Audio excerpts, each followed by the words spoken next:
All right, ladies and gentlemen. This is a spontaneous live stream. I didn't plan on this happening, as you can imagine. But here we are. It has finally happened. Rooster Teeth has shut down. We all saw it coming a mile away. But I think somehow, you know, it's like when you have a family member who's ill, who's very unwell for a long time. Let me adjust this camera slightly. How about that? How about that? And you're like, yeah, I know they're really ill, and you visit them, and you know, and then they die. And it's like, holy shit. I did see it coming. I can't say I didn't see it coming. But it actually happening still hits different, right? So this is the idea of this stream, is to have a little bit of a Rooster Teeth support group chat, okay? Where we all cope together. Maybe we share some stories. Maybe we get some ex-employees of Rooster Teeth in here as well who tell their stories. Get the inside scoop, okay? And also, I can see the chat starting to come to life. The Fs are coming in. Fs in the chat. Nicholas Bodo, Lead Skeet is back. Nicholas Castro is here. Skylar Prosser is here. Sad day. I agree. It is a sad day. Alexander Dawn says, saw the news, immediately thought of you and was hoping for a stream. Well, there it is. You're dropping frames. Am I dropping frames? Let me see. It says excellent connection on YouTube. So maybe it's on your end. Can anyone else confirm? Am I dropping frames? Is this stream looking like shit? Let me know. Okay. Beanie is here as well. Rest in peace, Rooster Teeth. Let's drink to it. Oh shit, look at this. Oh no. Oh no, can you see it? My wine glass. Maybe it's a sign, right? It's a sign. My wine glass has a little crack up there.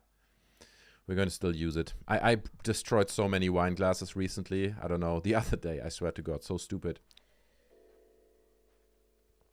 Because I do these streams and I work on this desk as well, so I have like on my right-hand side just a bunch of glasses that accumulate throughout the week. So I took them all over to my kitchen. So here I am carrying like 6 glasses or 5 glasses to my kitchen.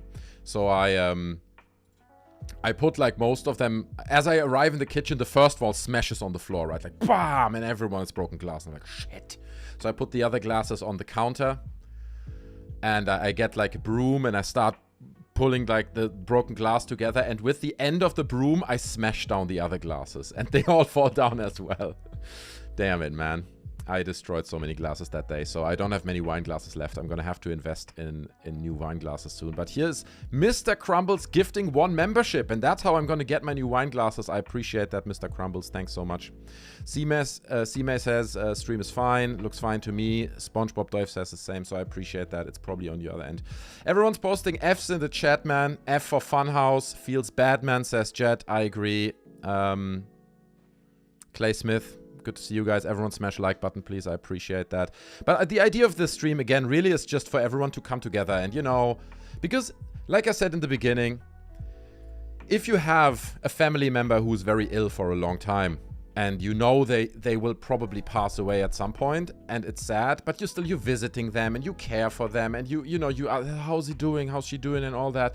And then they actually die, it still comes as a shock. Do you know what I mean? It's still a shock moment. And I think this is because this news is like 2 hours, 3 hours old now. And I think this is the moment we're all in at the moment. At least I'm speaking for myself. I'm in that moment right now where I knew it would be coming, right? We all knew it. And to be honest, I think and this is kind of morbid, to be honest, but we had like a bet, I think, running on our Discord server, which you can join, by the way. The link to our Discord server is in the description. It's free. But we were talking about Rooster Teeth shutting down. And I think I said something like, my guess would be early next year, right? I thought they're still gonna make it through this year. They're gonna make it to the end of it, and then probably at some point when it's really not profitable anymore, then they will be shut down. But it happened earlier than I anticipated. Okay. Pakora is here, Aaron is here, Axel05 is here, Ace of Hearts is here, Paul is here. I appreciate all of you guys coming here, okay? And what I want you to do, and you can see it up here, maybe you have some nice memories about Rooster Teeth. Maybe you went to an RTX, maybe it's just something that helped you in your life, maybe you met your girlfriend at the time and you were watching a lot of Rooster Teeth together. Whatever the memory is, I want you guys to share them. Share them in the comments, okay? Because I will read them out and we will discuss them together and see where this takes us, okay? Because this is really, it's a celebration. I'm not here to, like I said in my video as well, I'm not here to dance on the grave of Rooster Teeth. That's really not what this is. But I almost want to do a little bit of an obituary and I want to preserve some memories about Rooster Teeth. Some positive memories, some nice memories that people may have of the company, experiences they had with the content. Because a lot of people connect very special moments in their life with Rooster Teeth content. And I kind of want to gather all this, you know, from you guys and hear your stories and where it's at. And also speculate a little bit where we might be going, because obviously brands like Funhaus, you know, what's going on with the last season of Red vs. Blue that was promised. Where's RWBY gonna go? We don't know at this point, so but we can speculate, we can talk about it, we can talk about stuff that we think may be happening. Isa826 is here as well. I think Rooster Teeth's downhill started when Bernie left and the podcast faded when original hosts left from it. To be honest with you, Isa, that was my moment as well. I was a huge fan of the Rooster Teeth podcast at the time. And to be honest, that was like my main connection to Rooster Teeth. The Rooster Teeth podcast was the thing that I listened to religiously every week. And to be honest, I think a big part, like you say, was that Bernie was in it, because Bernie really was... Look, at that time, Rooster Teeth was the company that I would always put forward and say, this is the perfect social media company. If I work in like the creative industry and when people would be asking for examples, I'd be like, Rooster Teeth, look at this company. It's a win-win. The fans get the personalities, they get the series, they get the stories. The people in the company make a lot of money. They do RTX, they give back to the fans. And it was really a win-win situation for the company, obviously being profitable at the time, and the fans getting a lot from the company as well and their first membership. And it just felt like such a perfect concept. And to have Bernie Burns in the Rooster Teeth podcast being one of the brains behind the company, right? Like, I always perceived him as a really, really smart, foreseeing entrepreneur, okay? Yeah, that's how I perceived him. And I just felt like it's almost an honor for me as a listener to the Rooster Teeth podcast at the time to listen to someone who has achieved so much, who has started something like Rooster Teeth, a monster company like that, in terms of a positive monster, right? Like, and me just admiring the company at the time. And it's an honor for me to be able to listen to this guy sharing his insights. Even it's stupid sometimes and funny stories or whatever, but just being part of that, I felt I'm getting a lot back. And then when Bernie left, that really was the moment for me as well, where I lost interest. And it's like, it's just not the same anymore. And not that I didn't like Barbara Dunkelman or Gus Sorolla or, you know, listening to Gavin Free or whatever. Still, but it was really Bernie for me, where I was standing in awe almost. And I was like, damn, bro, it is so interesting to listen to this huge brain, you know, and you know, sometimes, like I said, it's stupid, but still, good stuff. Overdrive Prime is here. Goblin is here. Good to see you again. Kinbo is here. My biggest memory of watching the FNAF play Pals with my brother on our local library computers. Still watch the old Achievement Hunter content till this day. So this is an important point. Thanks for sharing that, Kinbo. Smash like button, please, everyone, while you're here. This is an important point you're making, right? Of course, some people have, whatever, the Red vs. Blue DVDs, but not all content from Rooster Teeth will make it to DVD. So consider legally downloading, that's all I can say, all your favorite content right now, okay? Because we remember Machinima, that stuff might go away like that, okay? Like from one day to the next, the content is gone, and then you will never be able to see, potentially, I don't know what's gonna happen, but we will potentially never be able to see your favorite Achievement Hunter episode or whatever show you were enjoying, so. Leadskeet says, I remember being in elementary school and watching Red vs. Blue and having watched the content ever since. You see how people connect Rooster Teeth with moments in their elementary school and so on. Bernie was Rooster Teeth to me, says Ligenas Bodo. To me as well, I think many other personalities were Rooster Teeth to them, but I'm with you there, dude. Bernie was my main character. Bernie making millions because Joel got him to buy Bitcoin, then quitting was definitely a huge bad sign. I did not know, and I'm not sure this is true, that Bernie made millions of Bitcoin. He may have, but I mean, what I would really recommend is I did this video recently, like just 2-3 weeks ago, about the full timeline of all events that happened. And if you see it in that context and you see the Rooster Teeth journey being broken down into this event by event by event from the moment on when they were purchased by Warner Discovery, it really sheds a lot of light on it. And I think I could see that Bernie knew shit was brewing under the surface, obviously being on the top of this company, and he was like, all right, dude, now is my time to go. I don't think Bernie, this is just my personal opinion, I don't think Bernie thought, oh, you know, this company is doing really good, but I made so much money on Bitcoin, I'm gonna leave, so see you guys. It's like, I don't think that's what Bernie was about. Bernie saw what was happening. He left not long before the whole Ryan Haywood thing started, you know what I mean, before all that came out. So, and I don't know, man, my feeling is Bernie knew shit was gonna go down. He's a smart guy. He's a foresightful guy. Okay, he understands things on the horizon. And I think he saw the shit happening and reacted accordingly. The money that he made, allegedly on Bitcoin, I don't know if this is actually true, but if it's true that he made a lot of money on Bitcoin, obviously that contributed to it. But I think Bernie, it was literally like the rats leaving the sinking ship. And he knew shit was going to go down, and that was the moment to leave. It's like when you buy stocks, and you know shit's going down in this company that you own the stock, and you sell them at the top. You're like, okay, now is the moment to pull out. And he's just a smart guy, so he pulled out, right? Sorry, I can't follow up on all of the chat. I know you guys. Let me scroll back because I'm sure you guys are sharing some nice stories. HYT says, I discovered Rooster Teeth back around the Rage Quit videos on Surgeon Simulator. What a belly full of laughs. Through eventually I grew to love Funhaus most of all. Their brand of humor was perfection for me. Caleb Nolan says, I saw on the Reddit that the community was really well ahead of archiving everything. We should be safe to revisit at better times. Okay, fair enough. I'm sure people are on this right now, like downloading and preserving content, like as much as they can. Cheers to you guys. Thanks for hanging out on this Wednesday. It's a sad day, but we tried to make the best of it. And to Rooster Teeth as well, okay? It is what it is, guys. Cheers.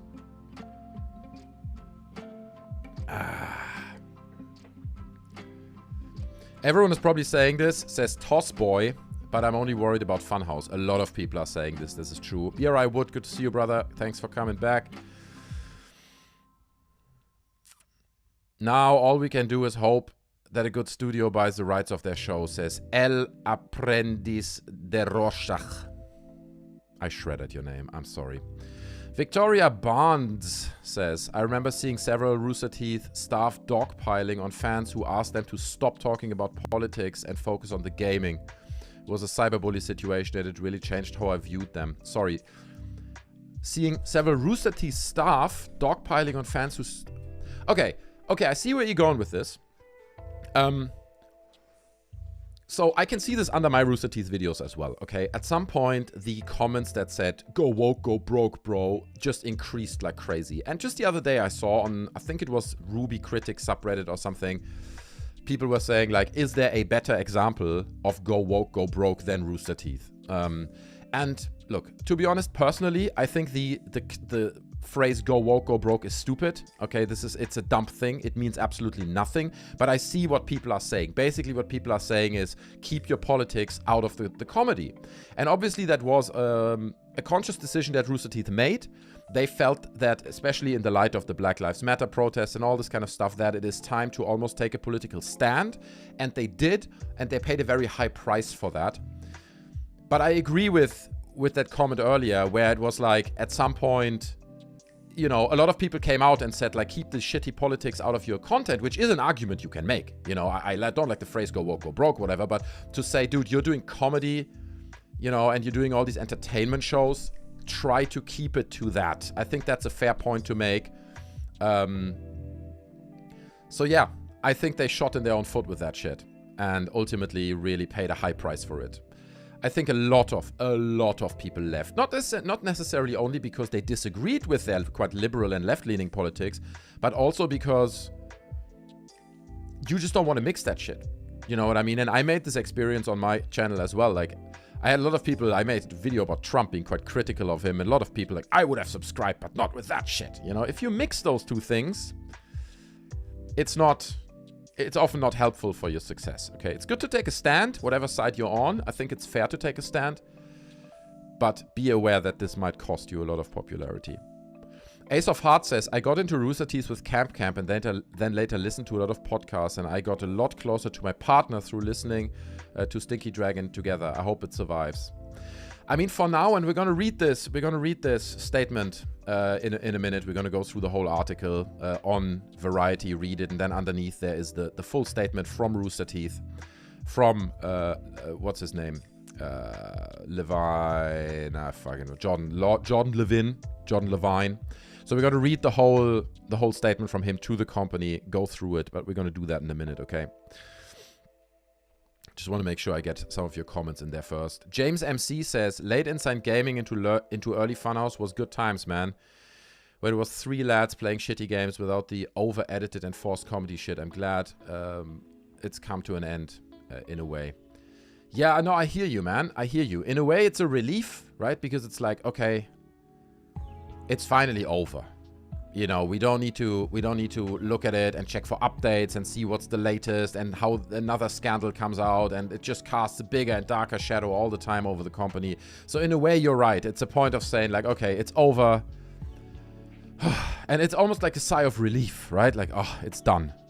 But at the same time, it does come as a shock. Like I said a few times already now, but it's like a very long-term ill family member finally dying. And you're like, yeah, I knew that person would die, but dude, he or she's gone now, you know? It's a different thing. So I think we're all in a state of shock at this point, trying to cope. And that's why this stream exists, and that's why you should smash the like button. The like button, okay?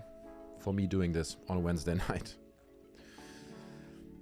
Hot Cheeto Consumer says, I hope people preserve theater mode. I enjoy rewatching their series. LOL. Kinbo says, I hope Dog Bark and Funhaus keep going their own way, even under different brands. So, okay, let's talk about this for a second, because a lot of people are inquiring about Funhaus. Beanie with the $10 Australian dollar super chat. Thank you so much. Everyone, cheers everyone, and rest in peace. I remember 2013, I got stuck in Paris, a Paris apartment for 3 days. My keys broke and I was too scared to leave. I hunkered down and just binged Rooster Teeth until my food ran out. It was great. Ah, that's a lovely story. I appreciate you sharing that. You see what I mean? This kind of content sticks with us in these very unique moments where they will stick with us forever. You know what I mean? That moment in this Paris apartment will forever, whatever happens to Rooster Teeth, for you be connected with this brand, with these people, with the personalities, with this content. And that's a beautiful thing, man. It's a beautiful thing, not gonna lie. Thanks for the 10 Australian dollars, I appreciate it. But let's talk about Funhaus for a second. And again, at this point, I don't know. I don't know what's gonna happen to Funhaus. We do know that Warner Discovery is currently looking for buyers, not necessarily for Funhaus specifically, but for their brands. So presumably Red versus Blue. And I don't even know if you can sell Red versus Blue. You know, I mean, you can sell it and then someone else can license it, sure. But you can't sell it and then someone else would make content for it, like a third party. It just wouldn't work. RWBY, on the other hand, not impossible, right? You could buy RWBY and continue it and make more episodes, continue the story. At least in theory, you could. But a company like Funhaus, okay, let's take a look at Funhaus, okay? Because ultimately, and I said this in my video I released just now, ultimately it's a numbers game. It's a numbers game for Warner Discovery. And look at this, 1.4 million subscribers, Funhaus. Okay, so they have a lot of subscribers. It's a big channel in terms of those numbers. Let's look at their viewer numbers. Okay, look at this. Look at this. Can you see that? Let me make this slightly smaller so you guys can actually see this. 40k views, 60k views, 37k views, 58k views, 60k views. And again, please don't misunderstand. Like, this is not me saying, oh, you know, bad view numbers. That's not the point. The reason why I'm saying is because I know a lot of you guys love Funhaus, and I enjoy Funhaus. I think Funhaus is like one of the few last bastions under the Rooster Teeth umbrella that just was not working really hard. Many of the people were working hard, but like, that just really produced amazing content. You know, content that should have had hundreds of thousands of views. But if you look at these numbers, not a single video here is, okay, there's one that breaks 100,000. Okay, Star Wars jokes. There's another one, 100k. But overall, like, it's not that they are cracking insane numbers. So unfortunately, that tells me, because these numbers mean with these employees, with the office space they're renting. Thanks for the $10 super chat, Jet. I appreciate it. Time to get the donor train rolling. Thanks so much, bro. I would appreciate some donors because I do keep these streams ad-free, okay? I put no ads on these streams. So you guys have an uninterrupted experience. That's the idea, okay? You can watch it without like, buy this electric toothbrush. It is incredible. I've never brushed my teeth so well. It's like, shut the fuck up. Okay, so I keep it ad-free. Keep that shit out of your timeline. And in return, you could share like a $3 super chat with me. I'd appreciate that. But looking at these numbers on Funhaus, that tells me that they won't sell them and they won't, how to say, they won't sustain them, okay? I don't think that's going to happen. I think they're going to shut that. I think this is me theorizing, okay? I'm just making this up as I go along. But I think Warner Discovery will shut down Funhaus because with those numbers, it's just not significantly profitable for them. And ultimately, that's what they're after. They want to make profit. They don't care that there might be some kind of emotional attachment from a lot of you guys to Funhaus. This has no value to them. So I think they're going to shut them down. And then what's going to happen, by the way, thanks for the $2 super chat, J Sapphire 69 saying, I could see Bernie buying Red versus Blue. It's his baby. True, but Red versus Blue really seems like it comes from a different era. I'm not sure buying Red versus Blue, unless it's really on sale, is a good investment at this point in time. You know, if you want to make it profitable and big again. Maybe. Potentially, right? It's a possibility that he would do that. But I personally think unlikely. But anyway, coming back to Funhaus. Cheers, guys. Happy Wednesday and as happy as it can be. It's a sad day. Let's be honest, okay? But we're coping together, so that's a good thing.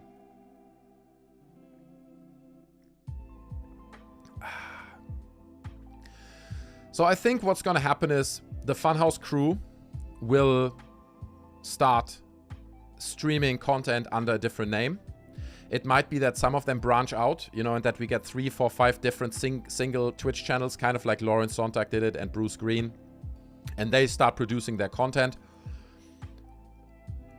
But then they will also, I believe they will also keep doing stuff together. So every now and then they might get together kind of as like a memory lane thing towards Funhaus and do stuff. But they won't call it Funhaus. Obviously, that's a name that's owned by Rooster Teeth. So that's my speculation. That's what I think is going to happen. What's not going to happen is that all these characters that we now know from Funhaus will go away and we never see them again. I don't think that will happen. Okay, so I think there's hope if you enjoy these characters. And then again, on top of all that, I can see them totally appearing on live streams from Bruce Greene, on live streams, you know, all that gang, the Lauren Sontag gang, having the guys kind of merging into that and almost creating like a new little ecosystem bubble of streamers that come from Funhaus, obviously not under the name Funhaus, but yeah, I mean, just looking at the numbers, if I would be Warner Discovery, I look at these numbers, I'm like, no, dude, this is not strong enough, just in terms of revenue and numbers, that it would be worth sustaining it. But again, I'm speculating, okay? I'm speculating here. I don't know if that's actually what's gonna happen, so. Ollie from Mexico, Sneezing Monkey. Thank you. Sergio Morino, sorry. Sergio Morino. Thanks for dropping by. Everyone smash like button. I would really appreciate that. We're sharing this moment together. We're all in shock. You know, we're all in a little bit of a shock stage right now. So, let's cope together. Monkey, I've been brushing my teeth with sticks and leaves. I need that toothbrush commercial, says Graham. Hey, I'm sorry, I'm stealing the commercials from you guys. What a horrible move, right? Me not monetizing these streams. God, what a horrible move this is. I appreciate it, though. Slow-mo, guys, is under the RT umbrella, so... Is that so? Slow-mo, guys, is... Because I looked up earlier, I thought Kind of Funny Games is also under the Rooster Teeth umbrella, but apparently it's not. Let me see if I can find this again. So, here it is. So, dumb question, someone says, on Reddit. So, dumb question, does Rooster Teeth own Kind of Funny? Unfortunately, there's bound to be layoffs and major changes, and this was 3 years ago. Oh god, the writing was on the wall a long time ago. Now, the truth is, and I wasn't aware of it, from what I'm aware of, no, they are not owned by Rooster Teeth. They just have their merchandise partnered with the Rooster Teeth store. Otherwise, I believe they're independently owned and operated. As far as we know, the owners of Kind of Funny Games are Greg, Tim, and Nick, maybe Kevin. I don't think there are any external owners. So, because I thought that Kinda Funny Games also sits under the Rooster Teeth umbrella, and they are potentially also at risk of disappearing, because let's be honest, like the numbers that Greg Miller and Kinda Funny Games are pulling are also not insanely good.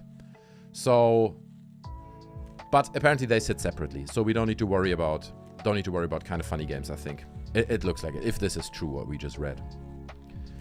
Skylar Prosser says, crazy to realize I have been watching since I was 8 back in 2011 and now I'm 20. This is such a shock. Yeah, I agree. It is. It really is, man. People grew up with it. People have so many memories with it. Have you seen the new Best Friends Today video about it? No, I have not, TeddyCraft 2000. I am sorry. Nick Anime Fan says, I got into Rooster Teeth via through Red and Blue, rest in peace, 2003 to 24. True, bro. Callum O'Neill says, there is BYTT with Bruce and Lawrence and Kasim. What is BYTT? You need to educate me on this. I don't know what that is, but yeah. Thomas Free says, imagine having to buy back the thing you created. I guess this is referring to Bernie buying Red versus Blue. What a sad state of affairs. But yeah, I hope that someone with a heart and mind in the right place takes over. Possible. Killzone ISA says, oh no, no more slow-mo, guys. Now, I'm not sure about this. Let me bring up slow-mo, guys. Because here's the thing about slow-mo, guys. 15 million subscribers on the channel. Okay. And now we're looking at their viewer numbers, okay?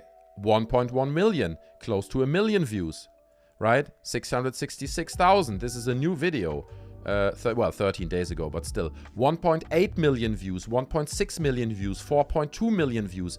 These are not the numbers that companies like Funhaus are pulling. These are insanely huge numbers, okay? So I don't think that a company like Warner Discovery will be like, well, let's shut this down. You know, this is not profitable, because this channel is definitely profitable. This channel makes a lot of money. So I wouldn't be as easy, as quick to jump to conclusions and say, well, slow-mo guys, no more slow-mo guys. I think it's totally possible, because I think here's what's going to happen. What Warner Discovery is going to do now is they're going to go through the whole catalog of everything that sits under Rooster Teeth. And again, they're going to go through it with lawyers and financial advisors, and they're gonna evaluate each single property that Rooster Teeth owns based on how profitable it is. Is there value in this thing? Unfortunately, they will probably go through Funhaus, look at the numbers and be like, no, there is no big value in it. Even I know loads of you guys disagree. I'm not saying there's no value in it, right? I think there's huge value in it. They got a real solid fan base of people who really love the people there, and loads of people are attached to Funhaus. But just from a Warner Discovery point of view, I think they go through all these properties and they're like, Funhaus, nope, not happening. Slow-mo guys, absolutely happening. You know, whether they sell it or whatever they're going to do with it, but I don't think they're going to shut down a company or like a channel like Funhaus, like Slow-mo guys who pulls numbers like this, where almost every video, not almost, every video, look, 7.1 million views on this video. Do you know what I mean? Like, these are insane numbers. They won't shut this down. So I think it will survive. Okay, let me take off my jumper. It's fucking hot in here now.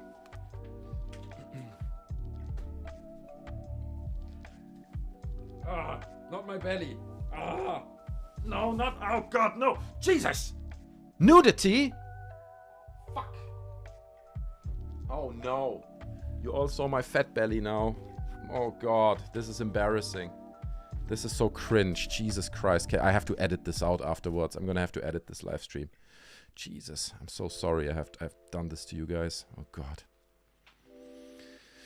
Denari says, James commented on Funhaus' most recent community post saying they are still streaming tomorrow. Okay, yeah, probably. I mean, from what I've heard is operation for a lot of things has been kind of stopped instantly.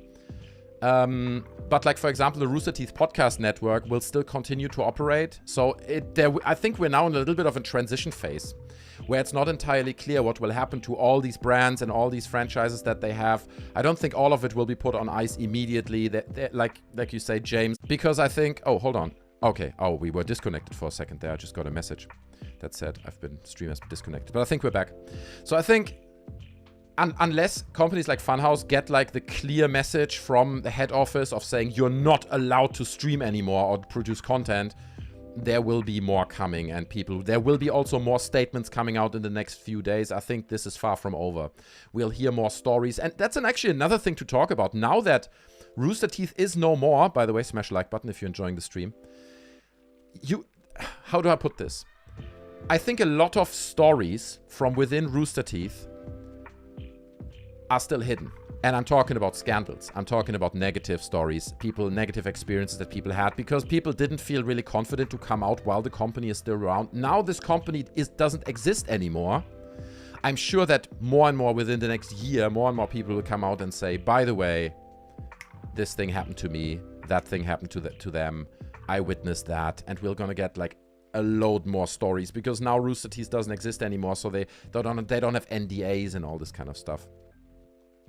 Jay Ward says, I haven't been invested in Rooster Teeth for a while after RWBY's quality tanked, but it's very sad that people will grow up in a world without the creative powerhouse that was Rooster Teeth. I agree with you, Jay Ward, man. I agree with you 100%. It is sad, but it feels like it really was a thing of the times. You know, at the time when they were big, we were there and we experienced it. And presumably the kids nowadays, they won't grow up as Rooster Teeth. They're gonna have their own Rooster Teeth, you know, something equivalent, another channel that we may not like anymore, but they will make their memories with another channel, so don't be too sad about it, okay? The kids will find their own way.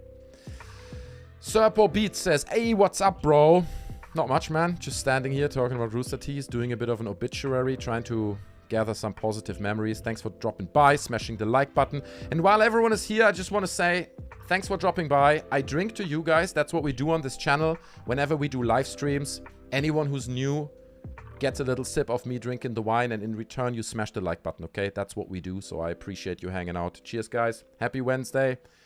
As happy as it can be. I drink to everyone who's new here and who usually doesn't hang out in the channel. I appreciate you guys. Smash like. And also, I just want to say, we have a Discord channel, just Discord server, okay? Where we talk about Rooster Teeth regularly. The link is in the description. It's free to join. I'm hanging out there. Lots of other people hanging out there. Rooster Teeth fans.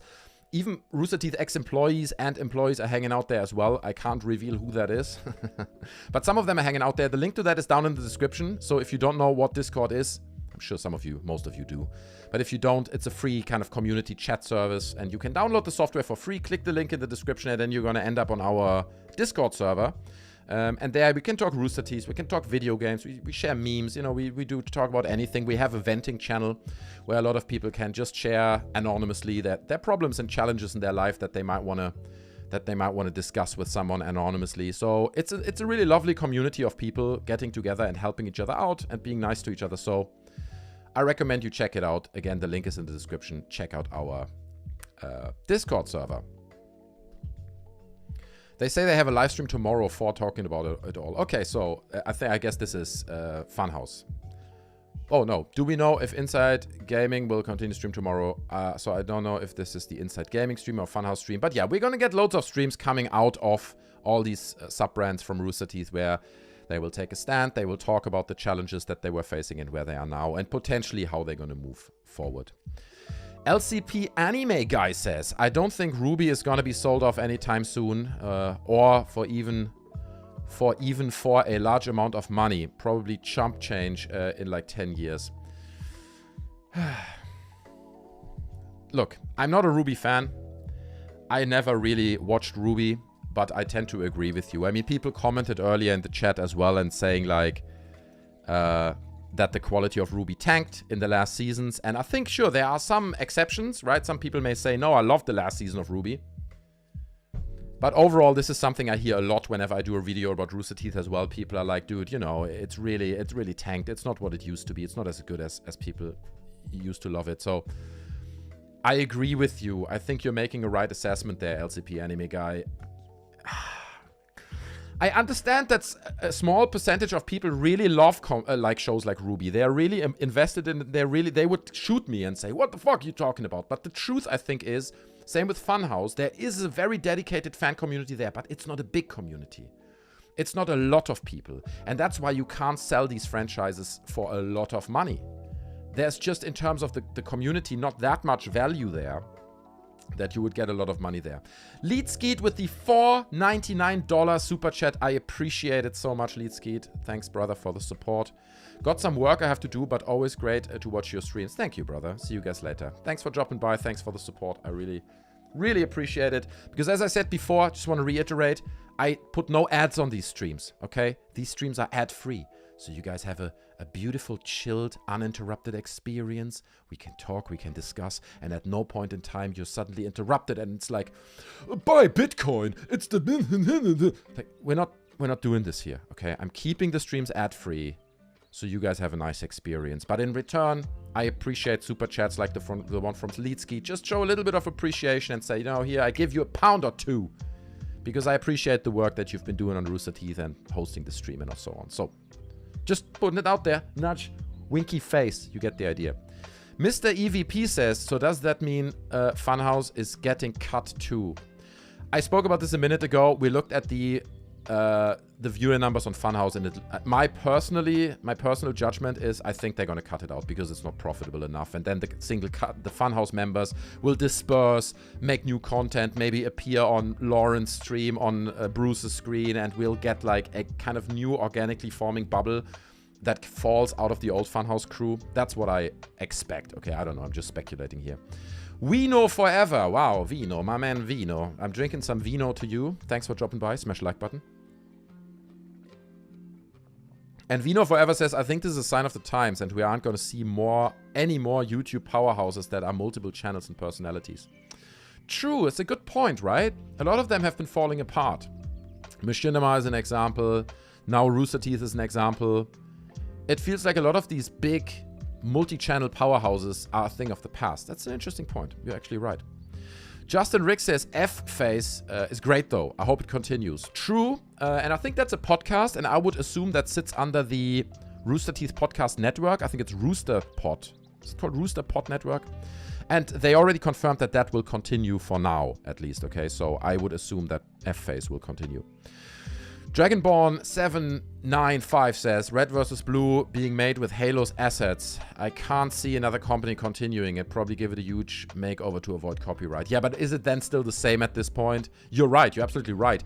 Like, how can you sell Red vs. Blue when it's actually just based on a third-party company's asset, right? Like in this case, you know, Halo. So you're right. Someone mentioned earlier maybe Bernie could buy it back. Right, like Bernie could buy his own baby back, Red vs. Blue, and then sit again with two friends in a garage and make stupid machinima skits using the engine. Is this gonna happen though? I don't know. But you're right, like you can't really sell it.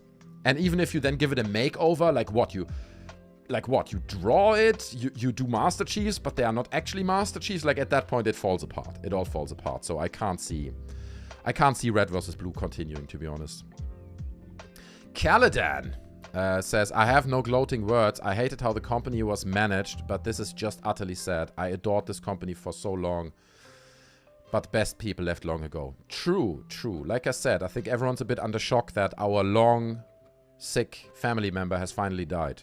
You know, it's like, oh, yeah, I knew they would die, but now they did, and it's a shock. Jack Salsa says, it seemed like a lot of their content tanked. I only watched the gaming stuff, really, and it seemed like there was something off with the different personalities for a while. Oh yeah, I mean, if you look at the video that I recorded like a week ago or 1.5, where I broke down the full timeline of all of the events that we know about that happened within Rooster Teeth. Of course, everyone, if you work there, you know about these things. And there's a lot of stuff that internal people working there knew that we don't know about as the public that never really made it out. So obviously that translates into the content, you know, if you are working there and you see all that shit going down and the vibe in the company just being really, really miserable, and that affects the content. How can you be like funny and authentic, like maybe Achievement Hunter used to be in the beginning, when you have that kind of shit overshadowing it, being all around you, and you feel like it's a downwards trajectory for the whole company, but... So obviously that affects the company and the vibe. So it's a good point, Jack Salsa, though. Alex Weddington with the $5 super chat. Thank you, my man, for the support. I really, really appreciate it. Again, keeping these streams ad-free for you guys. So I appreciate when people like Alex support me. He says, if you love Death Battle and Screw Attack, Craig / Side-Scrollers is trying to buy them back and save the archives. Okay, that's interesting. I get quite a few comments for Death Battle, actually, under my Rooster Teeth videos, where people say, yeah, I love Death Battle, I think that's fun. Other people saying, I hope Death Battle, though, doesn't go away whenever this ends. It's a comment I remember, got a few days ago. So I think you're not the only one, but thanks for pointing that out, that they're trying to buy it back. That's going to be interesting as well, right? As a whole, think about this. Now all these franchises, all these podcasts, all the shows, whether it's Red vs. Blue or RWBY or other shows, Camp and so on, they're kind of up for grabs.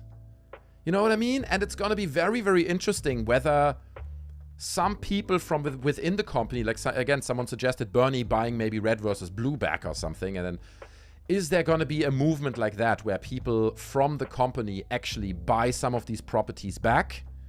Are we going to see some of that? So, like, actually franchises being preserved because people, like you say as well, you know, like Craig / Side-Scrollers trying to buy a Death Battle and Screw Attack. So maybe buying the rights to it fairly cheap from Warner and then making a new YouTube channel where then it's only Death Battle and Screw Attack and it's disconnected from Rooster Teeth, but the content continues. Dude, man, we're at such a crossroads at the moment. Anything can happen. So I don't exclude that stuff like that could happen, man. Groovy Meech says, I don't think a huge brand like this is just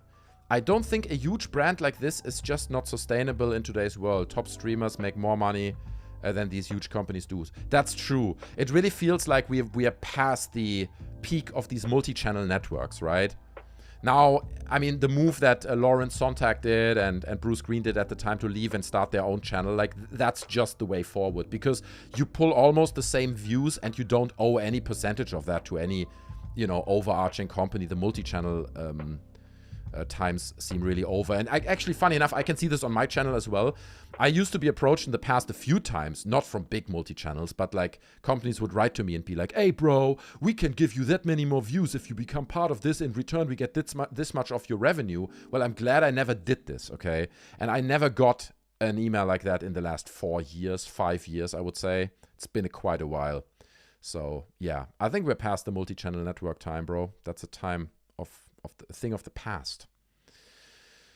Justin Rick says, I was honestly super concerned when I saw how low the extra live donations were last year. Oh yeah, I can tell a funny story. Well, not funny. Actually, it's more of a sad story, to be honest. Smash like button, everyone, by the way. It's Wednesday night, the day that Rooster Teeth shut down. Okay, a memorable night for many of us. Join our Discord. The link is in the description. A lot of people are hanging out there. I'm hanging out there. Loads of Rooster Teeth fans hang out there. And it's a great place to continue this conversation. Once the stream ended, you know, lots of people hang out there and just discuss their thoughts and opinions on Rooster Teeth, as well as video games and memes and venting about their problems. All that's happening over on our Discord. So I drink to you, anyone who's usually not here. Thanks for hanging out, guys. I appreciate checking out this live stream and spending this obituary almost with me. Cheers, guys. So, damn, what was the story I just wanted to tell? Oh, yeah, right. The donations for the Extra Life live stream. So, Jesus Christ. Someone commented that. I tried to get it together. I don't want to lie. I tried to remember. Like, it was a comment under one of my videos. And someone said they were doing the Extra Life live streams. And the donations were awful, right? Nobody was donating. And it was not what they expected it to be. So you could hear people in the background kind of getting aggressive during the stream. And I've never seen this. Again, I rely on comments here of people telling me that's what happened. But they said that you could hear people in the background of the stream being like, come on, man, donations are shit, bro. Can someone donate a bit more? And they were almost getting like hostile towards the fans because donations were low. And it was just like, dude, oh my God, you know, like, oh, the cringe, you know what I mean? Sure, if you do a stream and it's not going well, it is what it is. We've all been there, do you know what I mean? But, dude, don't get so hostile in the face of people and cringe it out so hard. Really ridiculous. Ugh, really horrible. Trashboat, beloved member of the channel, says, fuckface. Oh, damn, I shouldn't say this, right? It's a bad word. Was the only good thing that Rooster Teeth still had. Hopefully they can find a way to keep it going. A lot of people say this, then other people say it's Funhaus, and, you know, everyone has their own little opinion about what their favorite Rooster Teeth brand, like, still is. That's out there. Enigma Princess, I will remember Rooster Teeth for the good moments they gave me, like Death Battle and RWBY, and even introduced me to Kdin. Well, there you go, you know. To be honest, let's speak about Kdin for a second. I felt what Kdin did was actually really brave, okay? She came forward and boldly exposed this company. And if you're in this field and you still try to get jobs, you know a lot of people at Rooster Teeth are very well connected. A lot of people at Rooster Teeth can really ruin your career if you're in the field that Kdin was in. And I mean, she was from Texas, so it's like you want to get work in this field, in this area. And here she is coming out, exposing the company, boldly telling the stories, everything that happened to her, including stuff like that they didn't pay her for a year of work, you know? Like how insane that is.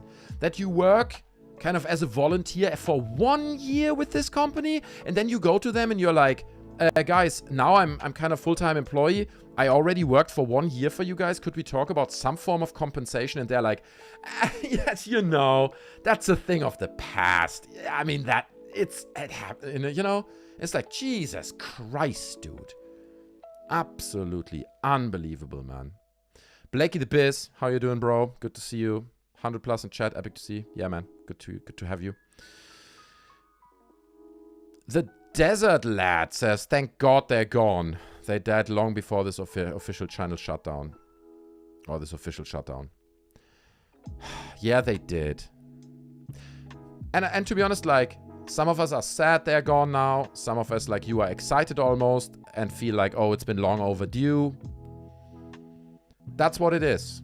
Everyone's dealing with their emotions now, okay? And there are different emotions. Personally, I'm not as hateful as you. I'm not here to say, oh my God, finally they're gone. Like, screw Rooster Teeth. This is...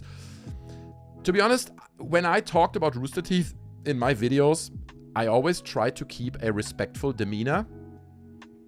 Because other channels were literally hateful towards Rooster Teeth, right? They were like, it's a piece of garbage. And there are reasons to be that. I understand, right? I see that you can be hateful with all the stuff that happened there. But at the same time, for me, it was always important to maintain a certain professional distance and be respectful to the company itself, respecting the employees, respecting the circumstances, and not just fall into this... what's the word?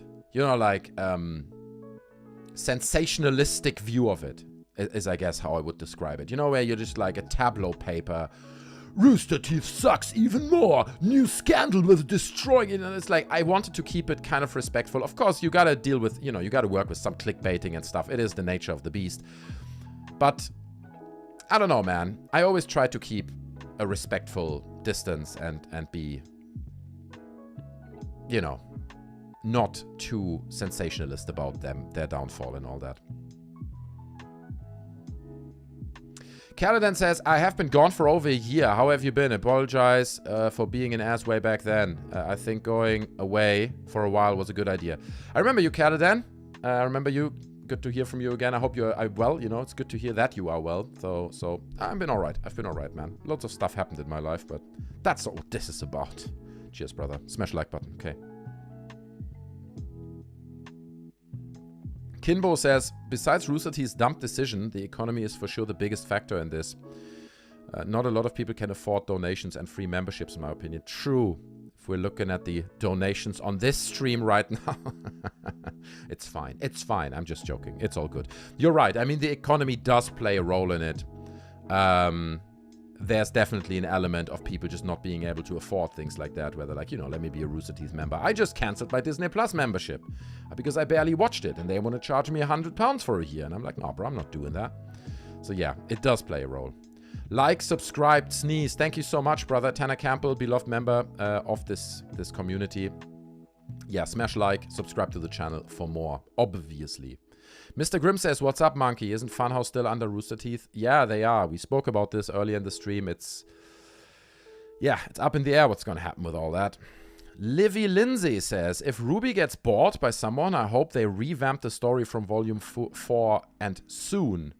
I feel bad for the voice actors and contractors. Yeah, it really sucks, man, for all these people. Because really, if you go, If you go, let's do this right now. If you go to Rooster Teeth, or if you go to Twitter, I should say, and search for Rooster Teeth. I mean, I'm doing this live now, so it might be different. But you get like, you know, I've just lost my job at Rooster Teeth. So please, if you need someone who's an animator, follow, you know, follow me, please, and hire me.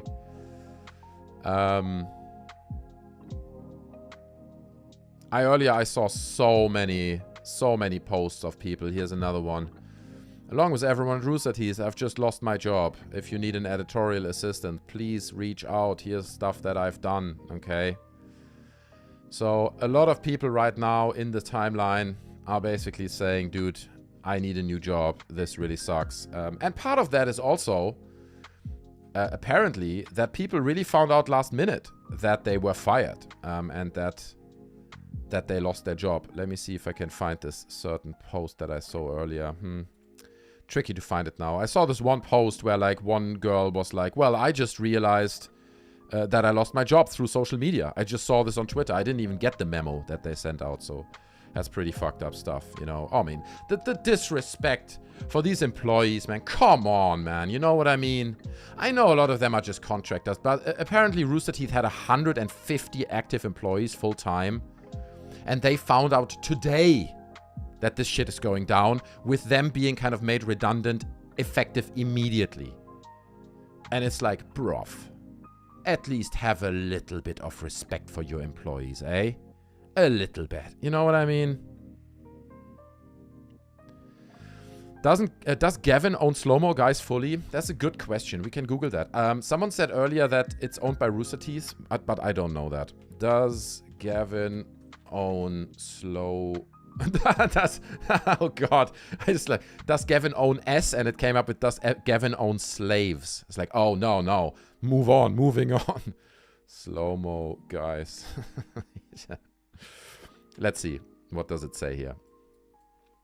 Slow-mo guys is a sign technology in England, created by Gavin Free. It has been described as the biggest channel, blah blah blah. Yeah, but who owns it, bruv? Who owns it? Origin, occupation, years, total views, blah, blah, blah. Success, COVID-19. Okay, great. So I don't know. Who owns the Slow-Mo Guys? Gavin Free and Dan Grushil, English YouTubers, run the show. Nowhere it does mention that it's owned by Rooster Teeth.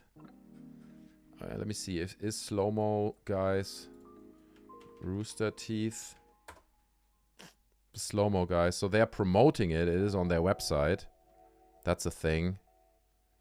I don't know. To be honest, I can't give you a concrete answer on that, on saying like, yeah, they own it or Gavin owns it. I don't know. Red Tonka says, the fall started when Fragger left. Justin Chang says, does Gavin own Slow-Mo? We already read that. Lul Kiwi says, if you see a company-wide layoff coming, warn a brother. I think Rooster Teeth internally knew that this would be going down already a month ago. Because we know that, and you can read this in the Variety story. You know what? Maybe we should jump over to this now. Maybe we should read this article on Variety. Because here it says, after unsuccessful attempts to sell the unprofitable fandom, gaming and comedy entertainment division, Warner and Discovery is now shutting down Rooster Teeth. Okay, so that indicates they've been attempting to sell it. And that's not something that you do in a week. Okay, it's not like, oh, you know, I've tried for 2 days now to sell this entertainment division. It's like, no, this is something that goes on for a month or 2 or 3. And you can't tell me that the guys within Rooster Teeth, the upper ranks, you know, Geoff and all these guys, Matt Hollum, didn't know that Warner is kind of trying to sell their franchises behind closed doors, okay? So I'm sure they knew for much longer, and they just didn't tell anyone. They kept it under wraps until today, until the bomb exploded in everyone's face, and now literally everyone is like struggling, and they're like, oh, well, I just lost my job. To be honest, I'm unemployed by tomorrow, and I kind of need to pay my rent by the end of the month. So that's just another level of really like disrespectful behavior by this company. I'm not gonna lie. That's really what pisses me off the most. I swear to God, man. This disrespect to these employees, man. Fuck you guys. I still think, and I said this in my video as well, people like Matt Hollum, people like Jeff Ramsey, I don't think there were negative or bad intentions there at all. I think they did care about their employees, and they obviously did care about the company. It's their baby, right? This company shutting down is almost like a baby dying. Or like one of your children dying. That's how it must feel. It must be absolutely horrible. But come on, man. At least have the freaking dignity to communicate this to your employees, to all the people who worked their asses off for you, who worked overtime. And trust me, it's not a company where you go home at 5:30. It's like you work hard in a company like that. So have the dignity and respect to, you know, to at least treat these people with the respect they deserve and give them a little bit of a month warning or something. Unbelievable. This pisses me off a lot, man. Enigma Prince says, Jen, the voice of Pyra, of RWBY, and Kdin from Camp found out today on X that she's out of a job, right? It's like what the like, why would this is... Do you know what I mean? You work with these people for years. They contribute their heart, their blood, their sweat, their tears to your projects. Do the best they can. And trust me, it's not always like, oh, I come in, I record my voice and go back home. It's like, hey, can you do this? Can you change that? We have a last minute change here. And you're constantly bending over for these people because they're like twisting everything back and forth. And then they don't even have the decency to write an email a month in advance and say, guys, we might be in a month from now or 2 months from now shutting down. Please start looking for new work now. Come on, at least have that level of decency. It's insane. So thanks for pointing it out, Enigma Prince. Absolutely insane, dude. Absolutely wild. Justin Rick says, I think Rooster Teeth rents his Phantom cameras for him, though. Possibly. Yeah, I don't know how the relationship there. I think you're talking about slow-mo guys, so possible. Shane says, today was supposed to be the FK's podcast's greatest episode. They've been hyping it up for 4 months. Oh, I didn't know this. Oh my god. Oh god, the pain, dude. That's bad. Blakey says it's a sad day for sure. The last bastion of the old internet is dead. It feels like it, you're right. Callum O'Neill says, it says its network is so... What? It says its network is so seems more like a TV show type thing. Like Breaking Bad. Not being owned by Netflix, but selling it as an original, I believe. Yeah, that's always the possibility. That things like RWBY gets sold off, or Red vs. Blue, and they're just franchising it out, you know, renting it, licensing it to Netflix or Crunchyroll or whatever. Doga Ruck says, I watched Rooster Teeth when Funhaus began to be. That means you're very, very young, Doga Rux, and you know it. I watch their videos every day for decades, or for decades. You're not even alive for decades. For a decade. Those dudes were super influential for me. Rooster Teeth was supposed to be the good ones. You're supposed to bring the balance to the universe. What's the Star Wars line? You're supposed to defeat the Empire, not join them, Anakin. Livy Lindsay says, they practically woke up being out of a job. These people have bills to pay too. This is insane. It's a nice way of writing insane. But yes, it is. You're right, Livy. 100%. Nick Money says, Warner has had Rooster Teeth up for sale since 2019. It's been publicly known. Has it? Okay. Okay, fair enough. I was not aware of that. So thanks for correcting that. I really didn't know that. So, okay. Nick Money corrects me there. I stand corrected. I didn't know that was publicly known. Since 2019, is it? Jesus Christ. That's wild. But yeah, thanks for that, putting that in there, Nick. I appreciate that. Lance is gone says, they couldn't sell Rooster Teeth to anyone. No, it was a sinking ship, bro. You're not selling Rooster Teeth. There might be some companies that are interested in certain franchises. You know, I don't know, Netflix might buy RWBY and then put it on their catalog of content, but even that wouldn't make a lot of money, I'm sure, like for Warner. And generally, like, what a terrible investment this was, right? For Warner Discovery. They bought this company, and the moment they bought it, they went on a downward slope, like a downwards trajectory, and just kept losing value, kept losing followers. Their first memberships got less and less. Then the first scandals hit, and it was scandal after scandal. I'm sure people, you know, who made that decision to buy Rooster Teeth, because they bought them when they were on the top of their game, right? It was really like, okay, they are too big to fail. That's how it felt when Warner bought them. And I'm sure people who made that decision like were sweating behind closed doors at Warner. They're like, God damn it, you know, sweat running down their face. Another scandal, another thing like Mika Burton and Kdin and Ryan Haywood and Kovic. It's like, oh God. I'm laughing. It's not really funny, you know, but it's just so stupid because it turned out to be such a bad investment for them. I hope someone buys RWBY and gets all these workers and contractors back to finish at least the last continue RWBY. Unlikely, I would say, but you can hope. Don't give up hope. James MC says maybe they didn't know either, and that it was Warner Brothers that sprung it up from nowhere, perhaps. Well, I mean, if Nick Money knew it, I will assume that Nick Money knew it because he says like it was publicly known. So then I didn't know, you know. And even if it's been since 2019, like if Warner Discovery has been looking for a buyer for Rooster Teeth since 2019, you know, then it's not like, oh, okay, next week I'm gonna be out of a job or something. It's not like that. It is more kind of an overshadowing thing that at some point becomes normality. You know what I mean? Il Torto, I think that's how you say the name, sorry, says, I was in a really bad period of my life, depression and weight loss. I know it may seem stupid, but the world of RWBY saved me. I met wonderful people, and at RTX in London, I lived a daydream. That's a lovely story, man. Thanks, man or girl. I don't know if you're a boy or girl, but I appreciate you sharing this. This is nice, you know. This is really what I want this to be about. People sharing their positive stories and memories of Rooster Teeth. And because there are a lot, you know, a lot of people have so many positive memories that they connect with this company. Blakey Biz says CEO and upper management do not care about people. It's just business. It's concerning because I think Blakey Biz is in the management of another company himself. So it's slightly concerning there, speaking from experience.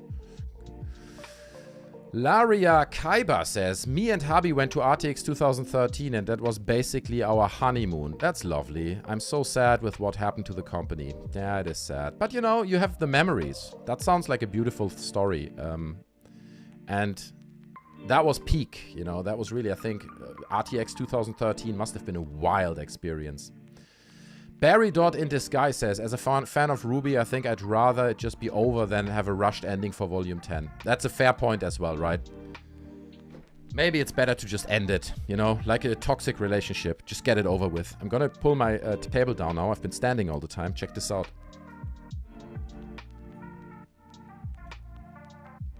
Oh, shit.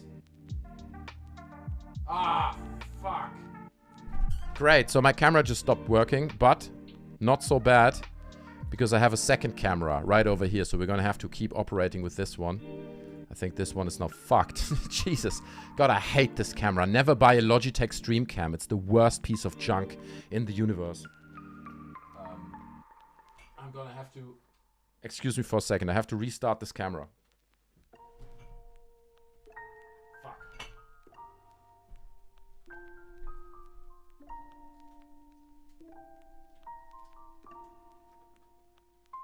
That should do it. Let's see. Let's see if it comes back. Does it come back? Oh, God. Cringe, bro. Okay, fine. We're gonna continue streaming with this camera. I'm glad I've got a second camera for emergencies like this. Okay, you're gonna have to live me being over there on this weird angle. That's what that is. Cringe, bro. Logitech fucked up, okay? Fuck you, Logitech. Honestly, ridiculous, dude. But anyway, I'm sitting now. I'm sitting comfortably. I don't even think we will get Volume 10. I honestly agree. I think so too. Skylar Process says, me and my mother used to watch Hunter together. And we loved it. And more recently, we have been watching some of the Rooster Teeth lives. And we always have had a blast. It's another way we have bonded over the years. That's really cool, man. That's beautiful. Sorry, that was a classic monkey moment. What do you mean classic monkey moment? Let me try it one more time. Oh God, this fucking camera. I swear to God, I'm so pissed. Pisses me off.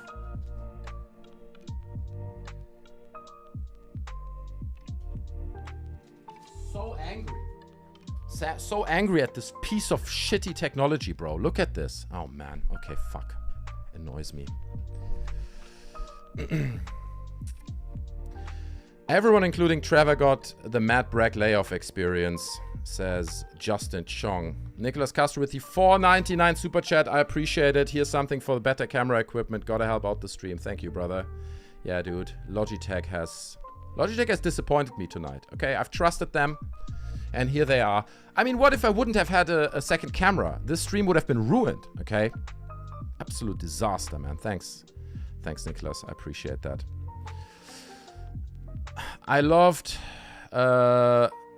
season, what is this, RWBY? Season 1 to 9, but I've had so many shows be rushed at the end due to cancellation. I'm tired of it at this point. Urban Phoenix Fox says, what brand is the other good camera? So this is a Sony camera, and I'm using this through like a capture card. It's basically like a camcorder, and I'm just feeding it into a Elgato capture card through the HDMI out. So that one always works.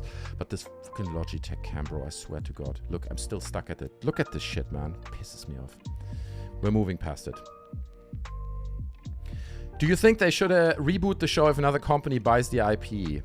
Currently, RWBY is not with Rooster Teeth anymore now. No, it is with Rooster Teeth right now. I think it is. They might sell it, right? They might sell it, and then we'll see where it goes. But right now, it's still in the hands of, well, Rooster Teeth, and then as an extension of that, Warner Discovery. Ice-T Knight. Hello, guys and gals. Good to see you, Ice-T Knight. Thanks for dropping by. This is the point where I'm pouring myself another glass of wine. Okay, because that's what we do, because we're coping tonight. It is one of those nights where only alcohol helps us to cope. It's been coming a long time, but today it finally happened, right? Today, finally, we're saying goodbye to Rooster Teeth, and we're doing it all together. And we're sharing some memories. We already had like some really lovely stories that you guys have been sharing. So I drink to you guys. I drink to everyone hanging out tonight, sharing this moment with me on the stream and exchanging the stories and participating in chat. It's been great.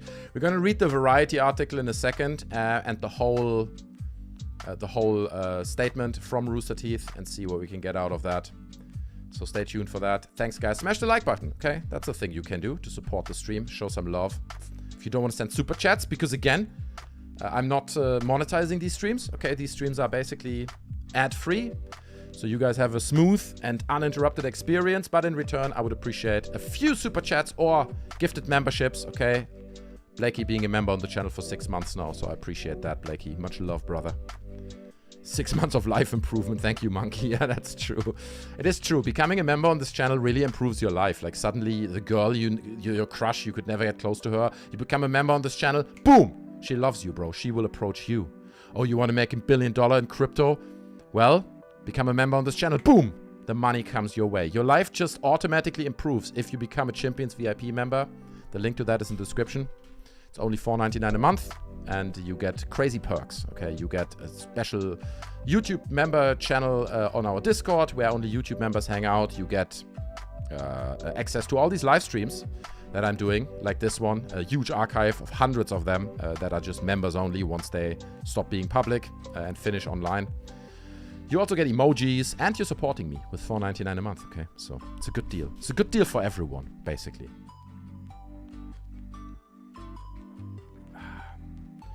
Urban Phoenix Fox says, I remember when Monty Ohm came to Rooster Teeth and all the awesome fight scenes. Shame after that he passed away, they literally fired off his handpicked team. Yeah, I wasn't aware that they fired his team, but it's such a sad story, the Monty Ohm story, man. So unnecessary as well. I mean, he dying literally from like an allergic reaction to like a quite standard medical procedure, dude, man. Rest in peace. What a sad story, man. It's really tragic. Horrible.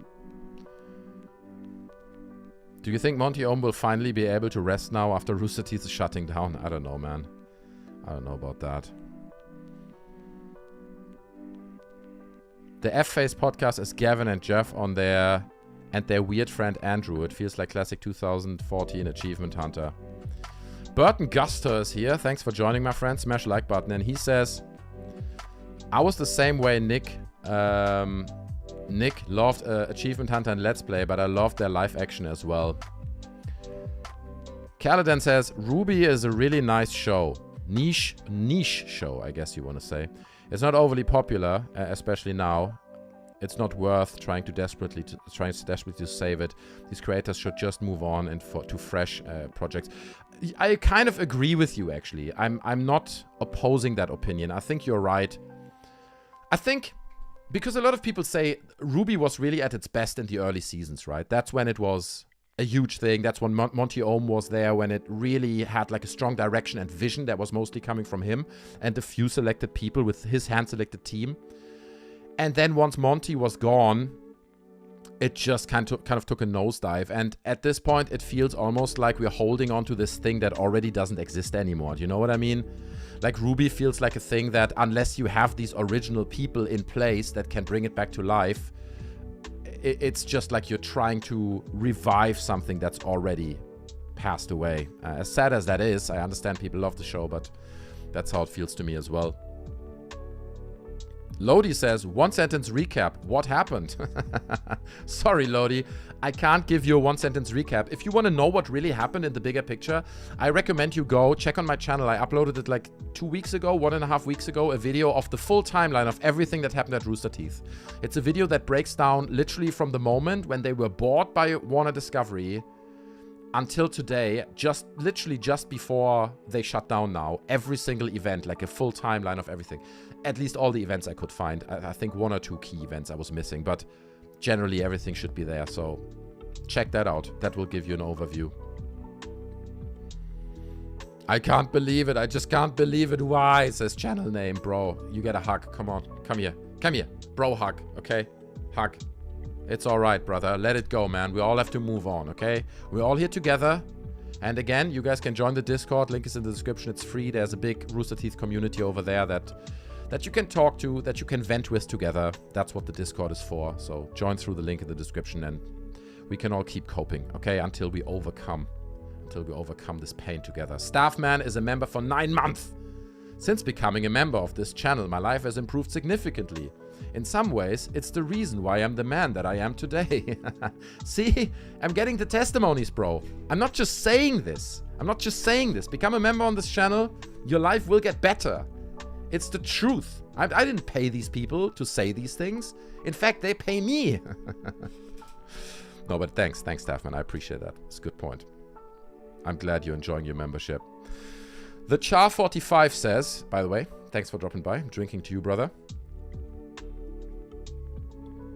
Does anyone know how unemployment works in Texas? I hope that the animators and everyone else that would lay it off don't have any problems applying for it because of Rooster Teeth's immediate closure.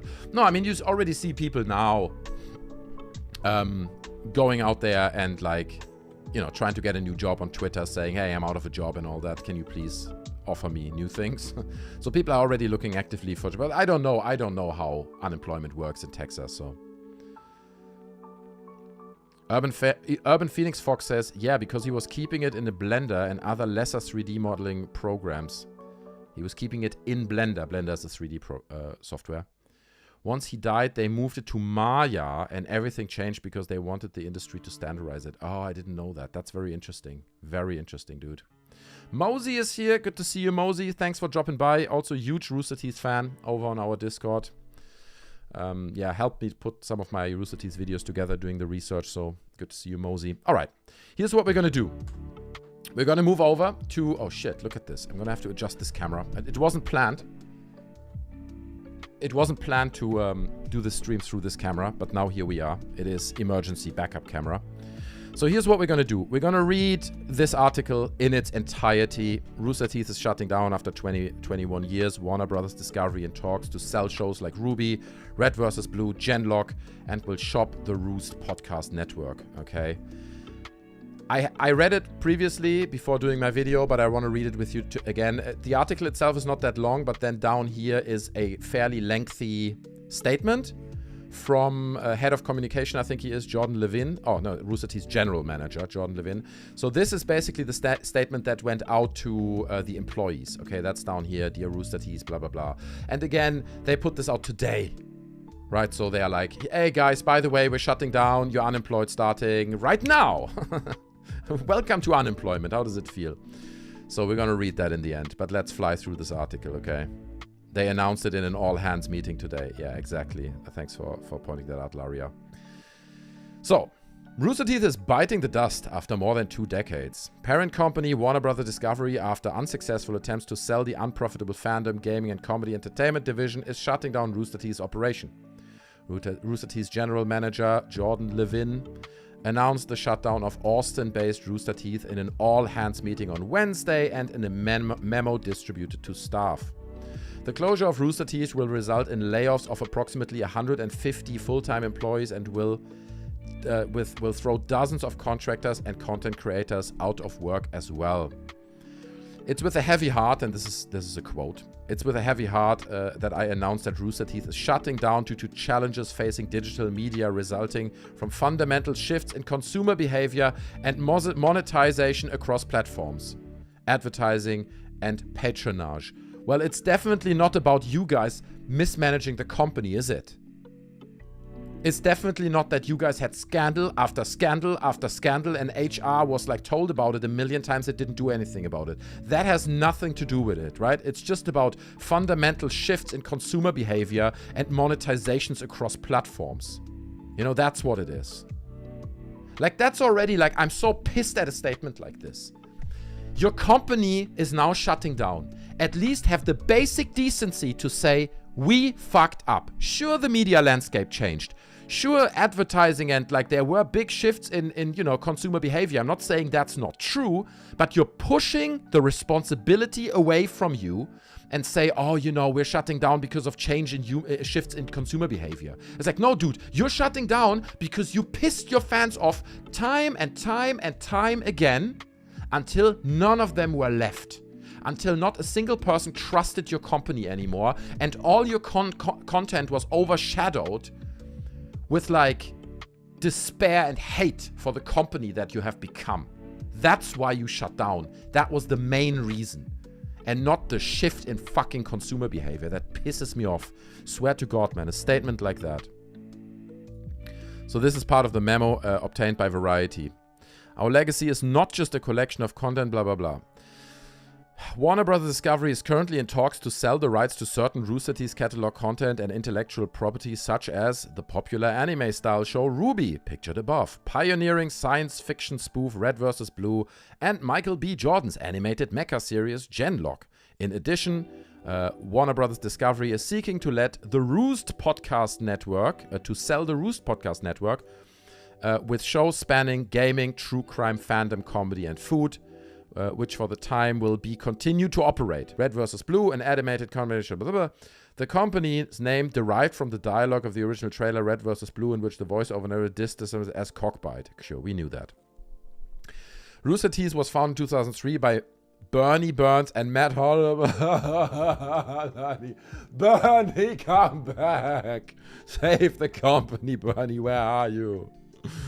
It is sad, bro. Matt Holloway, Jeff Ramsey, and Jason Saldanha, Gus Sorolla, and Joel Heyman. After multiple ownership changes, it became part of the Warner Bros. Discovery 2 years ago.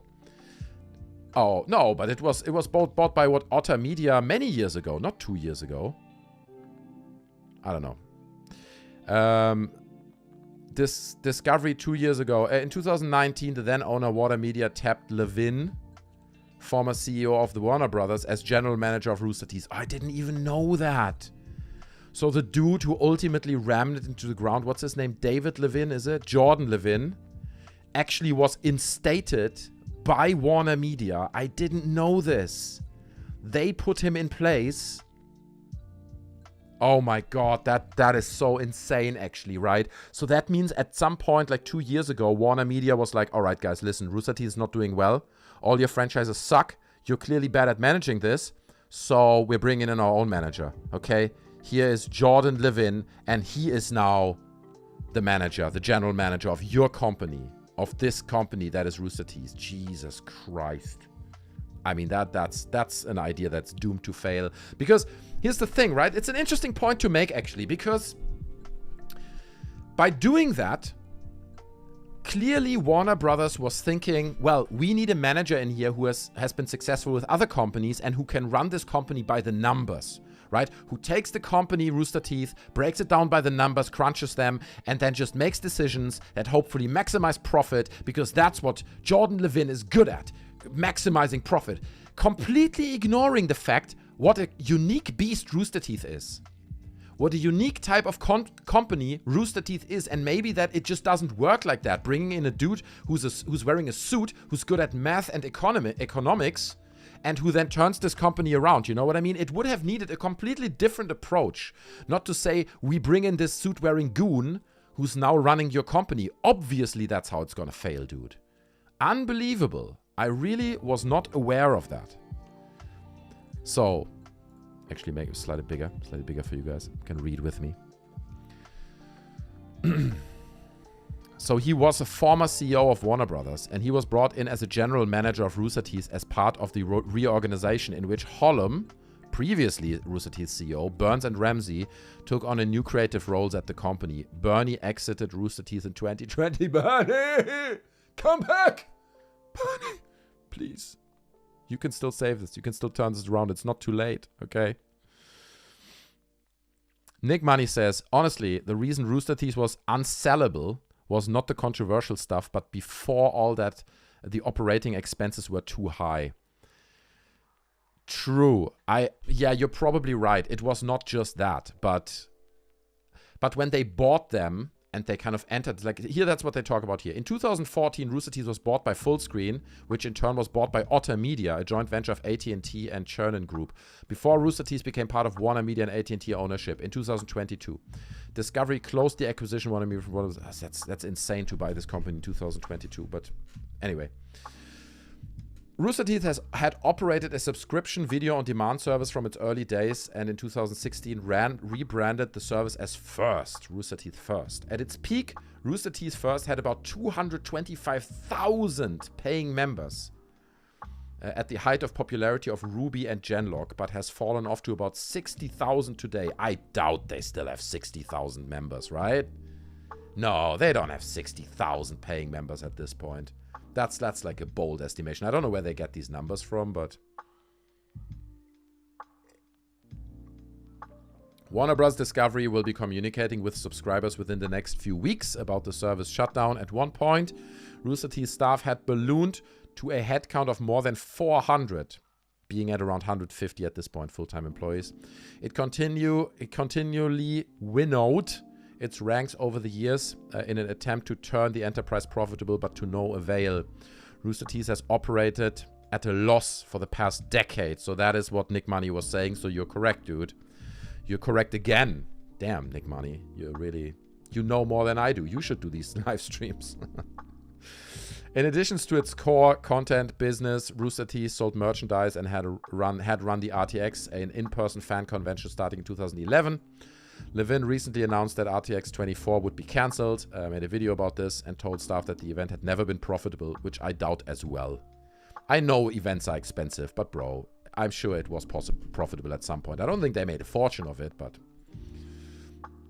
Among the company's controversies, Rooster Teeth 22 had an open statement apology for hateful and hurtful conduct towards employees over the years, coming after former staff were harassed, underpaid, marginalized. Yeah, we know that.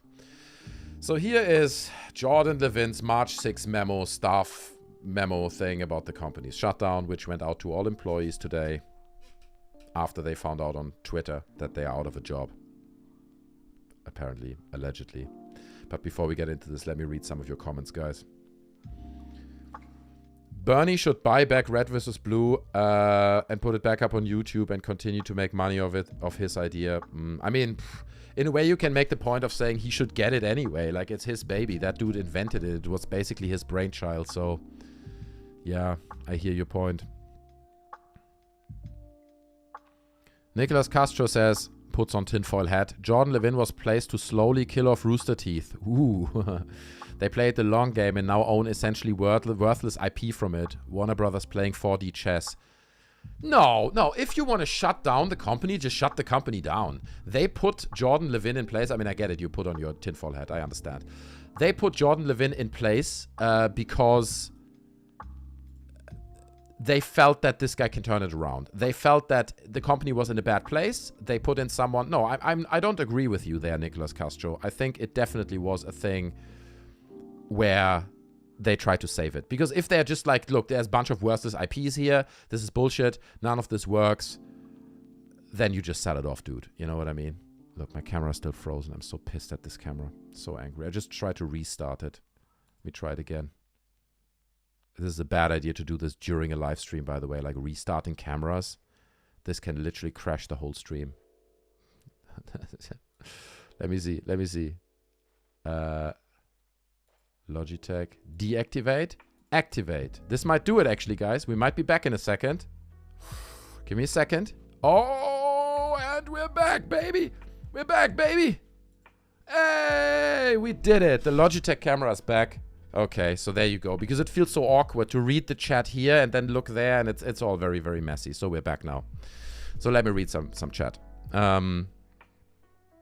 Well, they have at least one first member, though I wonder if I'll get a refund. Justin Riggs. Oh boy, I'm sorry to hear that. I'm sorry you're a first member. Look, what you can do, Justin Riggs, and this applies to anyone who's watching the stream and just now smash the like button because I'm drinking to you.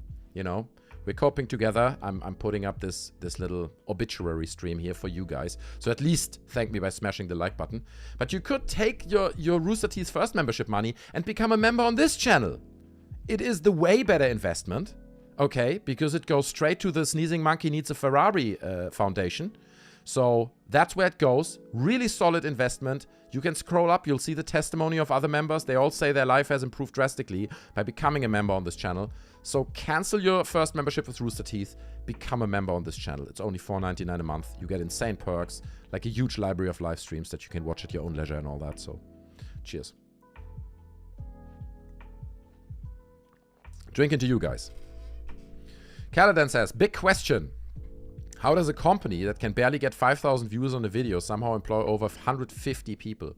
Even first memberships don't provide enough to even pay 30 of them. True. They must have been burning money. Yeah, and I mean, that's why ultimately now they pulled the plug, right? I think that's why I have to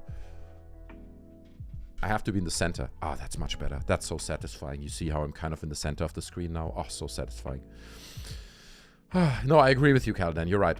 Mike Gaming says, hey, yo! Hey, yo, man. Good to see you. Justin Riggs has just become a Champions VIP membership, and he will see how his life will improve from here on out.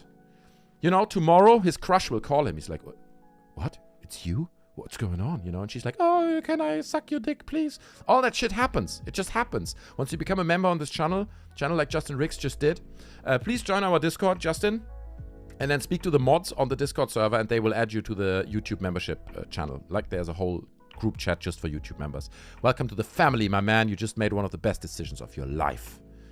Useless Lemon Coffee, I remember you, says, what is it that a first membership actually provides now? Is it purely access to the previous shows they had previously shown for free? No, I think, and look, I'm not an expert here, but I think they actually had quite a bit of content. Like, all the seasons were locked behind the first membership, and they were still producing some content, right? It's not that they weren't producing any content anymore. I don't think if it was worth it. You know, I mean, I guess you have to ask, who was the member we had a minute ago? Well, Justin Riggs, right? And there he is, and now he's a member here, so that's a better investment. You would need to ask Justin Riggs in order to find out what their first membership actually provides. BoogieBot5 says, it is sad, but it was a long time coming. Red vs. Blue is a major reason I make machinima/comedy videos and got into film. This is a comment I get a lot. A lot of people say, you know, Rooster Teeth was the reason why I started animating, drawing, getting into creating content and all that, so. Ryan Alexander Music says, honestly, not surprised, but I don't know how I feel. Yeah, that's why we're all here, man. We're coping with them feels, bro. Obviously, there's a bunch of innocent people who lost their jobs, but given the recent controversies, I think Rooster Teeth deserves to go on. I think that's a fair point. It was time, dude. You know, it felt like a walking corpse at this point. I'm not gonna lie. And sure, you could have let that corpse walk for another half a year or a year. And someone said it as well. Like, I think Kdin said it. Like, they must have burned so much money because the views were down so brutally. And they didn't have many first memberships. And with 150 employees and all these voice actors and personalities, everyone needs to get paid. It just didn't add up anymore. And at some point, you just have to pull the line. And that's it, bro. That's it. Okay. It had its time. Nick Money says, when they removed the grandfather rate for sponsor/first members and quadrupled rate, they lost a ton of people. Fair point. Skylar Prosser says, will this video go up on your YouTube or does it go somewhere else? Well, Skylar, this is a live stream and all live streams are members only. So right now it's public. You watch it right now. So it's free. But the moment the live stream ends, it becomes a members only live stream. Okay, so only people like Justin Riggs will be able to go back to this particular video, watch it all again from beginning to end, and obviously hundreds of other live streams that I've done in the past are there as well. So it's a huge library of members-only live streams and content, hundreds of hours. So maybe consider becoming a member. You know, just putting it out there, Skylar, just saying, you know. Martika VR says, have you heard the shutdown of RTX 24? People paid huge money to book tickets and it's gonna backfire bad. Yeah, I did a video about that. I did hear about it, yeah. I did a video covering that like RTX 24 is not happening and how it came to that. That's on my channel. The phone is ringing now, says Justin Riggs. See, it's his crush. It's his crush calling, asking if she can please him. Okay? And then 20 minutes later, the phone will ring again, and it's going to be people saying, dude, man, I just sent you $5,000, you know, onto your bank account, but don't worry about it. Just keep it. It's all good, man, because that's the kind of shit that starts happening once you're a member on this channel. Okay, this is just the nature of the beast. It's a life improvement channel. Everything gets better in your life once you're a member on here, okay? And Justin Riggs understood that. Smart man. Right Alexander Music says, what was everyone's favorite Rooster Teeth show? Heroes and Halfwits got me into D&D and I loved it on the spot. For me, it was the Rooster Teeth podcast. I loved that podcast when Bernie was there. Like I said in the beginning, dude, it felt like such a privilege to listen to this man's brain vomiting all over the microphone. It really worked for me, and I felt like it was like a win-win situation for me. Me listening to the Rooster Teeth podcast with Bernie was like, not only I'm listening to it, I'm increasing their numbers, I'm giving something to them by giving them my attention and time, but in return, I get the insights of this man, right? Of this guy who kickstarted this incredible company at that time when it was at its peak. So I felt, as a consumer, I get something, I give something, and it was a win-win situation listening to the Rooster Teeth podcast at the time. But Enigma Prince says, how ironic that Rooster Teeth always did extra live streams every year and now they can do one and they really need extra live of company function. Yeah. True. They should do a donation stream for themselves, an extra live stream for their own company at this point. Bella Turp. Good to see you, Bella. I haven't seen you in a while, and I'm a little bit disappointed that I didn't see you in a while. I know you've been busy doing all kinds of D&D shit and stuff, but come on. I'm streaming my ass off over here, and you're not even paying attention? Bella? No, I appreciate you here. I'm just joking, obviously. She says, Heroes and Halfwits was a vibe. Got me into it, too. Never watched it. Not gonna lie, bro.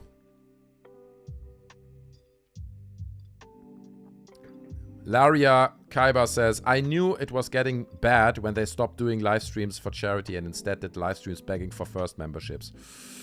Yeah, dude, the desperation. The desperation in the end of this company was so bad. I mean, just like I looked it up 4 days ago. 4 days ago, they put Red vs. Blue, Camp and this other show I can't remember back on YouTube behind a paywall. 4 days ago. Like, that's insane. That means 4 days ago they were still sitting there struggling and being like, maybe we can do this, maybe we can do that. How about we put this back on YouTube? Okay, let's do that. That's a cheap effort. Trying to save this somehow, right? Like 4 days ago. Absolutely wild, dude. Useless Lemon Coffee says, as a Bernie fan, do you listen to his new podcast, Morning Somewhere? If so, do you enjoy it? I know it exists. I've seen on Twitter that he does it. I have not listened to it. I have to admit that. I will check it out, though. I will check it out. It's probably good. I don't think anything Bernie ever did was garbage, so I'm pretty sure it's good. Isa826 says, podcast, $1 million butt, and social disorder. Beanie confirms, agrees with Ryan. Alexander Music. Rooster Teeth podcast from 2012-17 was so great. 5 years of amazing content. Once Bernie left, it wasn't the same. Yeah, that's true. Ken Burton. Good to see you, my man. Thanks for coming back. The legendary Ken Burton in the chat. You know, you guys may remember him. He was, premiere director at Machinima, something like this. You know, one of the big players. Really loved his content back at Machinima. And he's still doing content now. check out the Ken Burton Show. Is it called the Ken Burton Show? Feel free to plug that in the chat. But he's still doing a podcast series, okay? So follow Ken Burton. He's still doing content. Go over to check him out. And he says, I found out my contract was terminated by Machinima via social media. Nothing changes. Damn. That's wild as well. You see what I mean? The parallels to Machinima. I mentioned this in my video that I shared earlier. The parallels to Machinima are just like insane. The rebranding just before the downfall, then followed by the slow motion death over the past like 10 months where you can literally see it falling from grace and just dying until they ultimately collapse. And then, and this is looking into the future, them deleting all their content.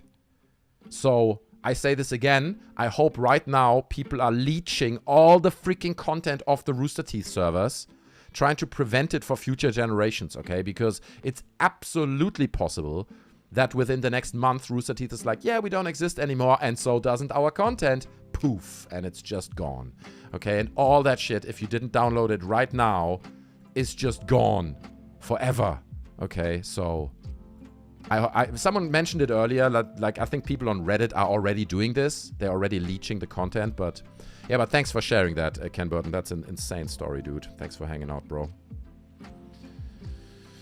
Ryan Excited Music says, Bernie has a podcast. Oh shit, yeah, he does.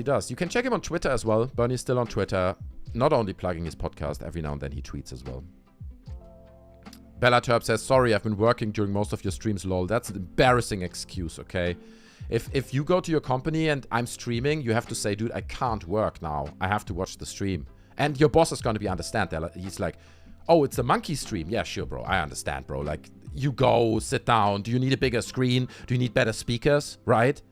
Like, that's usually the reaction I expect from your boss. So, Digger Payne is here.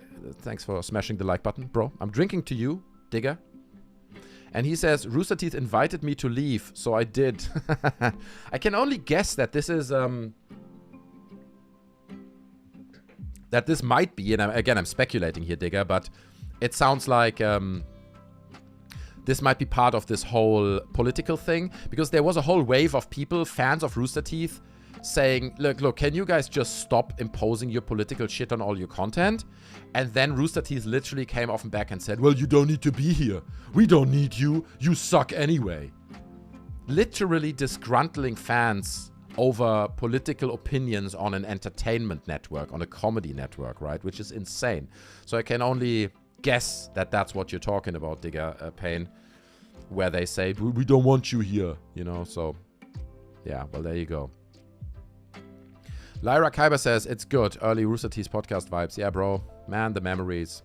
I swear to God, every time a new Rooster Teeth podcast would be popping up on my phone, like, here's another episode. Like, I would literally be like, oh, it's Thursday or whatever it came out, looking refreshing for a new episode. And then once Bernie was gone, I listened to 4 or 5 more episodes, and I was out, bro. I was the hell out of there. The real and one and only T420 the first, who used to be he's the first member on this channel, okay? You guys have to give him some fucking credit for that.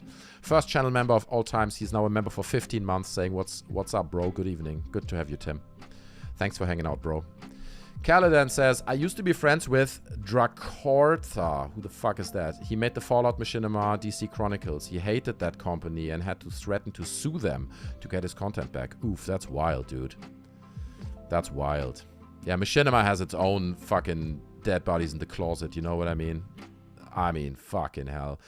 And that's another thing. I said this earlier in the stream, but I think there's a possibility that now that Rooster Teeth is no more, we are gonna get so many more dirty stories coming out of this company, because you won't be sued anymore. You're not under NDA anymore. You know, in a month or 2 or 3, 5 from now, a lot of people are going to be like, yeah, you know what? I'm going to come out and I'm going to tell my story of what happened to me at Rooster Teeth that I couldn't tell at the time because I was worried that I'm breaking NDA or that I get sued or that they ruin my career or whatever it is.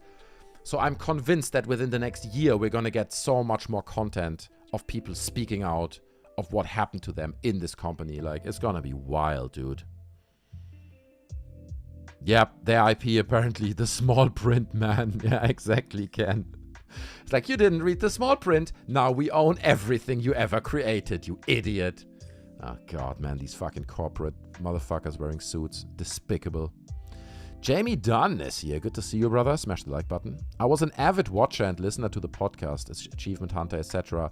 I don't know how letting the main personalities that made each show special leave wouldn't backfire. I subbed for the personality, not for the personalities, not for Rooster Teeth. Exactly. That's so true as well, right? A lot of people say, well, you know, they introduced all these new personalities and they all sucked. Now, there's a point to be made about it's hard to find new personalities once you are attached to this kind of small bubble.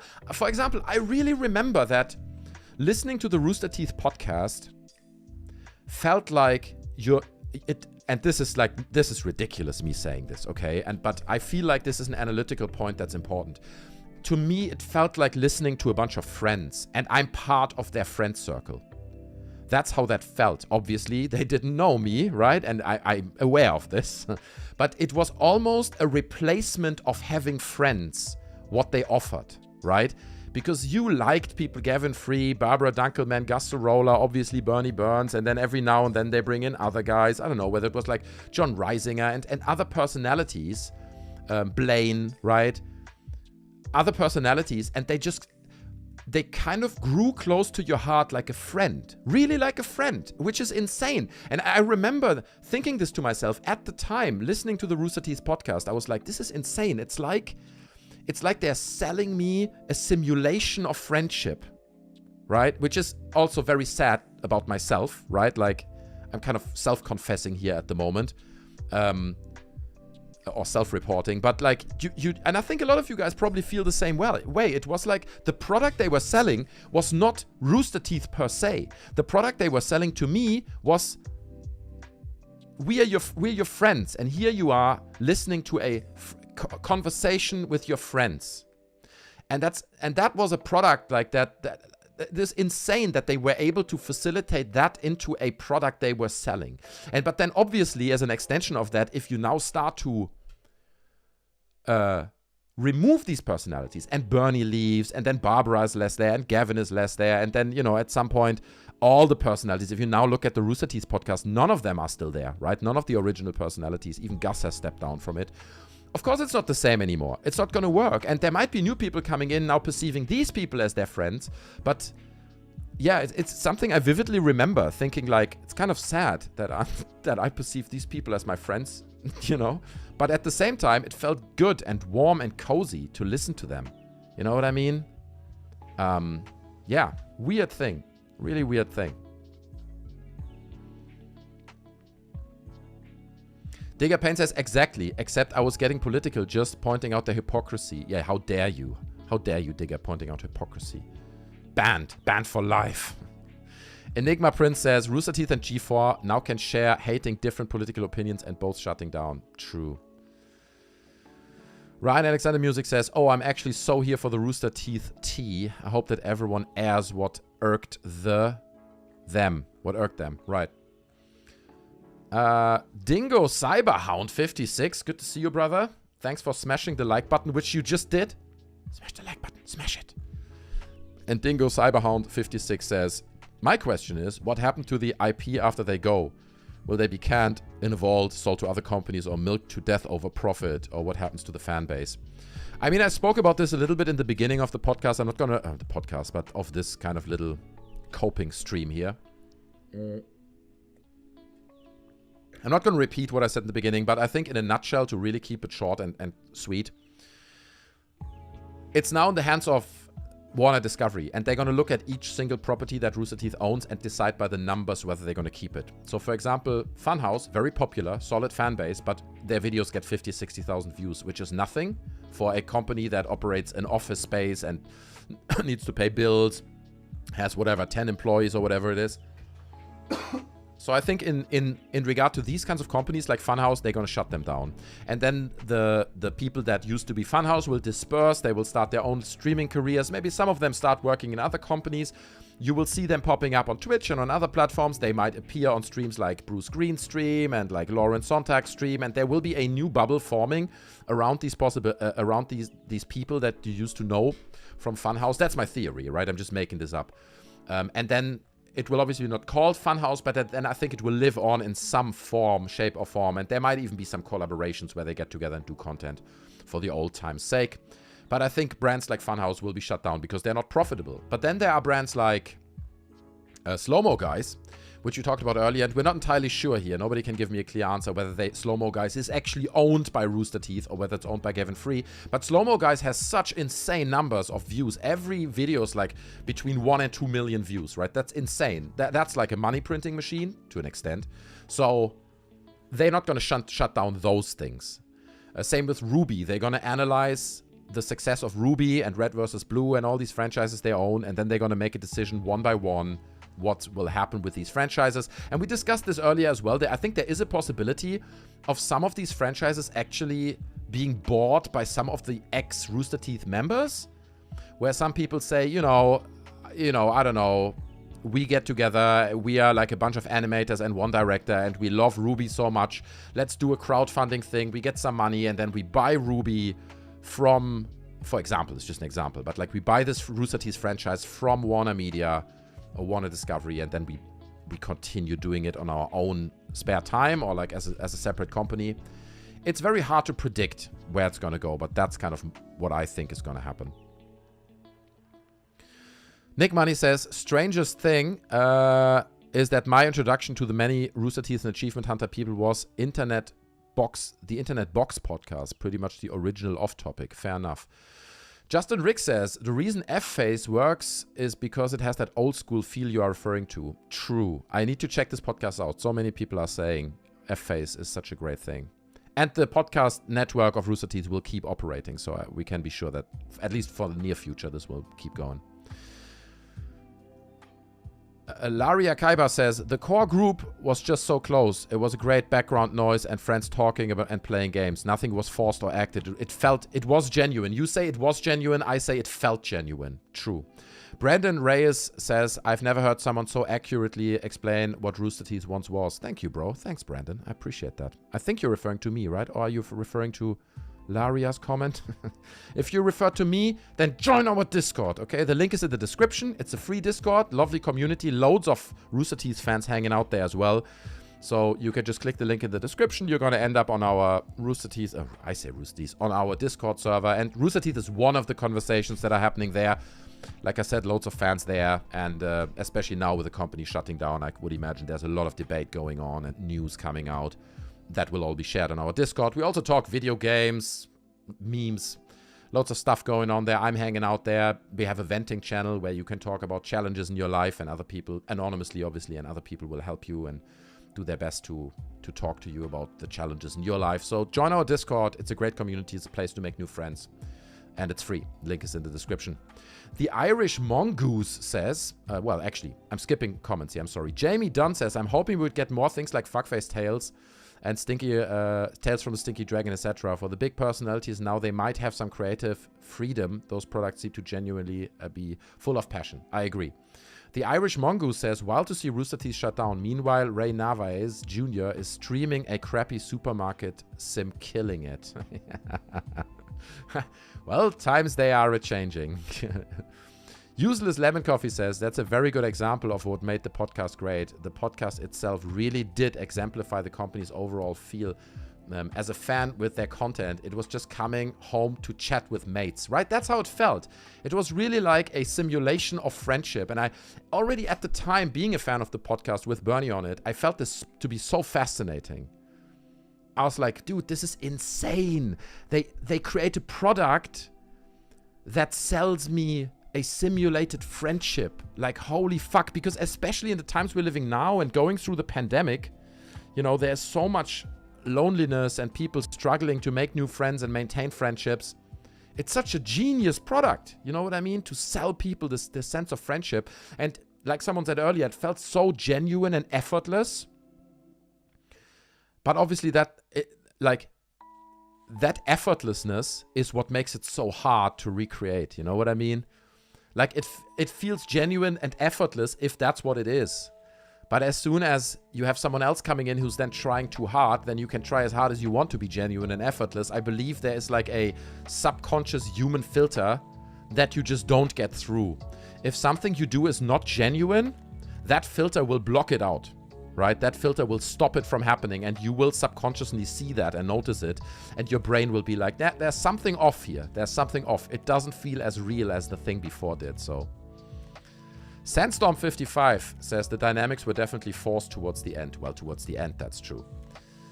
The Irish Mongo says, wonder about slow-mo, guys. That's still a pretty successful channel. Yeah, again, I don't know if it's owned by Rooster Teeth even, or if it's owned by Gavin and his mate.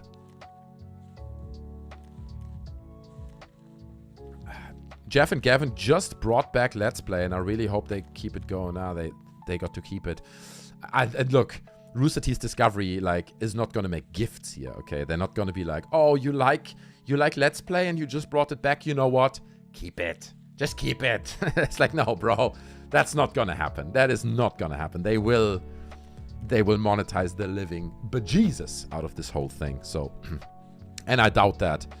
I doubt that Geoff and Gavin would buy back Let's Play. You know, no way. I mean, they might still do content together, but then they just don't call it Let's Play. They call it Fun Play. You know, whatever. They call it Play Joy. Just give it a slightly different name. Then you don't pay the licensing fees. I believe slow-mo has always been separate, says Sandstorm. Thanks so much, bro. Possible.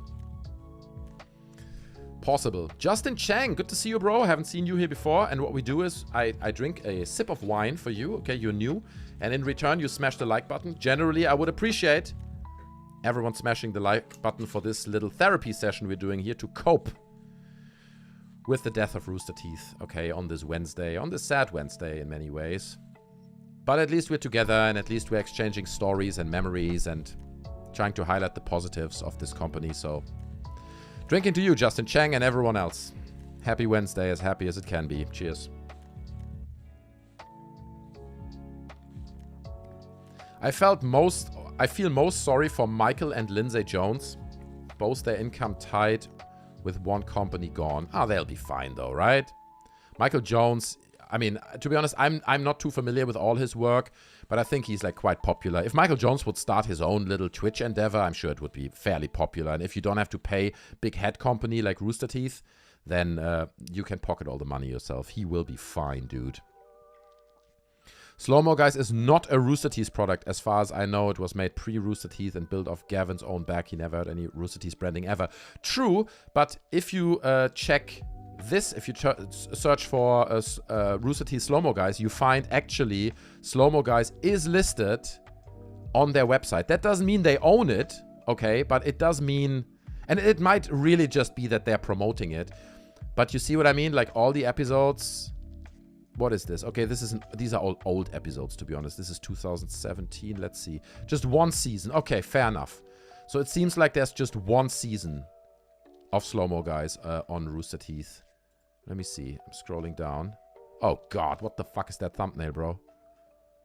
Yeah, 2013 to 2017. So maybe they struck a deal and they said, you know, some of the older episodes can go on Rooster Teeth. But I think you're probably right. I don't think Rooster Teeth owns... Slow-mo, guys.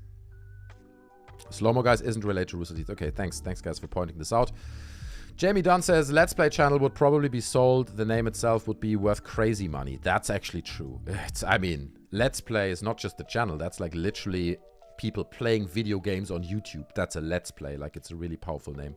It was always amazing to me how they even got that name anyway. That's true. iMike Gaming says, they're making... videos on the Let's Play channel called Supplemental Content for F-Face. Fair enough. Kdin says, Let's Play might be worth maybe only 1 million at the low end now. Its history of high views means little when its recent video over the last 4 years had almost no views. Let's check the Let's Play channel. Let's check this out. Okay. Where they are at with views. Because to be honest, I have not checked them a long time ago. Oh, stop. Stop playing videos. On the channel. Okay, here we go. So this is the current state of the Let's Play channel. Oh boy. Yeah, it is. It's basically similar to, we looked earlier at Funhaus. It's like 60k, 70k views, 60k views, 70, 100. Some of the videos get like just over 100,000 views. Most of them stick between 50 and 80k, I would say. So yeah, numbers are not good. But I think there's probably value in the channel itself. Do you know what I mean? Like, there's value in saying we're selling the channel Let's Play, and then someone else can take it over and, you know, whatever, do their own content, delete all the videos on it and do their own thing. Just the brand Let's Play, because that's like an asset in itself. Bella says, I remember Gavin talking a long time ago about trying to move to the United States after starting Slow-Mo Guys. He qualified to come across. I remember that too. It's funny you say this, because I remember Gavin talking about his 11-year endeavor of getting a fucking US citizenship or something. It was a wild ride for him just to make it into this country, and he kind of broke it down. I remember at that time I was like, why the hell would anyone do that? Why would anyone go through that 12-year endeavor to live in the United States? But, you know, fair enough. That's just me. Elaine Mage, is that your name? Ileana Mage. I think one of the things I'll miss most if RWBY never gets picked up would be not just the story being finished, but the lovely music Casey brings to the show. Yeah, there's a lot of people being heartfelt about RWBY at this point and just being sad, man, that thing will probably not get more content made now. Poor Barbara and Trevor, says Enigma Prize. They recently came out with their engagement of marriage. And now, like Lindsay and Michael, they both ain't working no more. Well, again, they'll be fine, you know.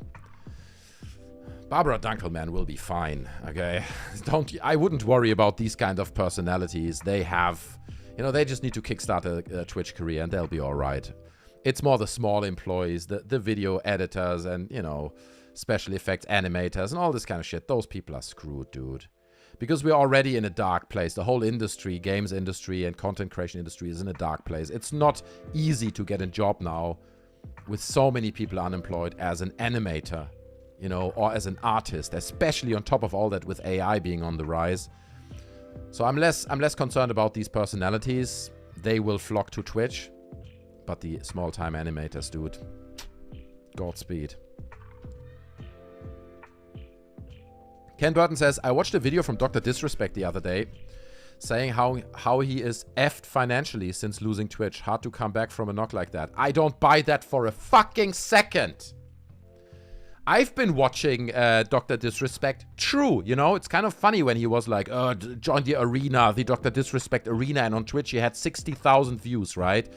Now, okay, sure, his streams only get like 25, 30,000 viewers at the time now. But bro, you're not, I mean, dude, you must have fucked up royally if you can't keep a basic life going with a success like that and with 30,000 viewers at any given time on Twitch, on YouTube where he's now.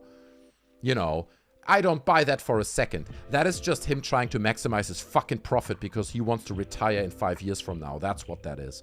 I don't buy that he's financially ruined. It did obviously put a dent in his career, no doubt. But nah, man, that dude is making bank still right now. Okay, so I don't buy that, personally. Might be wrong, though. Swooty Swoo, good to see you, bro. Drinking to you. Never seen you here before. Smash the like button. I haven't been a fan of Rooster Teeth since all of the unfortunate incidents came to light. But when I was big into it, Achievement Hunter was my thing. I'm sad the company is going away, but I hope the best for everyone. Yeah, thanks, bro. You're right, Swooty, man. I also hope for the best. I hope that there will be a movement online of loads of companies being like, all right, we got to pick these guys up. You know, it's 150 employees. We need to be able to squeeze them into, you know, into the industry somehow. It's not a huge amount of people. So I hope that there's like incentive for other companies to pick up these animators and all these guys. But yeah, thanks for your compassionate comments, Wooty. I appreciate that. Smash like button.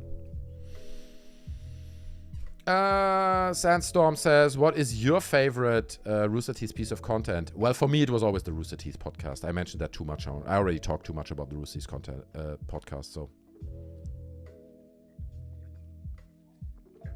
Key Reverb says, I love the content that you do. It's very informed on recent events. Keep up the hard work. Thank you, brother. I appreciate that. That's very nice. In return, smash like button, okay?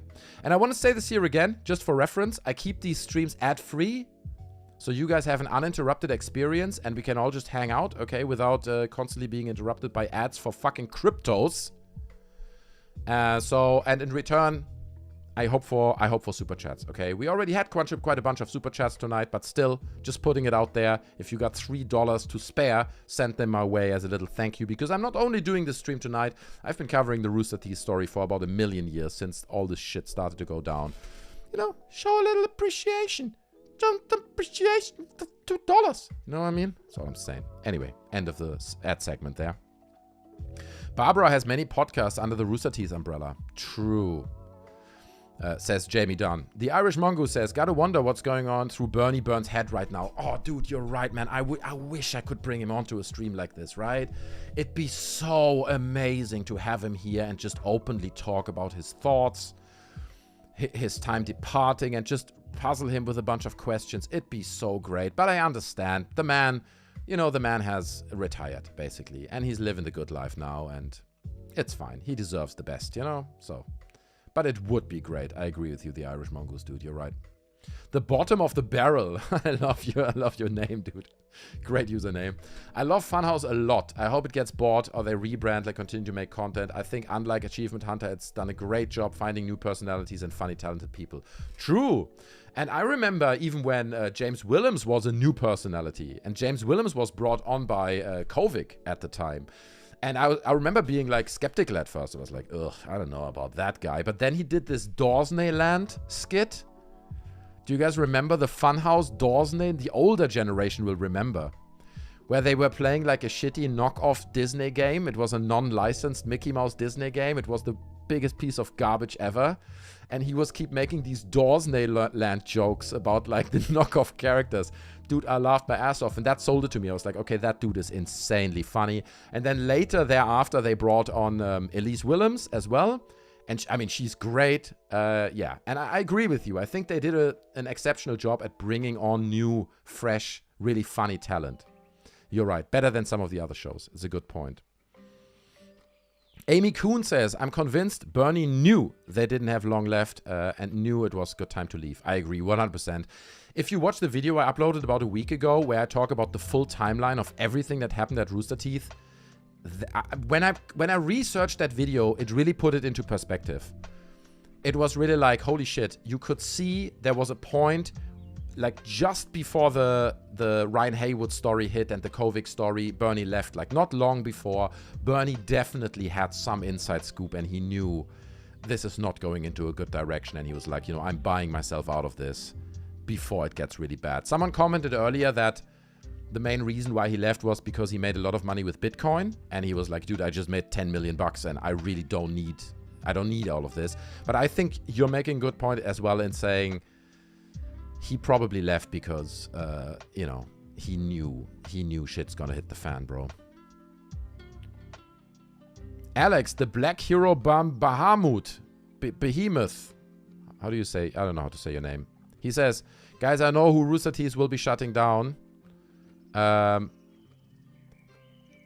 he name is David Zaslav. He's the president and CEO of Warner Brothers Discovery, right? Yeah, Warner Brothers Discovery has shut them down. They're responsible for this. That's true. Joe Blunt. Are you smoking balloons, bro? Joe? Hopefully they pull a... Jesus, hold on. I need to go back to this comment. Hopefully they pull a second wind and get a bunch of old guys together in their own channel and start doing better than before. That is actually a good point, right? A lot of people were saying this. I just hope that Rooster Teeth, now that they're done, they just sit down in a fucking bedroom and start making basic content again. You know, and there's something to that. I think there's a possibility that something like this happens, that just a bunch of guys get together, especially since like big brands like Funhaus and stuff will now be probably dissolved and not exist for much longer. There's a lot of talent, like on-screen personalities that are now free to do their own thing. And I think there's an interesting dynamic that could potentially happen there of them getting together and creating new interesting content. So yeah, it's a good point, man. I love James and Elyse, says Colm O'Neill. I agree, man. They're just really lovely people. 100%. Key Reverb says, not just the financial difficulties that the company suffered with, what would you say was the biggest controversy event that caused the downfall of Rooster Teeth? Definitely the Ryan Haywood thing, dude. The Ryan Haywood thing single-handedly fucked them hard, bruv.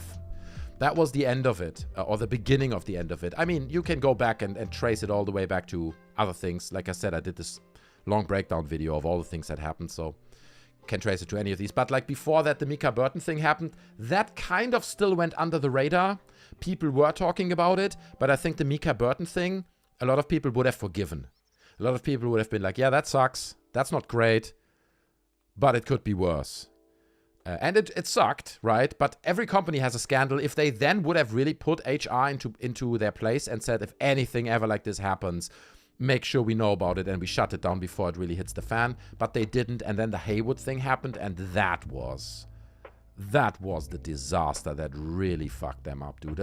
Because the stuff that Haywood did allegedly, it's really horrible stuff. You know what I mean? It really pushed it to a different level. So I think that's what it was, bro.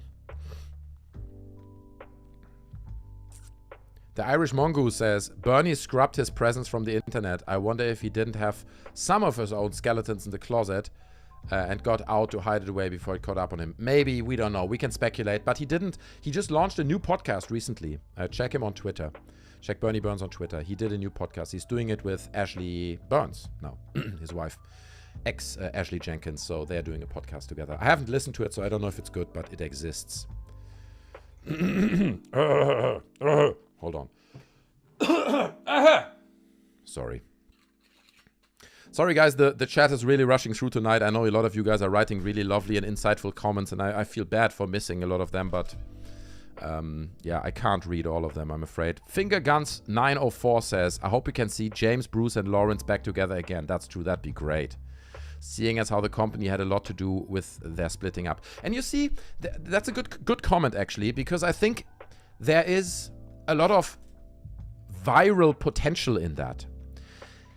If Bruce, Lawrence, and James and Elyse Willems get back together, that will be a fucking legendary stream. That stream will crack the numbers, bruv.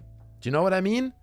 Guaranteed. People will love it. People will be over the moon that happens. And if then you bring in one or two of the other members every now and then, maybe they do, let's say something crazy. They do a 12-hour stream, like some crazy event, maybe for charity. And then every now and then they bring in other ex-members from the Funhaus crew now, and they are promoting their own Twitch channels, right? They're like, oh, you know, I'm back. Now I'm doing this. After Funhaus, I'm doing this Twitch channel. And so we're growing all of these channels beyond Rooster Teeth with all these content creators, Funhaus and so on, all of them being on the loose now. I think there's a lot of potential of like viral collaborations that could really almost kickstart a new ecosystem, a new bubble of content creators that come from Rooster Teeth brands previously, but that now live in their own disconnected Twitch bubble. So as a good comment, I agree with that. Dingo Cyberhound 56 says adios. See you later, bro. Thanks for dropping by. Smash the like button. Salty Stick says Monty dying or Ray leaving were a domino effect, but Ryan was the support beam crumbling. That's actually a good way of putting it. I think you are right. I was never big into Achievement Hunter, but I did watch some content, and it has to be said that Ryan Haywood was a fucking funny dude. Like, he was funny, like disconnected from all the horrible things that he allegedly did. But he was just a funny, likable dude, unfortunately. So you're right. Him leaving... I still get comments now of people saying, oh, I loved Ryan Haywood, and no matter what he did, I will support him forever. You know what I mean? Like, that dude is great. I disagree. You know, I was never personally attached to that guy, and what he did is absolutely despicable, allegedly. But, yeah. I see what you're saying. Him kind of being the support pillar, column, is a good picture you're painting there, Salty Stick. I keep reading Salty Dick, bro. I'm sorry. It's just... Beanie says, the Ryan Haywood thing, for sure. It is so strange watching someone for so long and then finding out they're actually effed up, man. Yeah, 100%, right? That's the thing. It's like, for me, it would be like, imagine you suddenly hear Bernie was like screwing over like almost underage fans at conventions. It's like, what? What? That'd be insane, you know? Obviously he didn't do that, but I'm just drawing a comparison because I wasn't, again, connected to Haywood, but to have someone that you really admire and you look up to and that you think is doing great content, and then to find out he did that, probably, allegedly, it's a sad state of affairs, I guess. The wine's getting to me, bro. It's been drinking wine now. Joe Blunt says, I don't think you can lay it all on Ryan. It seems more like a death by 1,000 cuts situation. And partly their response to Ryan thing were for some reason leaned hard into politics. I'm not leaning it all on Ryan. I think the question earlier was, what do you think was the core, what was the one moment that was most impactful on their fall? Of course, there are thousands of moments, you're right. And if you, again, watch that timeline video I did recently, that breaks it down quite compellingly, actually. Even for myself, it was a great exercise. But if you ask me what was the moment that led to the downfall, that was the Haywood moment. That was the biggest scandal. That was most effed up. That thing was just off the charts. So, you're right. It was death by 1,000 cuts. Absolutely. But that was the moment, I think, that had the biggest cut. Let's put it this way. Rob Mortality. Welcome, my man. Thanks for smashing the like button. In fact, I'm drinking to you as well. Okay, it is Wednesday and we're getting drunk over here. You know, we're coping, bro. We're coping with all this. It's over. Okay, it is over. And Rob Mortality says, dude, this sucks. Funhaus was the thing that got me out of a really dark time the last few months. And it just keeps on... and the hits just keep on coming. I hope for the best. Dude, okay, first of all, thanks for your comment, bro. That sounds awful, and I'm sorry you're going through this, okay? I'm genuinely sorry. It sucks, man. It's dark times. A lot of people have struggles at the moment, so. But when it comes to the Funhaus personalities, they will not go away. They will continue to do their thing, probably on Twitch. Together with others of them, they will reunite, do different things, so don't worry. They won't go away completely. You just need to shift two slightly different channels in order to keep watching those guys. And you can always watch this channel. Hey, this channel, yeah. Join the Discord, link is in the description, okay? Lovely community. Loads of Rooster Teeth fans over there that you can talk to and discuss things with. I'm hanging out there, and yeah, it's just a lovely community. Good place to make new friends, okay? If you're in a dark phase of your life, like honestly, many of us are, then the Discord... through the link in the description is a great place to start to make new friends, to get a few more people into your life.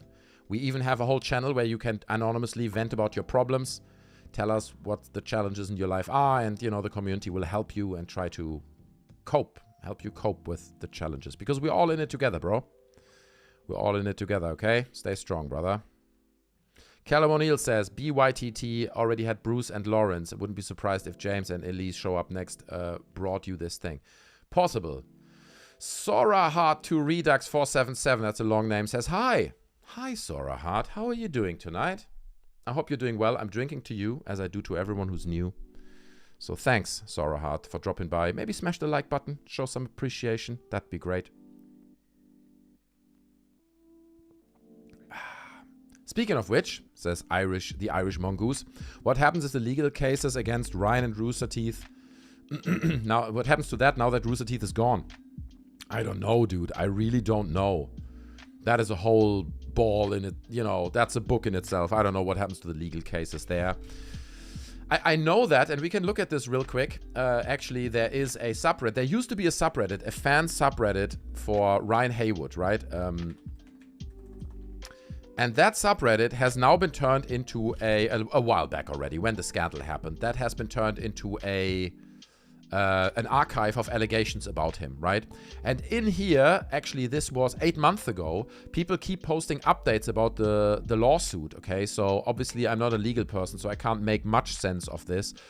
But it seems to indicate that there is some kind of original plaintiff and that someone is suing him. You know, there's like a Jane Doe down here suing Ryan Haywood and trying to get something out of this. I don't know where this lawsuit is at, but I don't think it's a lawsuit against... Well, actually up here it says civil lawsuit filed against Ryan and Rooster Teeth. This is, you know, July 2023. I don't know where this is going, but there is clearly a lawsuit going on. And it might just be that Rooster Teeth as a company is being dropped out of that lawsuit, and now it's just going against Ryan and the things that he did. I don't know how this works. Again, I'm not a legal person, so I don't want to talk too much about this. But that is going on. There is a lawsuit about the Ryan story.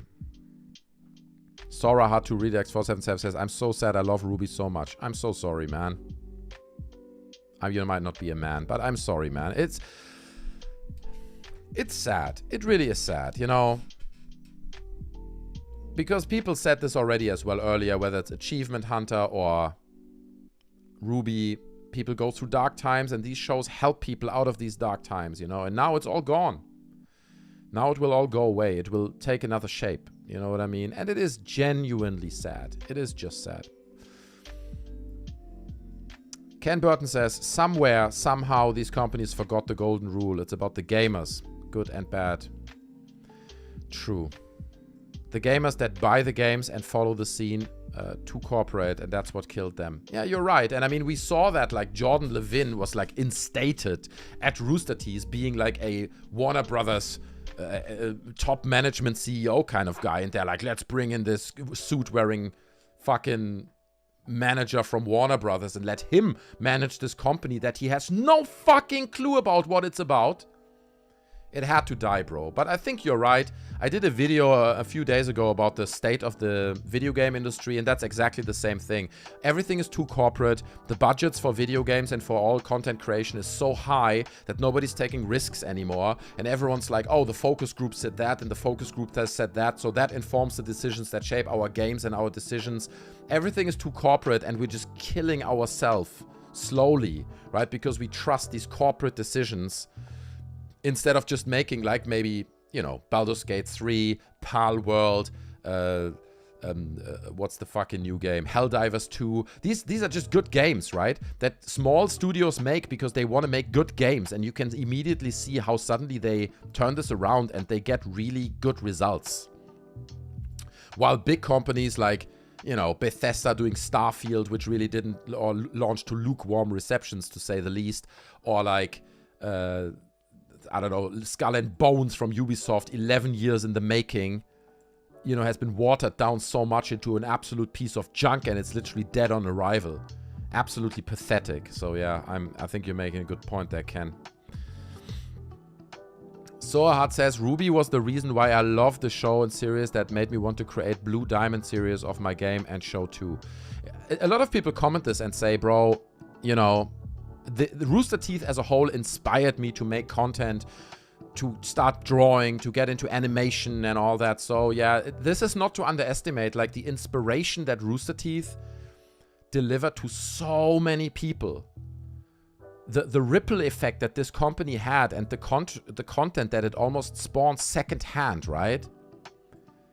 It's remarkable, man. And I think, honestly, it will live on, you know, because people who were inspired by RWBY, people who are inspired by Red versus Blue, whatever, making machinimas and stuff, they will keep doing this content. And a lot of stuff, even in 10 years from now, when Rooster Teeth is long gone, there will still be some kind of legacy of people creating content because they were originally inspired by this company, by these personalities, by the content they created. So, yeah. Justin Riggs, brand new member of the channel, says, doing the Infinite stream, I don't know what, then immediately firing Matt and a bunch of others definitely didn't do them any favors. Yeah, okay, fair enough, that's true. Dylan Minasian, is that your name? Dylan Minasian, bro, I drink to you, thanks for dropping by and posting a bunch of crabs and toothbrushes. Rooster Tooth. I like that, I like what you did there with the rooster and the toothbrush, bro. It's gone, man. Crap. It's crap, bro. We're all in this together. That's why we're here. We're coping tonight. We're getting drunk. And we're marinating ourselves in memories, okay? In positive memories. Ken Burton says, I'm also drinking. Cheers to you, Ken. I hope you're well, bro. I hope everything's going okay on your end. Thanks for hanging out, man. It's an honor to have you in the chat, as always, bro. Cheers.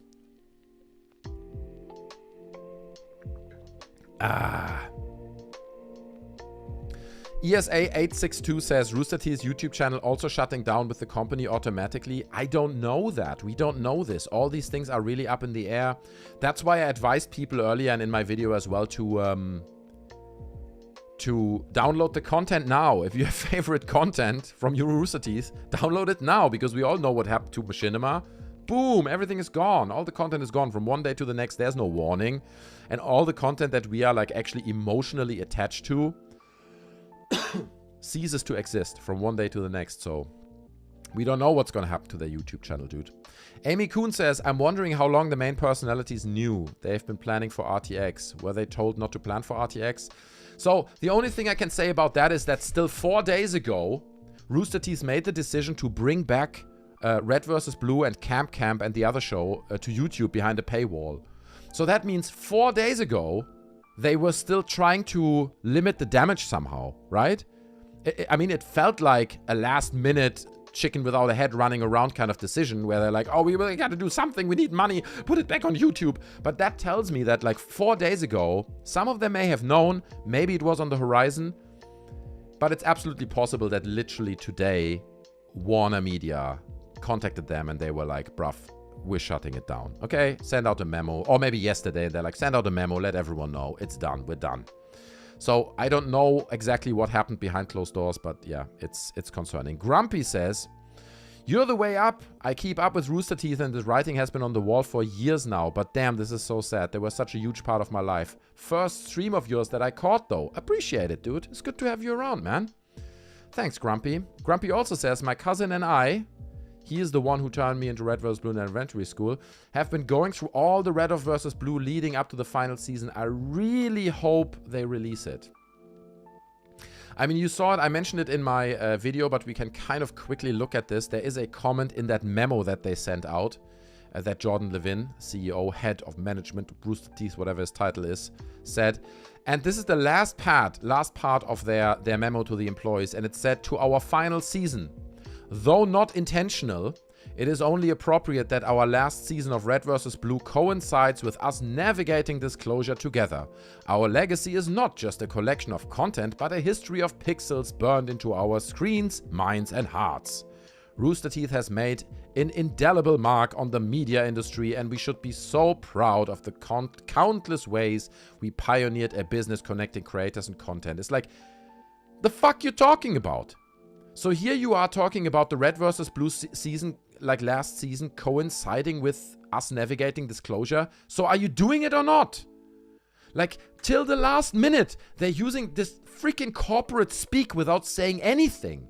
You know, if you would have a little bit of respect for your fans, then you would just say, I mean, even if you just say, I don't know yet. We're trying our best to finish the last season of Red vs. Blue, but at the moment, we don't know. Fair enough. Fair enough. At least it's upfront and it's clear language, right? But they are like, it only is not intentional, but our last season of Red vs. Blue coincides with us navigating this closure together. Our legacy is this and that. It's like, what does that mean? It means nothing. The fans want to know. You know what I mean? The fans want to know, will there be a last season of Red vs. Blue or not? What is it? What is it? And instead they vomit all this fucking marketing speak over it, and it pisses me off, man. It pisses me off that we can't have a company like that. But that's what you get when you instate a fucking Warner Brothers CEO as the head of Rooster Teeth. You get a bunch of ChatGPT style vomit that says absolutely nothing, with thousands of fans sitting out there and being like, so what the fuck is it? What is it? What am I getting and what am I not getting? It is like, you know, they try to make it on nice and fluffy, make it sound like nice and fluffy, but actually it is just disrespectful to the fans. The fans made your company. The fans created your company because they were first members, they loved your franchises, they told their friends about it. The fans are what make your company. They deserve a fucking answer. And if you don't know, then say I don't know. Just say it. Don't vomit that gibberish over us. It pisses me the fuck off. I swear to God, man. It makes me so angry, bro. It makes me so angry. The disrespect, you know what I mean? The disrespect in a comment like that. Damn, there you go. I'm getting off. Getting off of that shit. Felix Racher says, most of the time I follow dramas regarding Rooster Teeth covered by Hero Hey. Had my fun there. Can't deny or hide that. Fair enough. Shame you didn't follow it on this channel, though. Gonna say that. Polly the Polar Bear. Wait, first of all, we have 00 Moga saying, guys, I started downloading the channel as an archive. Thanks so much, Moga. You're not gonna regret that. I got a feeling that within a heartbeat, shit's gonna be gone, dude. So I'm sure you're not the only one doing this right now, but good. That's a good move, man. Downloading everything you can, man. Buy a 4 terabyte hard drive. Save it all. Polly the Polar Bear, love your name, says Rooster Teeth is dead. Also, this guy any good? Is this guy any good? What do you mean, me? What do you mean, Polly the Polar Bear? What kind of question is that, bruv? I'm drinking to you, okay? This is a tradition that we have on this channel. Whenever someone comes in that's new and has a lovely name like you, Polly the Polar Bear, I drink to you, okay? And in return, you smash the like button, hopefully, okay? So, smash like button. It's down there. Just smash it. Come on, man. Like, just show some appreciation. We're here. This is basically like a therapy group, okay? We're coping with Rooster Teeth dying. This is like a family member, a beloved family member of ours has died, and we're all coping with it together, so at least smash like button, okay? Is this guy any good? What kind of fucking question is this? I love you. I love you, Polly the Polar Bear. Cheers. Albini says it's almost 11:30 here in Australia. Maybe I can have a brunch beverage too early, question mark. I mean, look, Rooster Teeth is dead. I think we should all just get wasted, bruv. At this point, it's not too early. No matter on this planet where you are, just get wasted, okay? Open that bottle that you had stored away in the back of the shelf. Get it out. Pour yourself a nice little bev. And just get started, bruv. Whether it's 11:30, it's fine. Okay, it is that time of the day. We really need to get to it, man. We're coping. We're coping.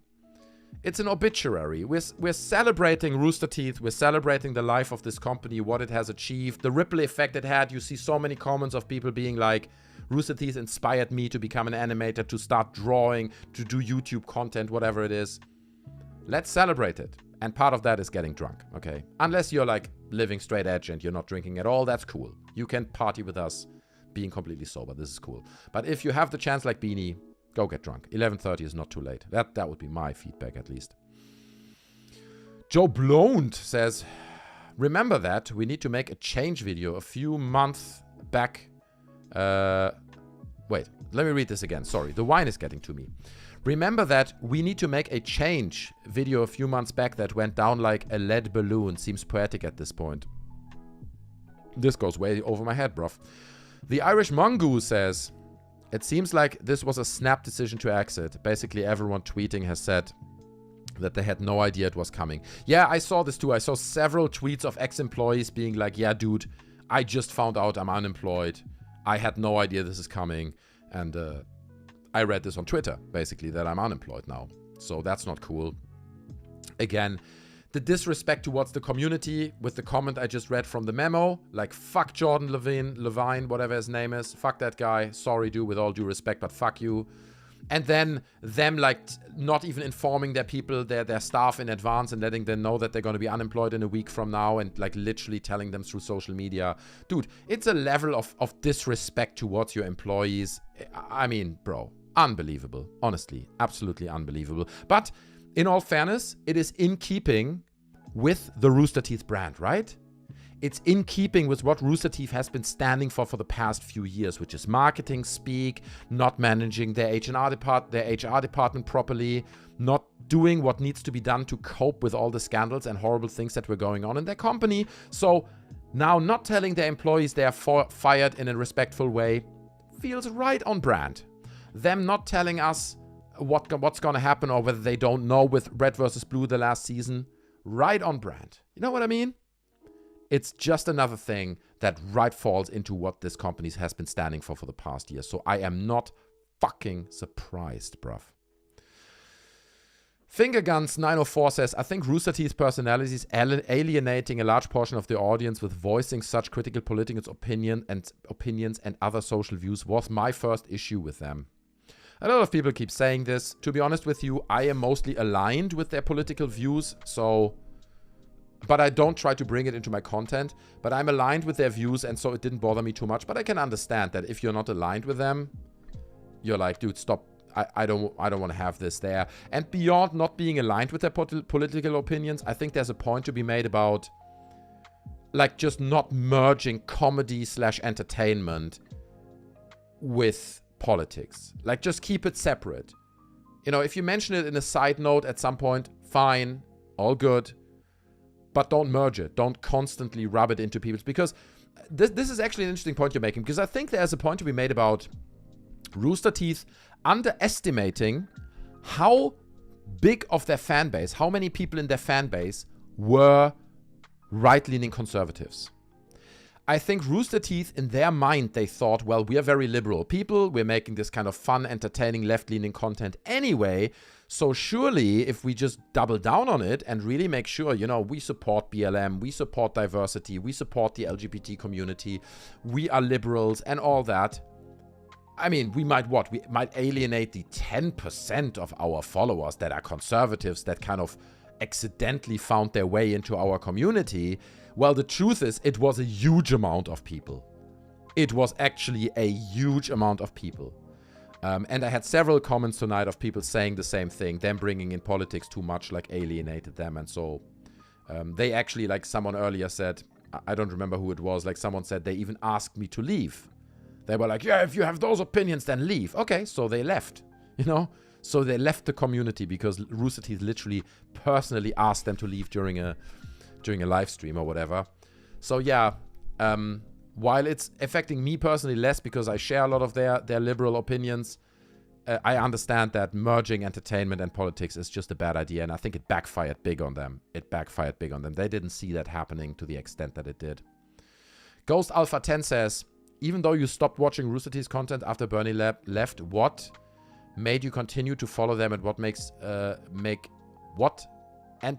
you make videos about them? I guess that's your question.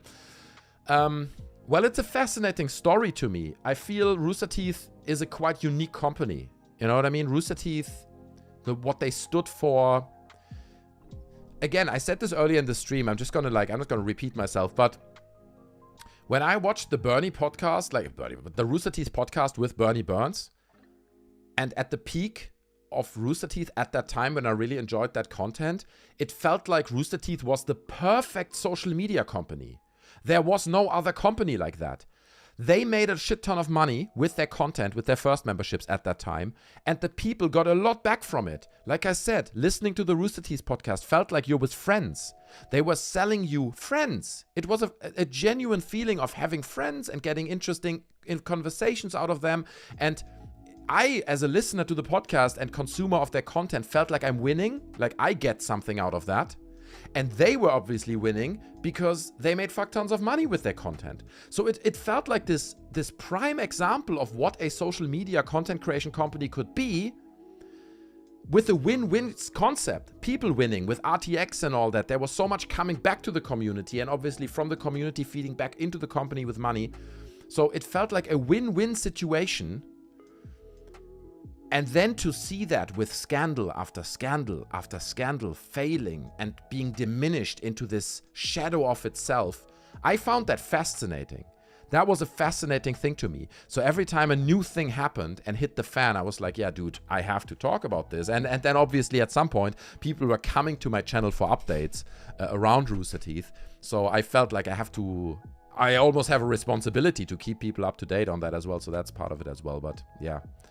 It's fascinating, dude. Ken Burton says, I saw this 15 years ago. They lack competent leadership. True. Just crying crocodile tears, says Matt Yomi. Dude, I'm sorry, bro. We're all crying together here, man. We're all hugging, you know? We're all hugging here, bro. Coping. RDB says, I used to download Red vs. Blue episodes of my 56k modem. It's been a long time. It was over for me back in 2018. I love this, dude. Oh my god. How long does it take to download one episode of Red vs. Blue with a 56k modem? Please write that. I hope I don't miss your comment when you say that. Sourdough Steel says, hold on, I missed one comment there. Zach Boyd, man, I don't want to exclude your comment. I try to read all of them. It's a bit of a challenge tonight. It's loads of comments, but cheers, bro. I drink to you, Zach Boyd. Please smash like button, everyone. I would really appreciate that, okay? And Zach Boyd says, yeah, that was really the nail in the coffin for them. What? That RDB downloaded the episodes with a 56k modem? Sorry, I was talking about shit 15 minutes ago. I can't refer your comment now to what it exactly was linking to. Sourdough Steel says, most right or left-leaning people do care about other political views. The loud ones are the loud ones about one way or the other are few and far in between. don't care. I'm not sure how that don't care fits in there. But no, you're right. I mean, obviously, it's always like a fairly loud minority of people who you know, are on the left or on the right or whatever. Dave Rose, good to see you, my man. Look, I'm actually pouring myself a new glass of wine. My glass is finished, so I'm pouring myself. We're coping. It is Wednesday, and Rooster Teeth is dead. So it's time to exchange some fun and positive memories about the company and get together and hug. Cheers, my man. I hope you're having a good Wednesday anyway. I'm going to read your comment. I know the comment is gone now, but I'll read it. Cheers, bro. So, Dave Rose says, and please smash like button.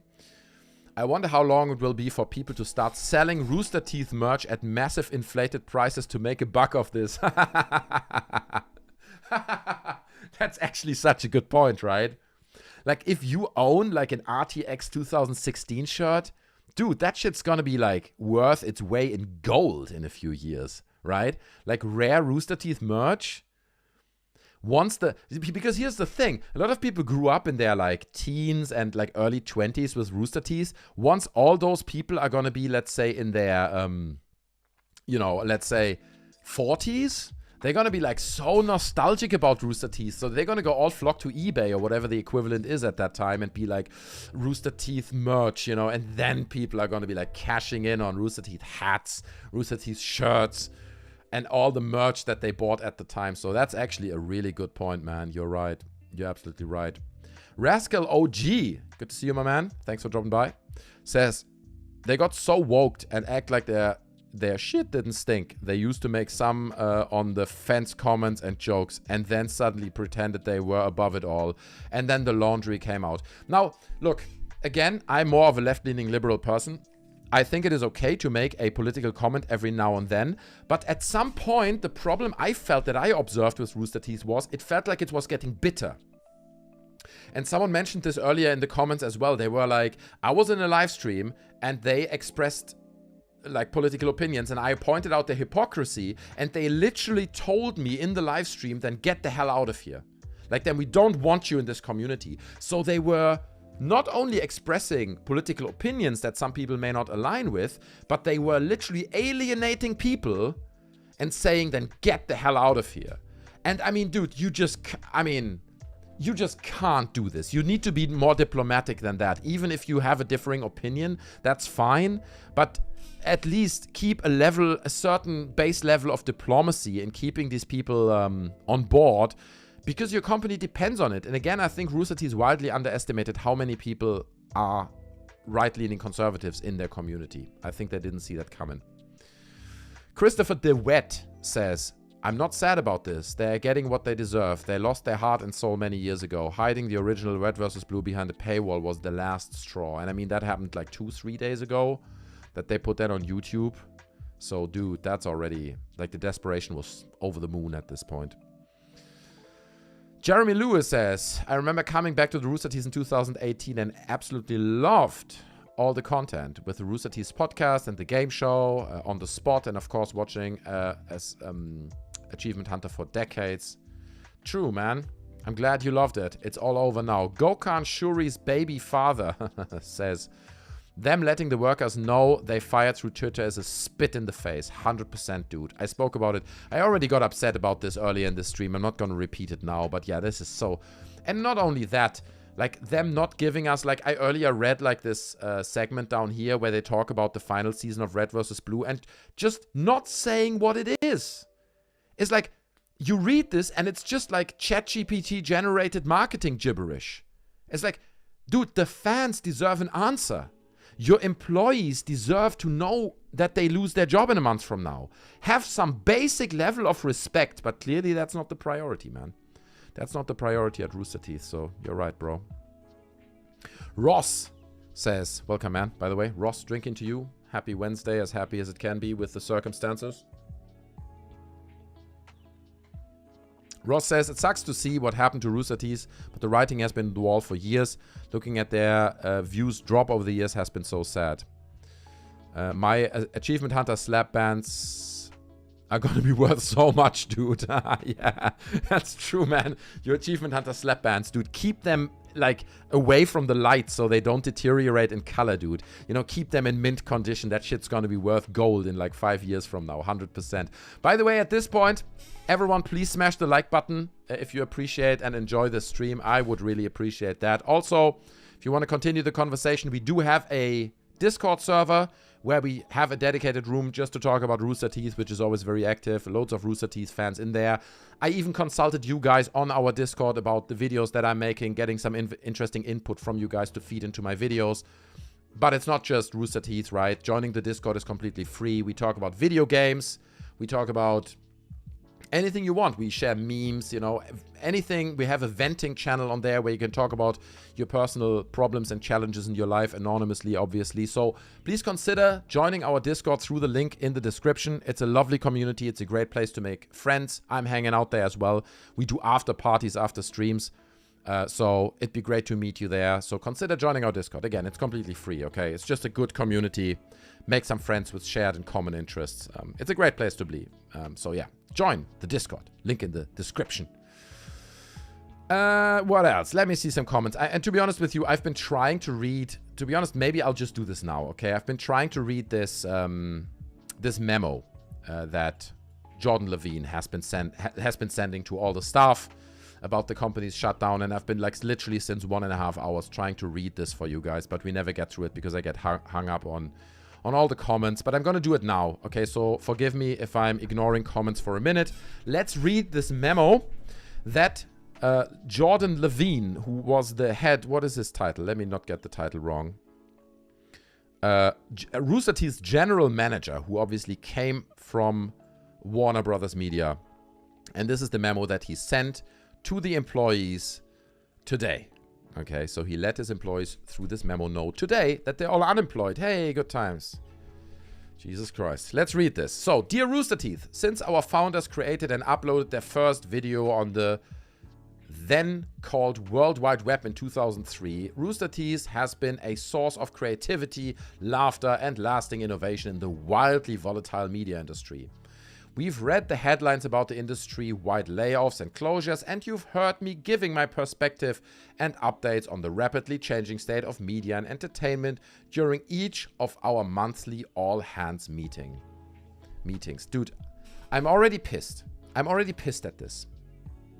And I tell you why I'm pissed. Because I know that throughout this whole fucking memo, one thing that he will not mention is the scandals, how they fucked up, how they couldn't keep their HR department in line, how they couldn't cope with the mistreatment of employees, the blatant mistreatment, the racism, things like the Ryan Haywood story and all this kind of shit happening in the company. None of this will be mentioned in this memo. I haven't read this memo completely yet, but I promise you it will all be about, oh, the shifting media landscape and, you know, consumer behaviors have changed. And it's like, no, dude, you guys fucked it up. You guys fucked it up. You couldn't keep your own people in line, dude. Let's keep reading. Since inheriting ownership and control of Rooster Teeth from AT&T following its acquisition from Times Warner Brothers Discovery continued its investment in our company, content, and community. Now, however, it's with a heavy heart I announced that Rooster Teeth is shutting down due to challenges facing digital media resulting from fundamental shifts in consumer behavior and monetization across platforms, advertising, and patronage. Do you know what I mean? Exactly what I just talked about. Yeah, it's fundamental shifts in consumer behavior and monetization across platforms. It's definitely not that we treated people racist, that we treated trans people like shit in the company, that we didn't pay people for the work that they did, that we had celebrities, personalities in the company that literally groomed allegedly underage fans, right? That has nothing to do with it. It is all about the changes that we're facing as digital media. You know, the level of disrespect in a statement like that is just it's just an insane thing in itself, man. Absolutely unbelievable to me. Please note that the Roost team is not currently impacted by this action. The Roost podcast network will continue operating and fulfilling its obligations while Warner Bros. Discovery evaluates outside interest in acquiring this growing asset. Right, so they're basically saying we're looking to sell all our podcast assets, basically, which is a lot. In the coming days and weeks, we will have many questions to answer and the opportunity to work together to implement the best way to wind things down for us and our community. We are working through what comes next in real time, and we will be as open, direct, and accessible as possible without giving you concrete answers. We will be really open, direct, and accessible, but we will not answer your questions directly. We will hide everything that we do behind a bunch of ChatGPT generated marketing gibberish, okay? Thank you all in advance for your patience and support for one another, of one another.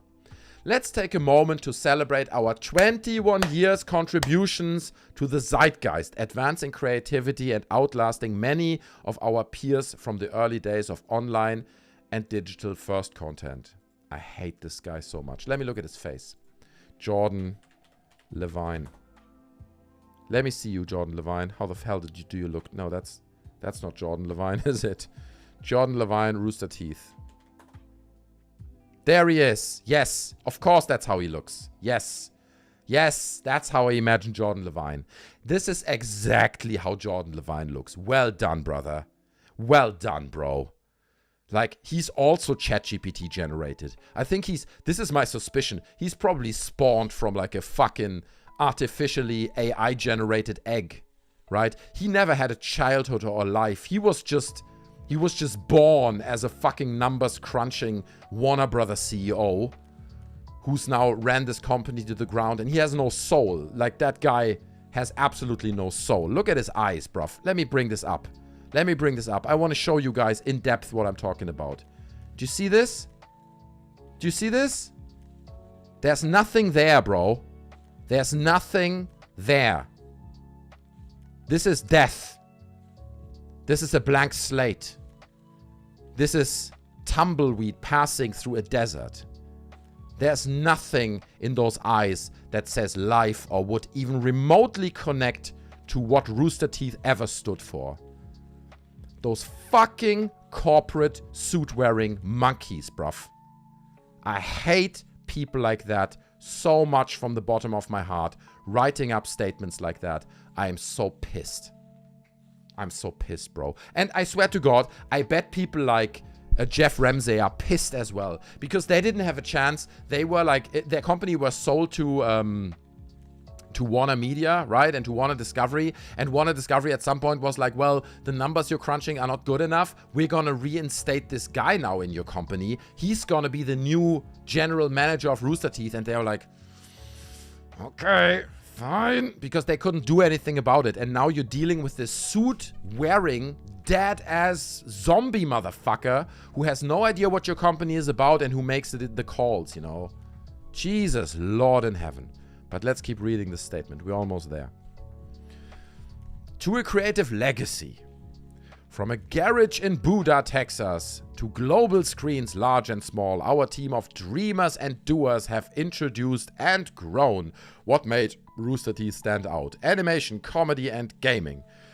From new forms of animated comedy with Machinima, to countless viral memes, including the immortal Snail, aka Snail Assassin. You guys remember Snail Assassin? That was funny, wasn't it? Meanwhile, people fucking finding out through Twitter that they just lost their job.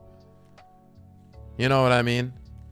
To a US-born animated series embraced by Japan as anime and record-breaking at the time crowdfunded movies, you've accomplished so much and made dreams come true here. You've turned original IP into video games, comic books, and VTubers. You've directed short videos, mocaps, and films. You've puppeteered, hosted podcasts, and have built a thriving community that spans the globe. Your creativity knows no bounds, and you'll continue contributing significantly to culture wherever your paths may take you, because you're unemployed now. I added that last bit there. Dude, man. Honestly, I don't even know what to say about this statement. Every single word of reading the statement makes me so angry, dude. It makes me so angry. Because it is really just a disrespect to the fans, a disrespect to their employees, a disrespect to anything that Rooster Teeth ever stood for. This statement is just like he's punching in the face of everything that everyone loved about this company that it ever stood for. It ultimately really is just an illustration that this man, Jordan Levine, whatever his fucking name is, had no idea what this company stands for, what its value is, and why people loved it. He didn't understand this company in the slightest. I'm sure he's a great economist, right? Who's able to crunch numbers and make sure that big corporations save a lot of money by firing a lot of people. He's probably very good at all this shit. But he does not know what this company stood for. And that's greatly reflected in this fucking statement that he's wrote to all the employees every day. Imagine you're an employee and you're getting this statement in your email. And that's basically him telling you that you're fired. This is him telling you you're fired. Like, why don't you just come over to my desk and spit into my face? Do you know what I mean? Like, at least have that level of authenticity, bruv. Come to my desk, spit in my face. Because that's what you're doing here. You're spitting in everyone's face, and not just the employees, also the fans. The level of disrespect, staggering, bruv. Absolutely staggering. To those who come first, despite passing through many corporate owners, Rooster Teeth transcended a media business and was a dynamic movement that shaped the bond between communities, creators, and storytelling. Our founders didn't have the blueprint for a media empire, but they got close to building one alongside a community that fueled its remarkable growth. In its early days, Rooster Teeth relied on the company's sponsorship through time, dollars, and unwavering passion. Volunteers evolved into staff, and the snowball effect grew. Yeah, the volunteers like Kdin Jensen, who wasn't even paid for working for 1 year for your garbage company, bro. Like, and when she asked about being paid, you just like, no, how about no?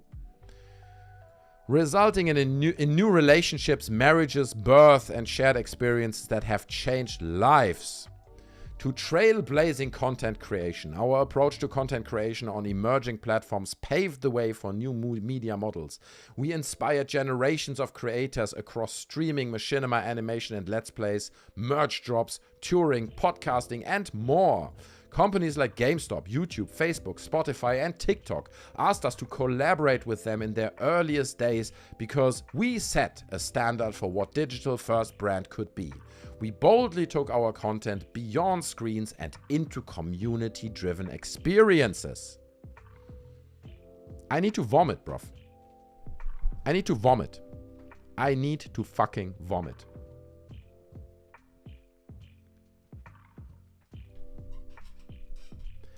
Here's a company that got big and at its peak defied the standards of corporate company making.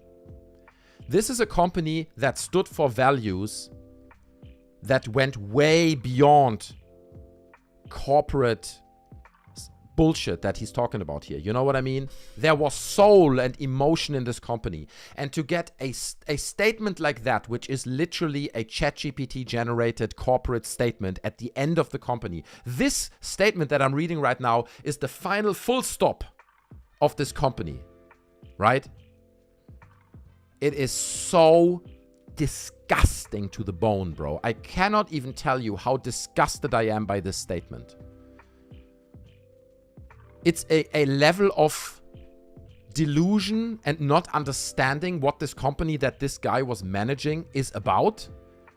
I can't even put it into words how much it sucks that this company, who once stood for real things, for real authenticity, for something that was credible and genuine and believable, now ends in this guy vomiting a corporate fucking statement over all of us that sounds like it is basically about to expand into triple its size. That's how this statement sounds. This is not a statement that sounds like we're shutting the company down. This all sounds like, dude, it's going really, really well. I am so disgusted by this. I don't know about you guys, but dude, the irony of this, you know what I mean? Let's read the last 2 paragraphs. Then I'll read some comments, guys. I'm sorry, I'm ignoring comments. I know. We'll get there. To a changing industry, every story reaches its final pages. Rooster Teeth's closure isn't merely an end. It reflects the broader business dynamics, monetization shifts, platform algorithms, advertising challenges, and the EBB and flow of patronage. All these converging factors have led to many closures in the industry. Yeah, it's not that you just tolerated racism and like trans hate and everything in your company. It's not about that at all, right? While we learn about updates on programming day by day, we will share our plans for shows, franchises, partnerships, and merch soon, and share those updates with the team internally and with the community on roosterteeth.com. Visit roosterteeth.com. You can still become a first member. Pay now. And now to our final season, right, which is what should have been the statement about the future of Red versus Blue.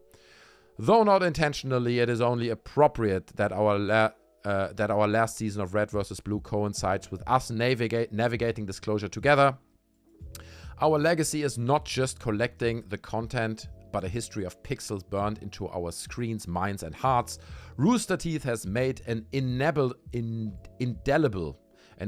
mark on the media industry, and we should be so proud of the countless ways we pioneered a business connecting creators and content with a dedicated community. With respect, gratitude, and sincere appreciation, Jordan fucking Levine, Veen, whatever your name is, dude.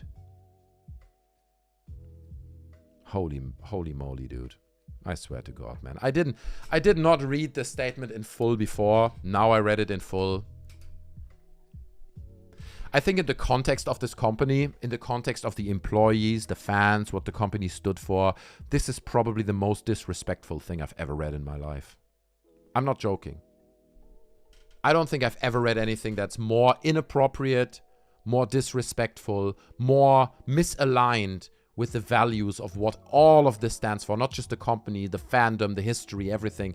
It's just like him saying, bro, I never really understood this company. I don't know.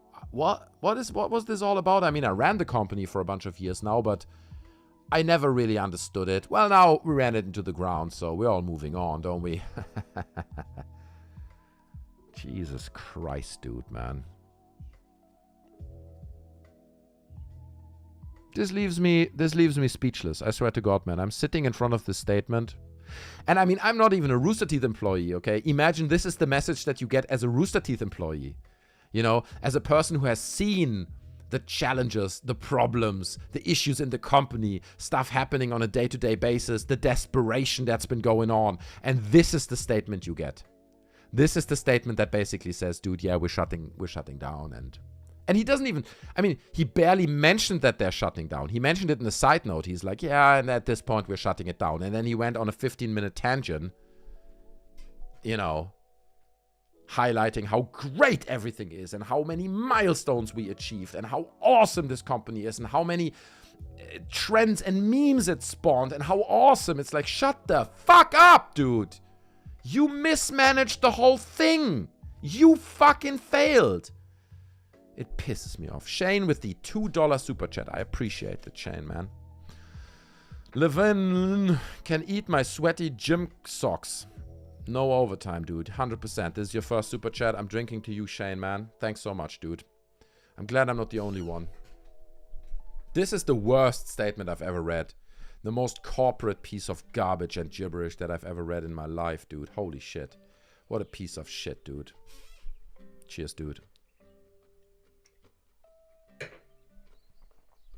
It's just like you feel that a company like Rooster Teeth deserved a better send-off, you know?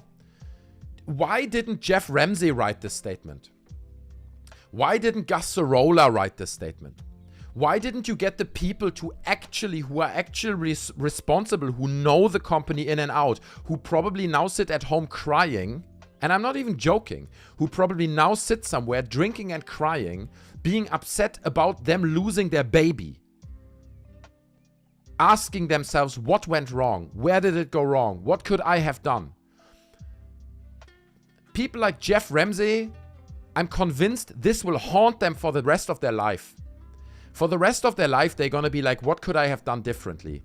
What could I have done to you know, turn this around? At what point could I have taken a different path that may have led to different outcomes for this shit? Do you know what I mean? Why doesn't Jordan Levine have the decency to say, I shouldn't write this statement, bruv? Yes, sure. Right now, I am the, whatever his fucking title is, the general manager at Rooster Teeth, okay? I'm the general manager. But the truth is, I shouldn't write this statement, man.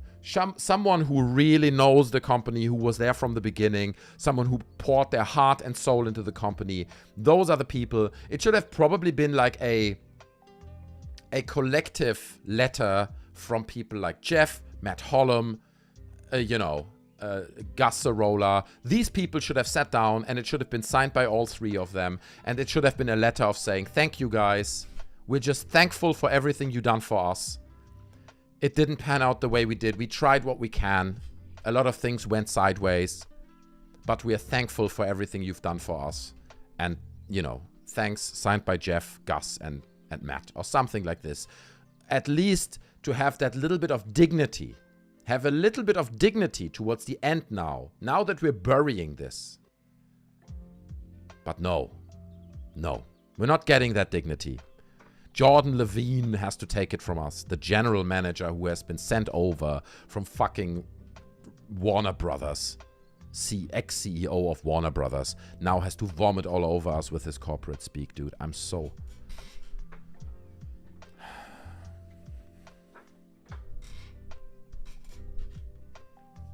Let me read some comments. Danny Castro says, Jordan Levine is a big-ass loser. I agree with you, dude. I hate these suit-wearing number crunchers, bro. David Rogers says, it sounds like they had to say something just to confirm their closing and decided to make it sound like it was a project. True. Zach Boyd says, Rooster Teeth sold its soul and the community didn't like the empty shell of political agendas and controversies that was left. They definitely sold their soul, right? They definitely, I mean, I don't think they saw it coming when they partnered, sold themselves to Otter Media or whatever, you know, at that time. But again, you know, you sell your soul to the devil and you think it's fine. And maybe for 5 years it is fine. But in the 6th year, shit hits the fan. And then the 7th year, it gets worse. And by the 12th year, you're gone, bro. Time for wine, says Laria Kaiba. You're right. I'm pouring myself. My glass is finished again. What a sad state of affair, bro. Unbelievable. What an incredibly sad state of affairs. Could also say, didn't mention if all monetized will be ended and curtailed, or will they still let us pay to see the corpse? That's a good question. Matt Yomi says, because they're cowards. Probably. Salty Dick. Sorry, Stick. I'm sorry. I'm making fun of your username. I shouldn't do this. I apologize, Salty Stick, bro. Salty Stick says, no, I'm going to read your comment now. It disappears. I can only imagine how Bernie feels when seeing all the things he spawned went out with a whimper. Yeah, man, 100%. I mean, look, there's two sides to it, right? Bernie is financially so well off that he's probably like, yeah, whatever, man. None of this matters to me. I'm like, he's counting his millions as he, you know, as he reads this. But still, like, don't misunderstand this.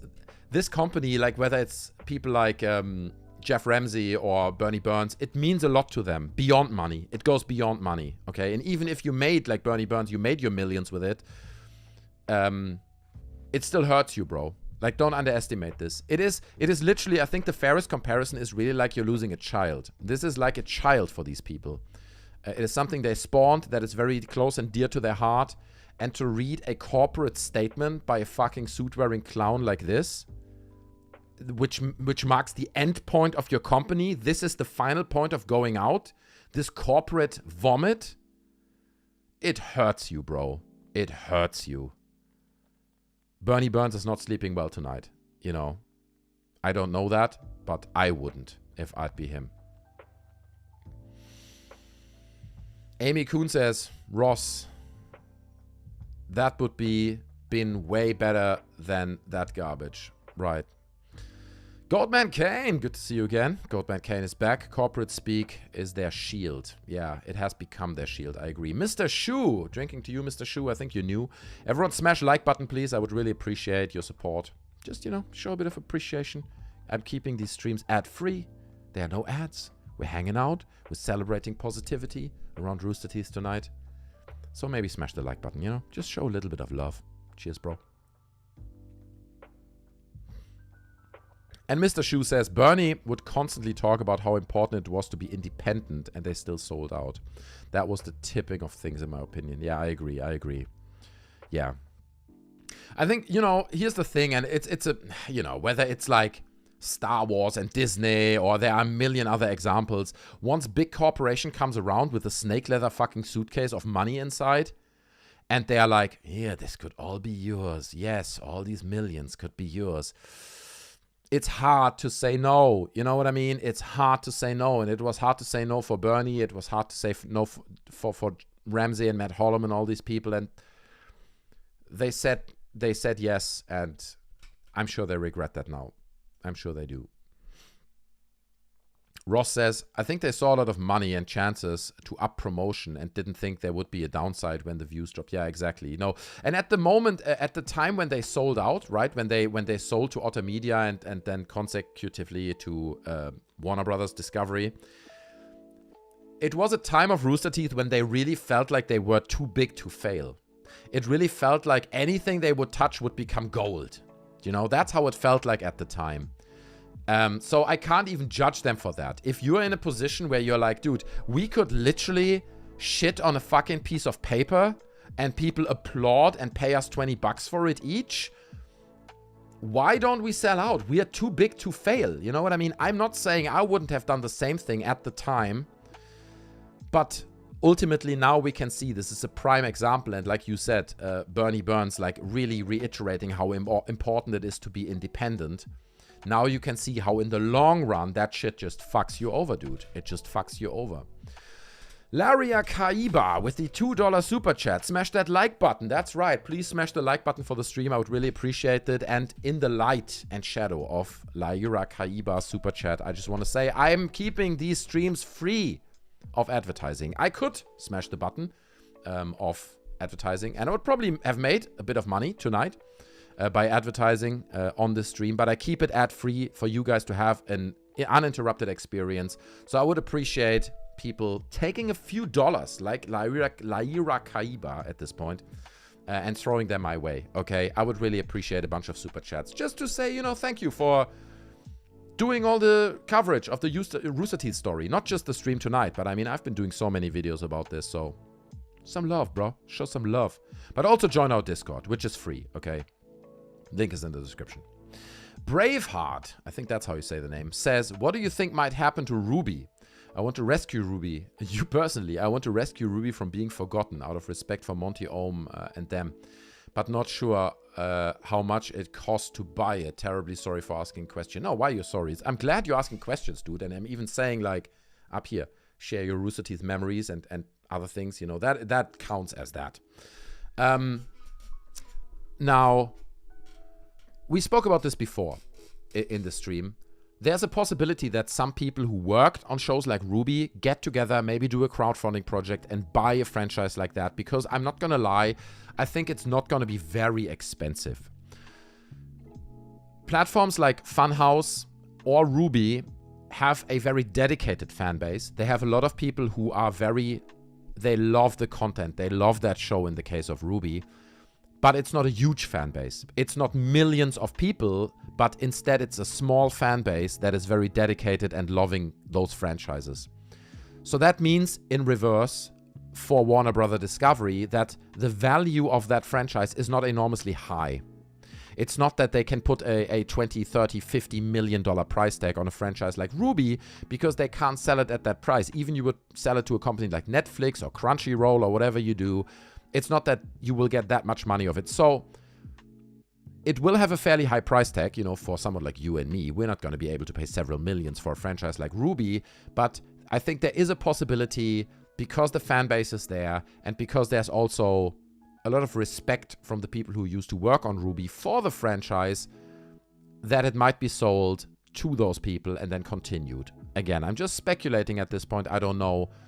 But it certainly is a possibility. And I think we can all hope. Okay. And if there is something popping up, like a crowdfunding platform where people be like, you know, give us $5 and we will maybe trying to buy RWBY back, give them your $5. That's all I can say. Support these kind of causes so it doesn't go to some kind of corporate company like Netflix or whatever, and then suddenly they own RWBY and they never produce more content on it. They just slap all the existing episodes on their garbage platform. So, cheers from the Discord, says Goldman Kane. Dude, good move. Moving to the Discord. Pro move, okay? That's what real bosses do. Join the link. Join through the link in the description, okay? Anyone can join the Discord. It's free. Lucho says, cheers from Brazil. Good to hear from you, Lucho, man. I'm drinking to you. Cheers to Brazil, okay? Rooster Teeth has fans all over the world, and I appreciate you guys dropping by. It's always been such an amazing thing whenever I did the videos about Rooster Teeth to see people coming from every single freaking country of the world, chiming in, sharing opinions, being fans of that movement, you know, and I call it a movement. Rooster Teeth really was at their peak, so cheers to Brazil, my man. I love, what's it called? City of God, right? What an amazing movie. This is as close as I'll ever get to Brazilian culture, but I love the soundtrack to that, man. Brazilian music. Dude, it gets me going. I mean, I'm just a white fucking loser, but that Brazilian music, man, gets me going all the way. Cheers, bro. To you, Lucho.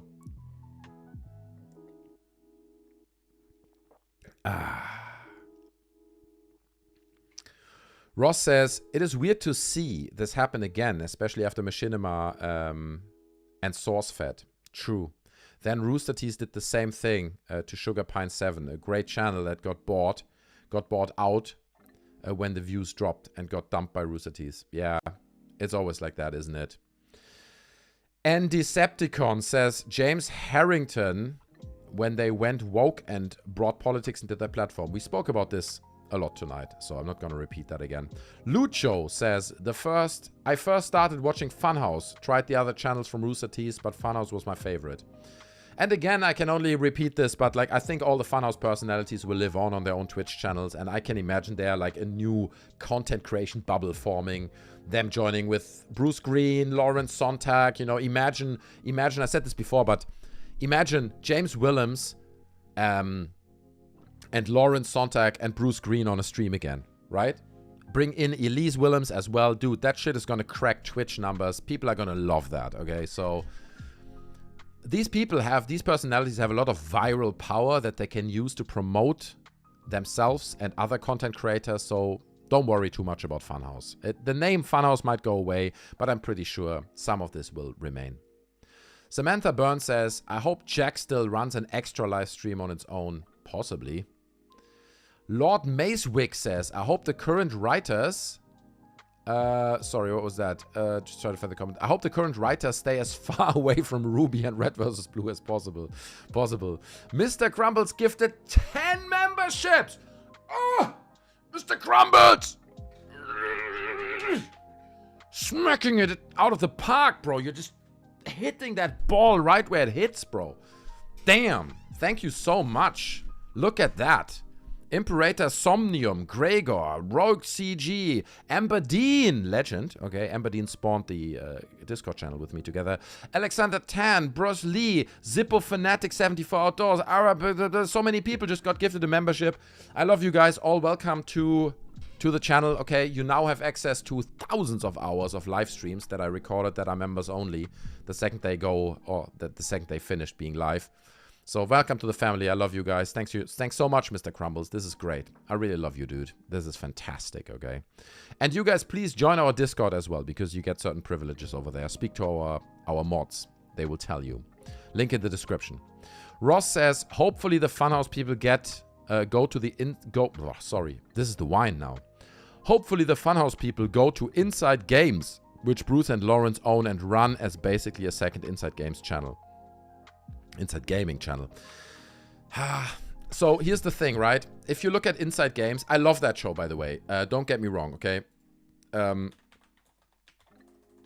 they have been growing, right? If you look at Inside Games, It's like, it's great. 133,000 subscribers. Let's look at their view numbers real quick. Look at this. See what I mean? 25,000 views, 41,000 views. Sorry, you can't see it. Let me resize this slightly for you guys. There you go. 23,000 views, 25,000 views, 41,000 views, 44,000, 73. It's not awful numbers, you know. If you're just Lawrence and Bruce, this is great. This is like a nice little side income. One of them is going to make like 1,000, 2,000 pounds a month, you know, just of this stuff. So it's not bad. It's good for them, but I don't see the potential of them bringing on, at least when it comes to Inside Games, bringing on a lot of other personalities, simply because like it's not that strong in terms of numbers and revenue that you're like, yeah, you know what, bring on these other 5 content creators and we create this. I can see them creating content on the back of it, right? I can see them potentially creating another show that kind of ties into Inside Games on their own, that then gets pushed by Inside Games, something like this. But I don't see them bringing it all together into one. And Decepticon says, I stopped liking Rooster Teeth back in 2019 as their content didn't interest me. Achievement Hunter, I stopped liking them after so many scandals had happened. Yeah, it's a big point, man. Loads of people moved on after the freaking scandals. Lucho says, yeah, if I can group again, if they can group again James, Bruce, Elyse, and Lawrence, they can do some awesome numbers. I'm down for that. So many people are, you know what I mean? And then, dare I say, bring back Kovic. Bring back Kovic. Oh my god, can you imagine a Kovic return? I don't know. What do you guys think? Do you guys think that would like backfire?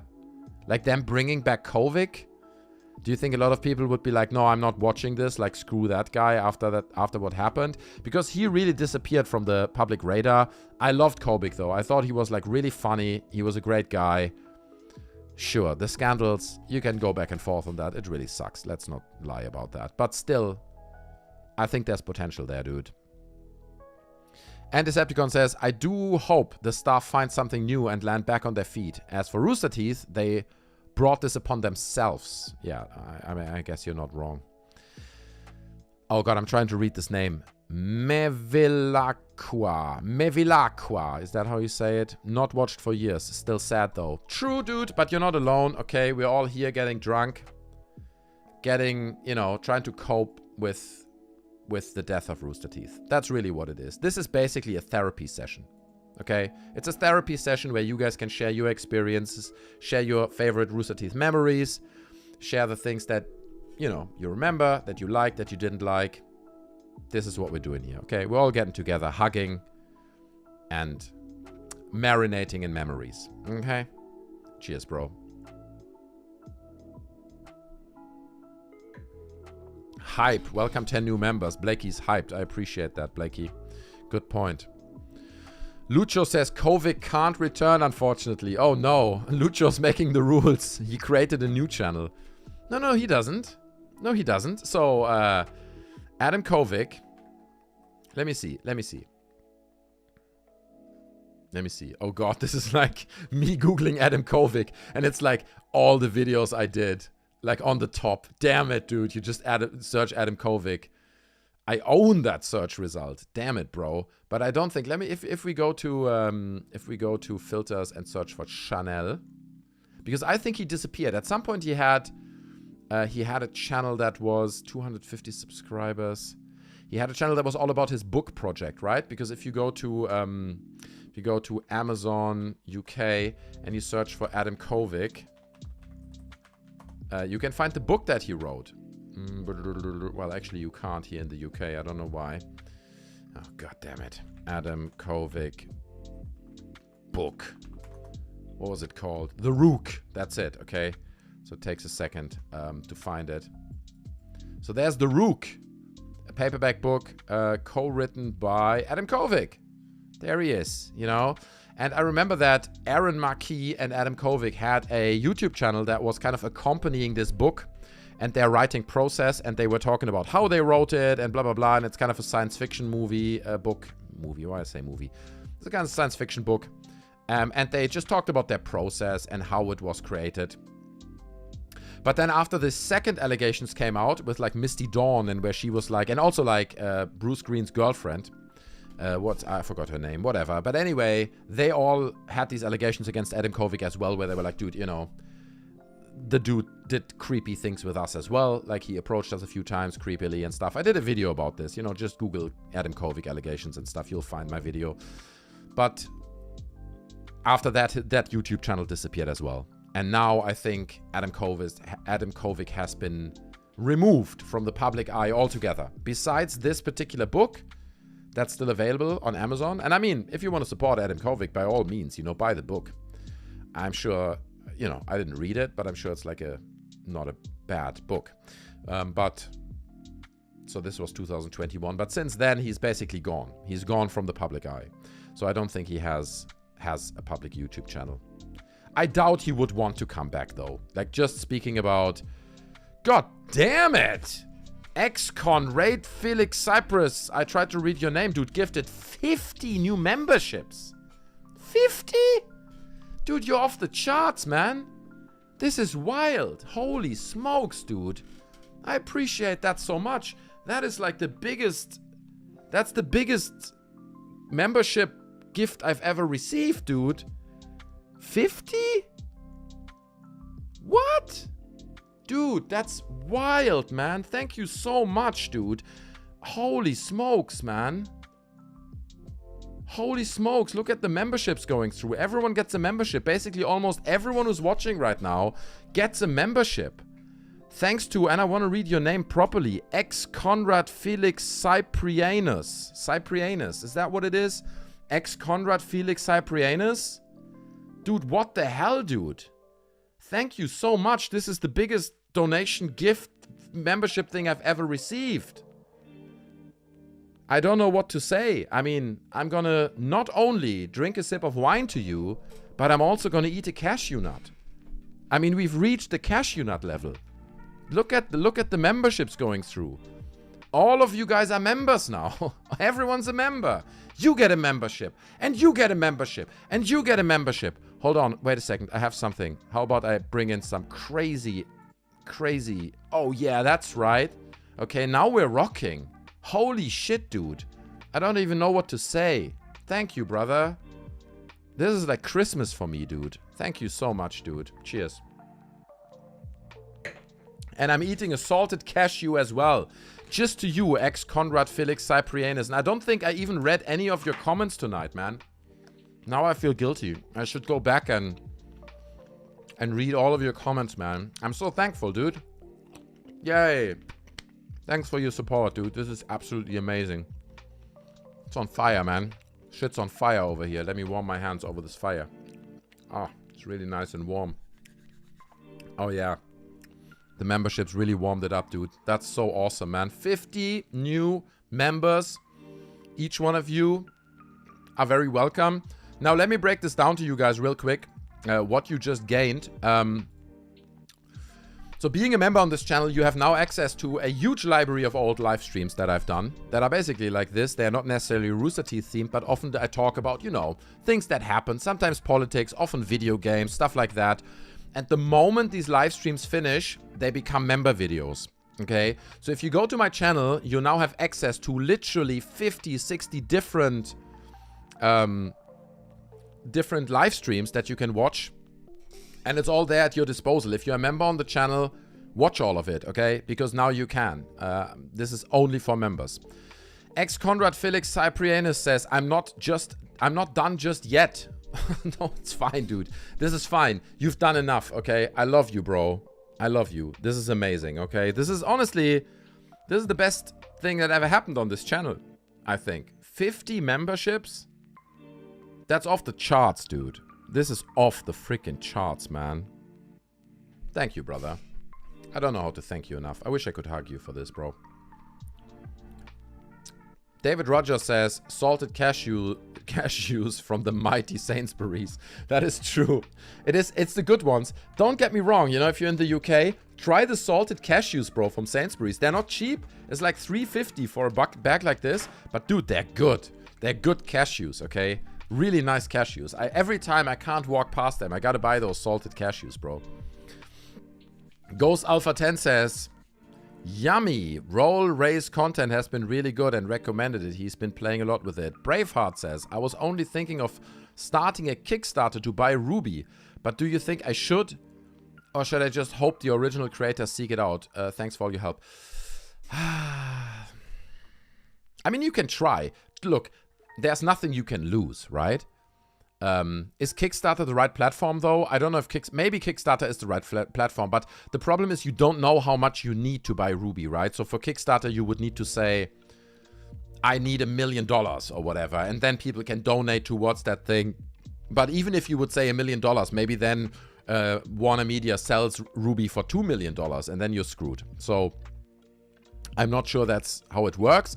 But I mean, as like a gesture of saying, I really love RWBY and I want the fans to own RWBY, put the Kickstarter out there. You know, what can you lose? If people donate money, it's a good thing. It's a positive thing. It's a symbol for you loving that franchise. So I'm glad I was here for this amazing stream. Thanks, Blakey. I appreciate that. I'm glad you're here as well for this, man. Ghost Alpha 10 says, Matt, Chibi, and Nax. Chibi and Nax are also prior Achievement Hunter fans. Lucho says, ooh, Division 2 live, nice, going to watch later. Oh, dude, but that's an old stream, man. Like a Division 2 live stream, that was like 4 or 5 years ago. But that's what I mean. It goes back all the way, brother.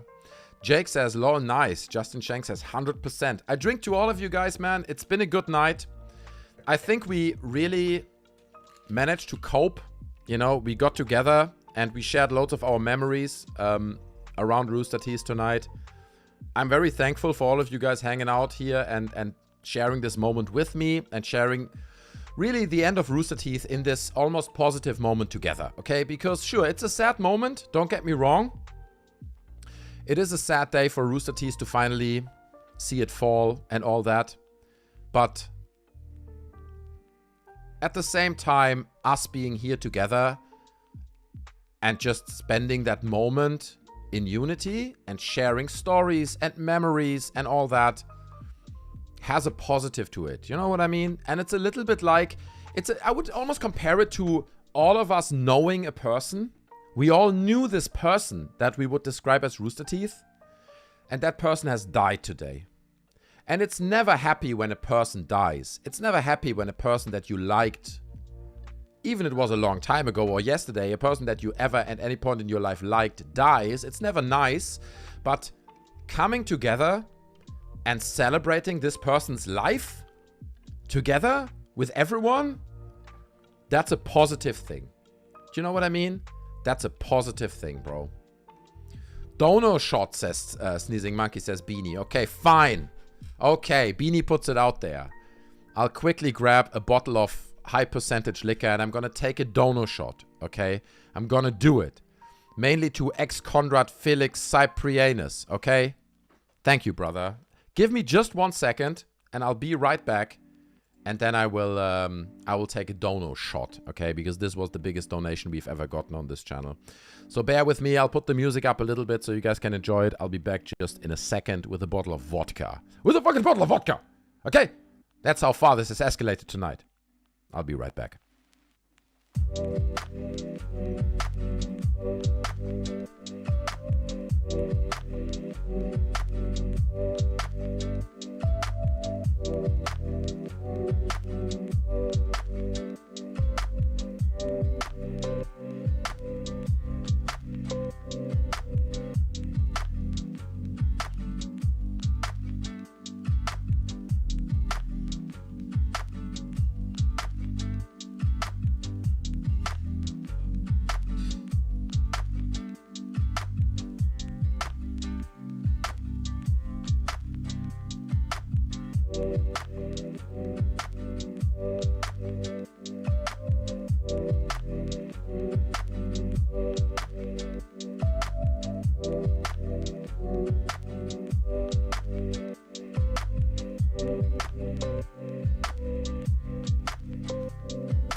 There it is.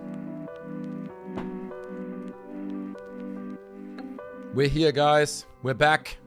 I got a bottle of vodka. There it is. I'm gonna drink to my friend. I have to look up his name. Conrad Felix Cyprianus. Okay, bro. You have given the biggest donation ever on this channel. Jet has given another $4.99 donor shot donation, whatever we want to call it at this point. I can't even articulate myself anymore.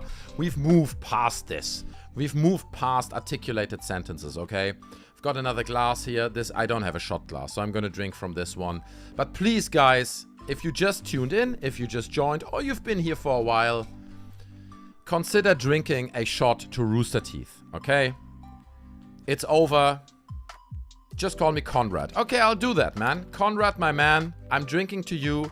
This goes out to you. This is a donor shot because of the biggest... Oh, shit, dude. This is a lot of vodka. I'm gonna be fucked tomorrow, but I don't care. Rooster Teeth only ends once in our lifetimes, okay? So I'll encourage anyone out there, and look, I'm not encouraging you to drink alcohol. You know what? Let me put the... I have a little warning sign for that. Where is it? Where is it? Shit. I have like an alcohol thing. Like, check this website for the facts. Don't drink alcohol. Oh, here it is. Drink aware. Okay, wait. No, hold on. There. Oh, shit. I'm moving things around right now. Ah, shit. Hold on. Ah, shit. There it is. Come on, let me grab my drink aware logo. Yeah, there it is. You see it? Right up there. Drinkaware. Okay? Drinkaware.co.uk for the facts. I'm not encouraging alcoholism or drinking too much alcohol, but today is the day that Rooster Teeth has died. And we're not celebrating that it has died, but we are celebrating the positive memories. We're trying to remember all the good things about the company, and we're gonna drink a shot of vodka. I will drink a shot of vodka. Jet has been a member for 11 months. I appreciate that, Jet. Thank you so much. And beyond everything, Conrad, man, I'll be on the Discord soon. Cheers, dude. I hope to meet you there, Conrad. You seem like an amazing dude. Biggest donation of all time. Drinking this shot of vodka to you and to all of you guys. And I hope that you have something to drink as well. So pour yourselves a glass and we'll drink a shot together. Okay? Justin Ricks just gifted another membership. Thank you so much, Justin Ricks. I love it so much. What an occasion. Exactly. It is a very special night tonight. I mean, here in England, it's a night. I think in England, in America, it's only late afternoon. But guys, it's a special day. So we'll celebrate, okay? We'll celebrate. Cheers. Here we go. I fucking hate vodka. Let's go. Ah. Ah. Ah. I haven't done this in a while. We haven't done dono shots in a very long time. We used to do these streams on here where I, like, for $4.99 I would take shots. And I'm not gonna lie, those streams were very profitable. But, dude, I would get wasted and drink so much fucking vodka. It's horrible. It's a horrible thing, okay? Especially if you drink it on top of almost a bottle of wine. But it's a special night, guys. It's a special night. And we're all here together and we're all celebrating what Rooster Teeth gave to us, what Rooster Teeth did for us, what Rooster Teeth inspired us to do, the personalities, the stories, the people, the love that they shared at the time. We're not celebrating that it's dead. We're celebrating that it lived for 21 years and gave us a lot, and that we were there for it, right? We have to appreciate that as well. We were there. We saw it. We witnessed the whole thing, dude. We saw it coming up. We saw it being at its peak. We had the chance to listen to Bernie Burns throughout podcasts. We were there when, you know, Achievement Hunter was conceived, and we were there. We were part of it. And these are things that nobody can experience, you know. You can't explain that to someone. You can't go to your kids in 10, 15 years' time and say, here, look at these videos, dude. This was really special at the time. It's like, no. This stuff was special at the time. And you were there. And you can't repeat it. You can't repeat it. So, I love it. Beanie's dabbing. Dab. We're dabbing, okay, at this point. I'm glad it was created. I weep for what it has turned into. I'm happy it's finally out of its misery, says Jack. True. That's a good point, man. It really feels like you've watched your family member dying from a horrible, painful disease for a long time, and now he or she has finally died, and you're like, it is miserable that this person is gone, but dude, it's not suffering anymore, right? It's not suffering from low views, from trying to reinvent itself through dog bark, from all kinds of weird things that it went through. It's done now. Now it's just done. Okay? It's a thing. So. Jonathan Alvier says, I knew it would end when Bernie left. Yeah, I think I felt the same, dude. But yeah, we couldn't put our finger on it at the time. But yeah. It's 1:39 in the morning here in England. I have a drink for me, says Matthew Ball. Dude, I'm in England as well, bro. You're a member now of the channel. It's 1:39 for me. Cheers, bro. We're still doing it. It's a special night, man. A special Wednesday night. We're gonna remember this for a long time. The 6th of March it was. The 6th of March, man. I forgot about dog park, lol, says JT. I think a lot of people did. I think that's part of the problem. That everyone forgot about fucking dog park. Grubkiller2297 says, yeah, they should have just stopped before jumping the shark, but at least it's finally over. True. Chalk Outline. I love your name, dude. Chalk Outline is a great name. That's really cool, man. I wish I would be so creative with names. Says, at least some moolah came in based off the news. I don't know. How's my video doing? Probably everyone's here. Nobody's watching my my Rooster Teeth video. No, it's fine. Oh, it's doing fine. 5,500 views. Okay, we're doing fine. My Rooster Teeth video is doing all right. So yeah, it's true. Look, I can't complain. The truth is, I did make some money off the stories of Rooster Teeth in the years. But at the same time, I kept you guys informed. You know, I'm not here to sugarcoat this or anything. Of course, I did videos because people like to watch them. And as a YouTube creator, to an extent, you're bound to what people like to watch. So that's part of it. I'm not denying that. But at the same time, I enjoyed the company. I loved the stories around it. I was fascinated by its downfall. And it was always fun to make those videos, to look into it. And yeah. What exactly was dog bark, says Nick Money. So dog bark, we can look at this, is like after Achievement Hunter was shut down, Rooster Teeth spawned this new channel called Dog Bark. It wasn't exactly Achievement Hunter. They did a different kind of channel, different kind of content. But this is basically a new, fairly new, new content from 3 days ago, 4 days ago, 10 days ago. It's a new Rooster Teeth property, okay, that they spawned after Achievement Hunter went to shit, and some of the Achievement Hunter characters went over to do dog bark. It never really took off. I mean, 12,000 views, 11,000 views, 20,000 views. You know, it's like the numbers were low from the beginning, from the get-go. It was, imagine it a little bit like a fish that you're like pulling out of the water and then it flops around on land. That's what dog bark was. It was like a flopping fish that was struggling for its life. So, bit sad there, but that's what that was.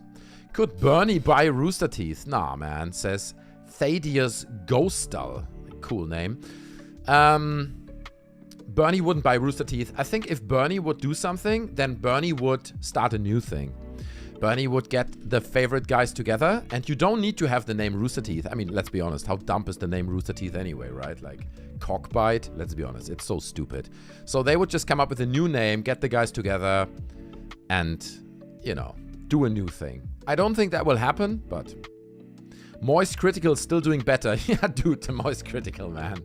That's like he uploads a video and it's like 100,000 views in the first 4 seconds. So yeah, of course he's freaking doing better. Lol, you're getting more views than Rooster Teeth. Yeah, some of their channels, maybe. Kdin, you're right. Eric Westrich. It's a German name. Erich Westrich. I don't know. It's a German name. I can say it in German.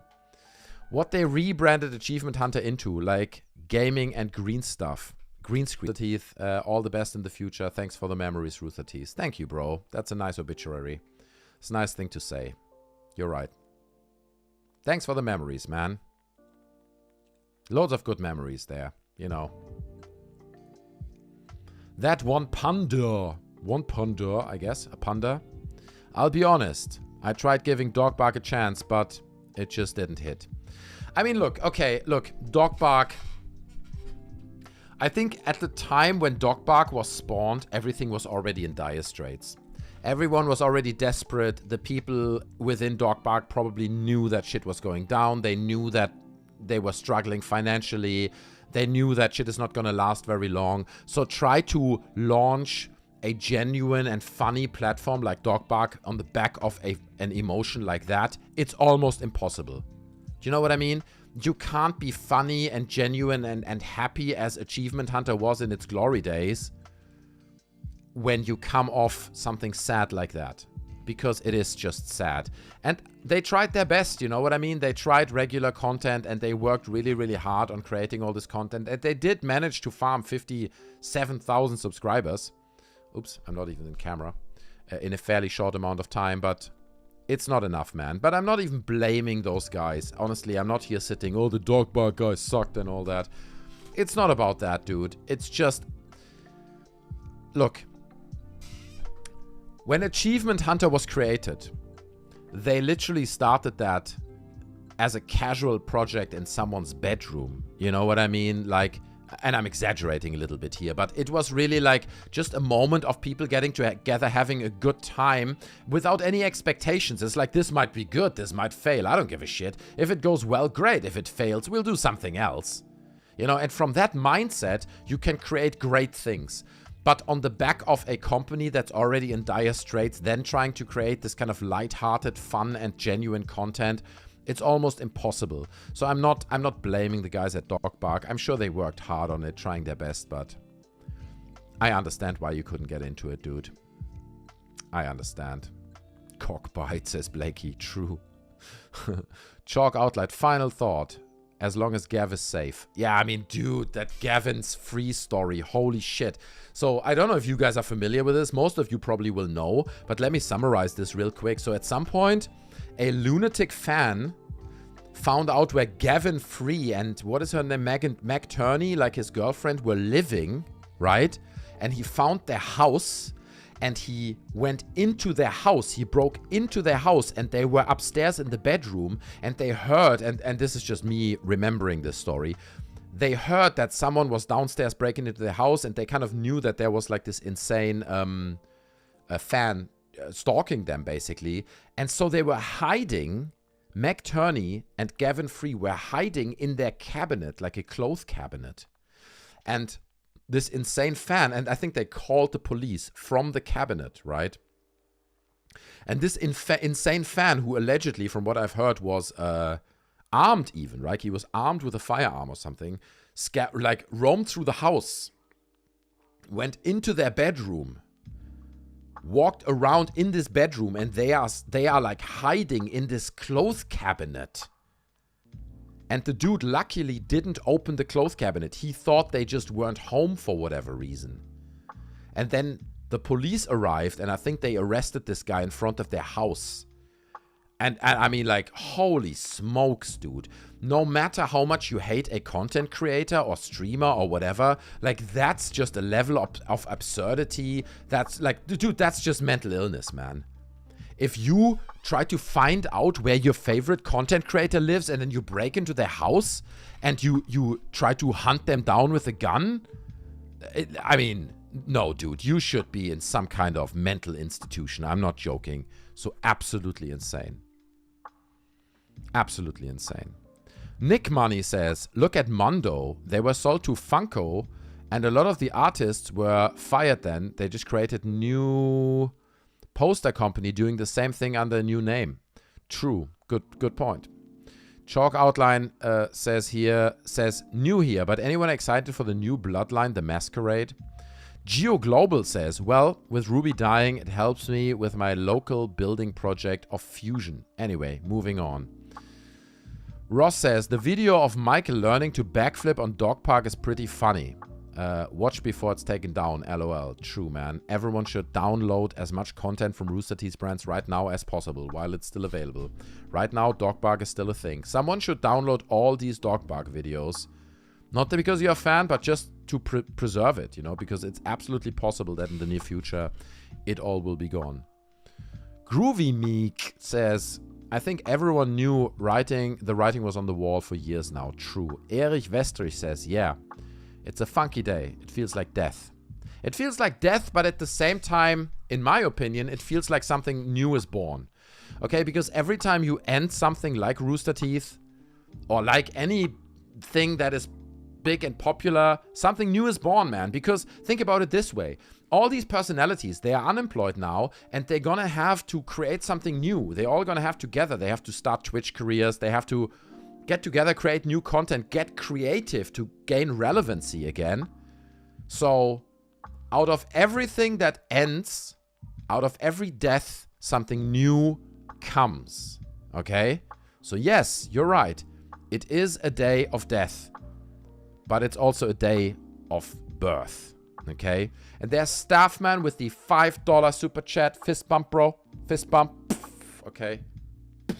Staffman, I love you, man. Let the Smirnoff flow through you, monkey. Okay, we're doing another Smirnoff for a $5 super chat. I'll do a Smirnoff. Normally, I have a little... let me see if I still have it somewhere. I had like a little thing that said... $5 super chat, I will drink a Smirnoff thing. It's gone now. I don't know where it is. I was just looking through my little scene here. I couldn't find it. Drinking another Smirnoff, guys. Okay? For you, for Rooster Teeth, for the memories, for everything that we share together. Because that's the thing, right? We're sharing all so much together. We don't know each other here, right? We're all here in chat. We're hanging out. We're being gifted super chats and memberships on this channel. We don't know each other, but still we share so much, bro. So there we go. Oh, God, no. Oh, God. Oh, God, no. I poured way too much. I'm going to turn this into 2 shots. I'm going to drink half of it. And then if we get another $5 super chat, I'm going to drink the other half of it, okay? Otherwise, dude, I'm just going to stutter my way through this. I can't even read the comments anymore. Okay? I've been drinking for hours now. This is like getting close to a 4-hour stream. Cheers, guys. To you guys tonight. And to Rooster Teeth. Much love, okay? And to Staffman for the generous $5 super chat. Cheers. Ah! Ah! God, I hate vodka. Ugh. It's like drinking fucking disinfectant, bro. Oh, God, and there's Erich Westrich with the next $5 super chat. I'm excited for the new F-Face and Let's Play stuff they are doing. Right? Thank you. I'm going to have to drink the second half of this shot now, so I'm going to do this in a second, Erich. I appreciate that. But you see what I mean? Like, there is death, but there's also there's room for a new beginning. Not as Rooster Teeth, not as a multi-channel network, but as single content creators that have a lot of potential that now are set free and that now will create their own channels and discover their own brands and create their own thing and then potentially get together and create new things. And so I can absolutely see a new bubble of content creation evolving out of this death of Rooster Teeth. So as sad as it is today, there's room for something new to come out of it that is not owned by Warner Media, okay? Or Warner Discovery. Fuck that. That is not run by Jordan Levine that writes corporate fucking statements. I'm so pissed at this statement still, I swear to God, man. So, let's be positive. Let's be positive. Chalk Outline says, Ray also, now with the hindsight, got out at the right time. That's true. Was sad when he left, but he's thriving. Saw his tweet. Pretty much sure he's distanced himself from Rooster Teeth a while back. Ray. Yeah, that's true. Let me see. Can I find his tweet? Ray Navarez. I tried to write his name. Rooster Teeth. This is a difficult name to write. Shit, I can't even find. Ray. I'm just like, I'm literally looking at my screen right now. I'm sorry, guys. Trying to find Ray Navarez.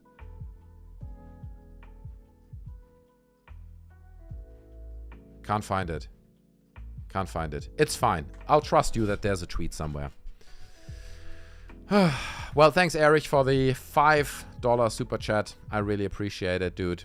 This is amazing. Thanks for the support. You guys have been amazing tonight. I'm not gonna lie. It's a special night tonight, you know. History and art are important. People are important. True. Thanks, Braveheart, man. You're making a good point there. All ends are beginnings. Thanks, Blakey. That's true. And it applies to many things, you know. Maybe your girlfriend just broke up with you. Maybe you just had to put your dog down, right? We just had someone saying that. There's always a new beginning, man. There's always a new beginning. Try to stay positive, you know. And this applies to me as well. In my personal life, there's also stuff that's challenging. You know, there's challenging stuff, like in everyone's life. And you gotta stay positive. Everyone has got to keep a positive hat on.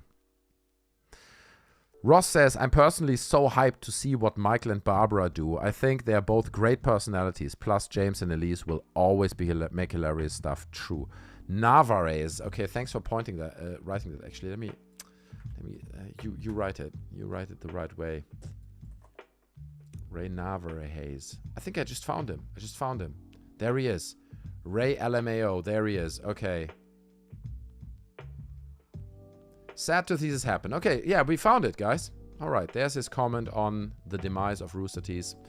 We're reading Ray Narvaez, and I'm sorry, at this point I had so much wine, okay, and so much vodka. Sad to see this happen. Sad to see this happen, says Ray. I became a fan in high school in 2004 and had the lucky opportunity to work there. Which is also... sorry, I have to be on camera. Which is also wild, right, to think about this. Like, being a fan in high school of Rooster Teeth, admiring this company, admiring the personalities, and then having the chance to actually be part of it, and then not only be part of it, but like becoming an iconic personality of it. Like, what a ride. Those were 3 out of the best years of my life. Gave me the skills to do what I do today, and I'm forever grateful. I hope everyone can land on their feet and get work soon. Well, that's a nice comment from Ray. I appreciate that. It's nice, bro. I hope so too. I hope all these people can land on their feet and find work. And there's a $5.99 super chat from Rascal OG. Thank you for all the work on reporting on Rooster Teeth news. Thank you so much, Rascal. I appreciate that, dude. I really do. Thank you, bro. And this is where I'm drinking the second half of this shot that I poured into my glass. Dude, my brain is like a bowl of porridge that has been soaked in milk for an hour. That's how my brain works right now. So forgive me if I'm stuttering my way through this at this point, but it's been 4 hours and, you know, we're celebrating Rooster Teeth, man. That's what it is. Thanks, Ray.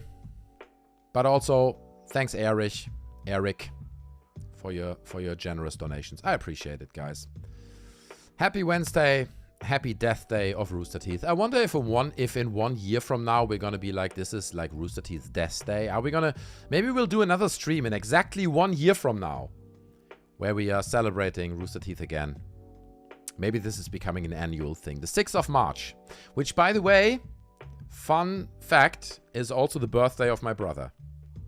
Today is the birthday of my brother, the 6th of March. Okay, so it's not just the death day of Rooster Teeth, it's also the birthday of my brother. So it should be easy to remember. Maybe we'll do this again next year. Cheers, guys. Thank you so much, Rascal. Cheers. And Erich. Ah! Fuck! Fuck! God, I hate this fucking shit, dude. I swear to God, this vodka shit. Fuck. Ah!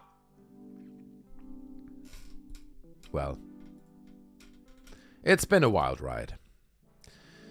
Chalk Outline says, think any Rooster Teeth member will change names and release Platinum Award-winning singles like Joji. Getting into singing? Getting a Spotify career on? Maybe, right? We can't exclude it. P.S. The crazy guy was killed in the gunfight. What does that mean, Matthew Ball? I don't know which crazy guy was killed in the gunfight. Chalk Outline says, I'm still amazed he was only there for 3 years. The amount of content they released with him was nuts. Yeah, true. A lot of people say this. I never was that deep into the Ray Narvaez content and stuff, but yeah, people loved him, man. And like, this is how my video about the whole timeline of Rooster Teeth, milestones almost, starts. It starts with Rooster Teeth being bought in 2014, and then the first thing is Ray leaving. Right? Like, Ray leaving was the first big milestone in the downfall of Rooster Teeth. So Happy birthday to your brother, dude. Okay, cool. You know what? I'm gonna take a photo of this right now of you guys wishing my brother a happy birthday. He's gonna love this. There we go.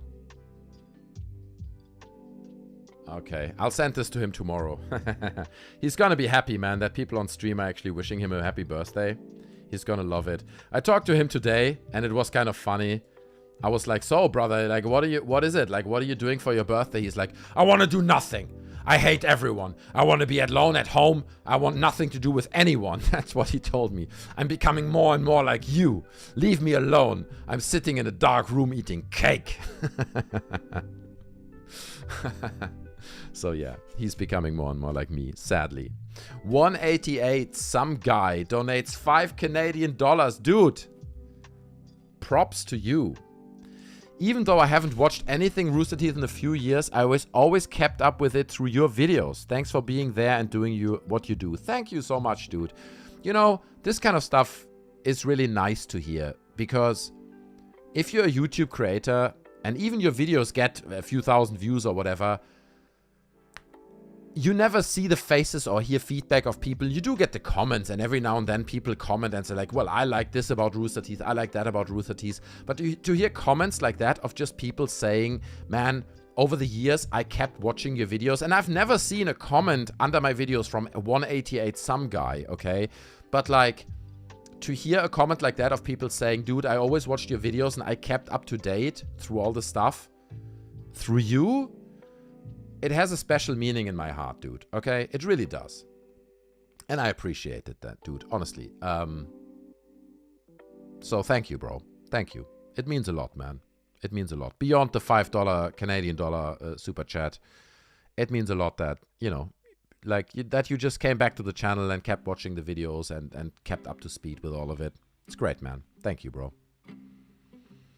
Ray said something about, says Sourdough Steel, having to be fake in Achievement Hunter content. It was kind of ruined it for me at the point when I realized it. Okay, I never heard this before. So, of course, there's an element of being fake to it, right? Because these people get together and they're like, okay, we're doing a Let's Play video now. Everyone sit down. We're playing GTA today. Blah, blah, blah. Try to be funny, okay? Like, there is an element of being fake to it. But still, the thing I think that really made it popular and made it succeed in the first place, the original Achievement Hunter crew, was because it felt authentic, right? It really felt like something that was created by the people and felt like a real, authentic experience. And even if it was fake, and even if Ray had to fake it to an extent to be part of this, they still managed to make it feel so real that if you didn't know that it was fake, you wouldn't suspect it. So that's a skill in itself, man. That's a skill in itself, to be so real and authentic. I mean, don't get me wrong. Any Let's Play stream, if you watch any Bruce Greene Helldivers 2 stream or whatever, there's always an element of fake to it. And I know it from myself. Like, I'm at the moment doing streams for Assassin's Creed Origins. I'm playing Assassin's Creed Origins on stream at the moment. And sometimes you just have a day where you're like, dude, I really don't want to do this today, man. I don't feel like playing this particular game. I don't feel like being with these people, in the case of Achievement Hunter. I don't feel like creating content today. I just don't feel like it. But it's a job. So you have to do it. So you switch on the camera, you look at it, and you put on a smile, and you're trying to crack the funniest jokes that you can, okay?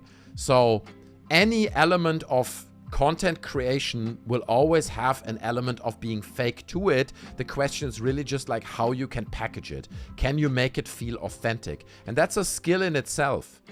So sure, you gotta understand, whenever you watch a Let's Play of anyone, there's always an element of being fake to it, but at the same time, people have a skill to make it feel authentic. So I respect that, man. I respect that.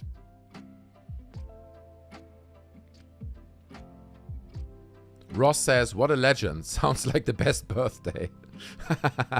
I'll tell that to my brother tomorrow. He's gonna love this. It's like the chat. Chat was so excited about you doing absolutely nothing and being pissed off all day about, like, my mom was like, hey, so you want me to make a cake? He was like, no, I don't want a cake. I want nothing. I'm gonna sit in a sauna and be left alone drinking expensive beer. Leave me alone. Welcome to 2024. Chalk Outline says, today is the day that if my chefs at work screw me over whilst my boss is away, then in a year I celebrate I left a job that I've wanted to quit for 6 years. Also, big up to your brother. Happy birthday for him too. I'm gonna take another photo, man. I'm gonna take another photo. You guys commenting on my brother's birthday is fun, man. He's gonna love this. He's gonna love this shit. So yeah. Don't quit your job though, dude. Don't quit your job. The way I see this is, if you have a job in the current environment, keep it. Listen, everyone hates their job, okay? Everyone is unhappy and depressed in their job. You're not the only one. But keep it, okay? Keep it for now until you have something better. You can apply for other jobs, look for other things, and you can always tell the new job and say, well, I need a month of break. Cool, you got a new job, take a month of break, and then you take the new job. But don't just quit your job, okay? Even you fucking hate it. It's not a smart move, okay?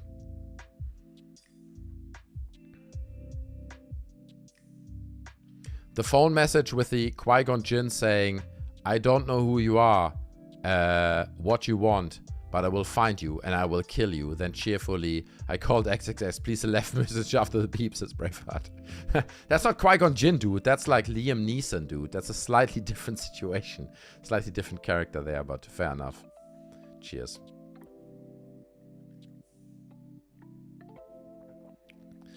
Erich Westry says, I was waiting for your video. I was watching a few subpar videos on the situation, but I knew you would cover it better. Thank you, bro. Thank you so much, man. That's really nice. I try my best over here. I really do. Chalk Outline says, Ray is genuinely so different. He's doing his own thing compared to when he was at Achievement Hunter. He's still super sarcastic and self-deprecating.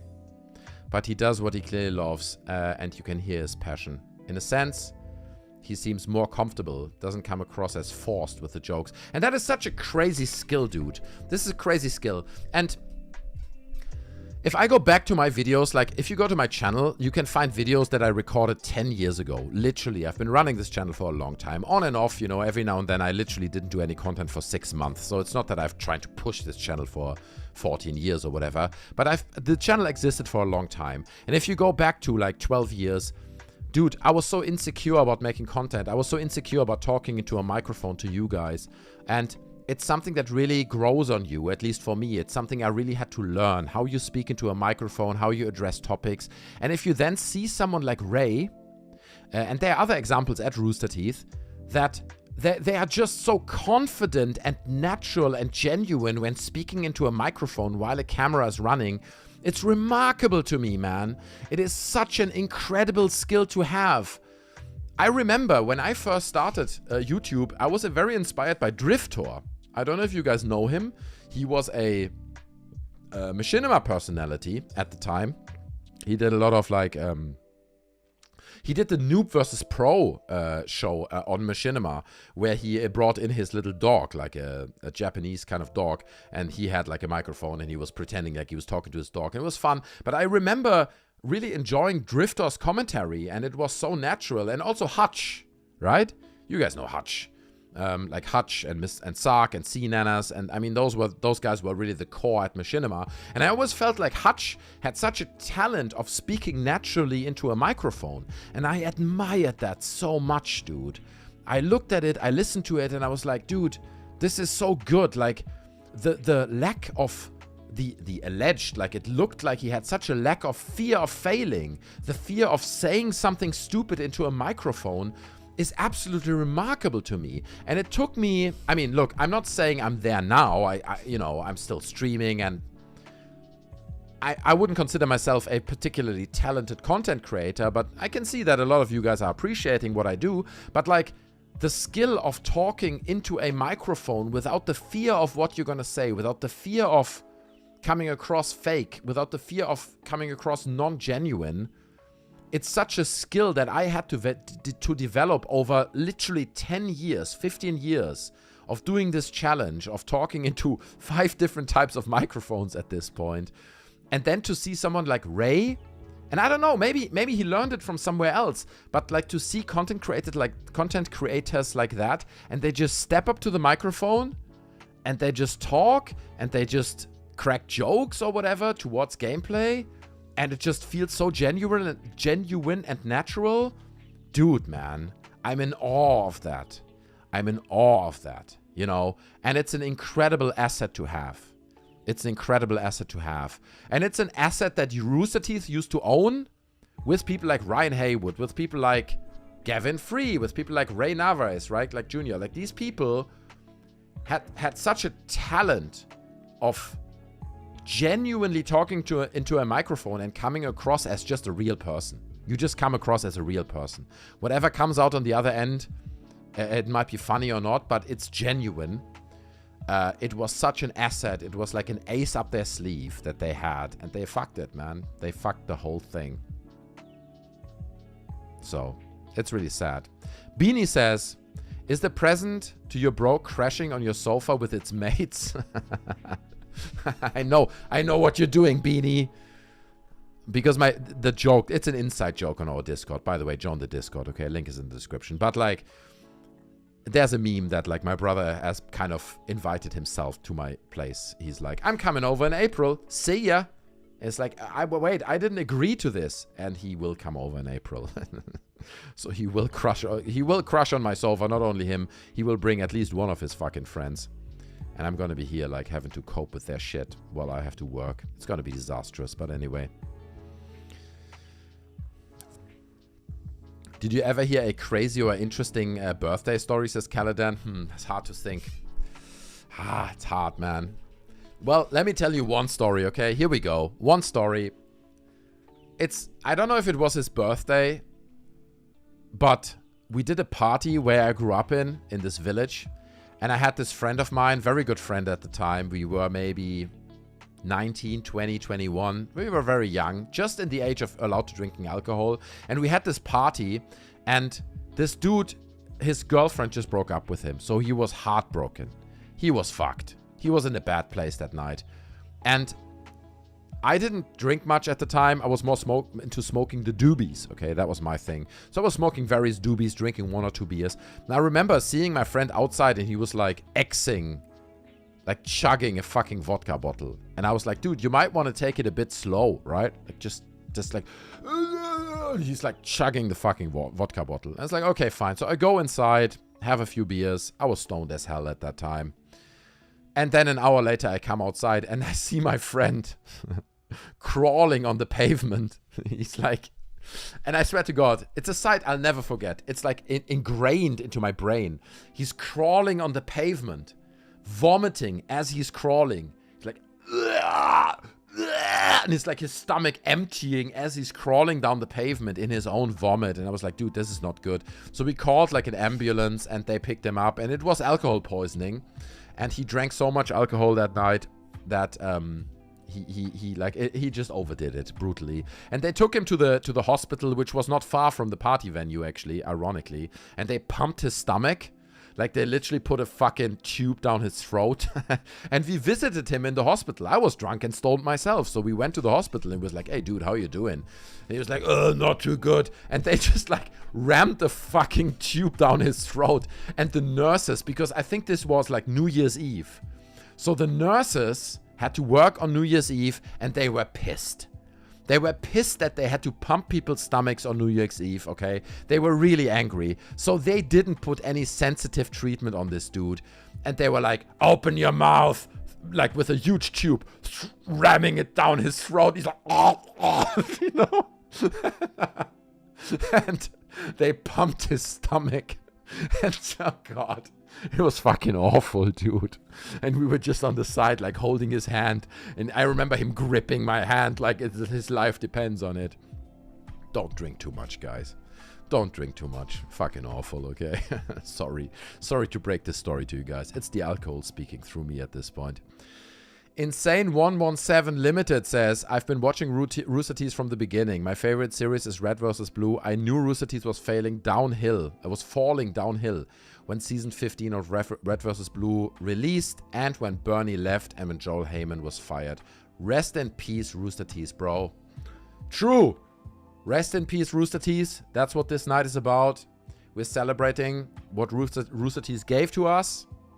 The love they gave to us, okay? And the inspiration. There are so many people in chat saying, dude, I started animating, I started drawing, I started creating internet content because of Rooster Teeth. So, they did a lot, man. This company did a lot for all of us. Cheers.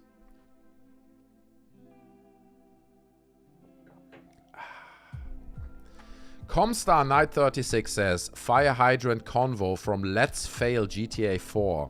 One of the best convos in the early Let's Play history. I didn't watch this one, but I'll take it for what you say, bro. Matthew Ball says, the crazy guy broke down the stairs, fired a pistol down the stairs. Hold on a second, let me read this again. The crazy guy broke downstairs, fired a pistol downstairs. He never went upstairs while Gav and Mac hid in the closet. The guy left the house and was killed in a gunfight with the police. Oh, okay. So he was actually killed in front of their house. So hold on.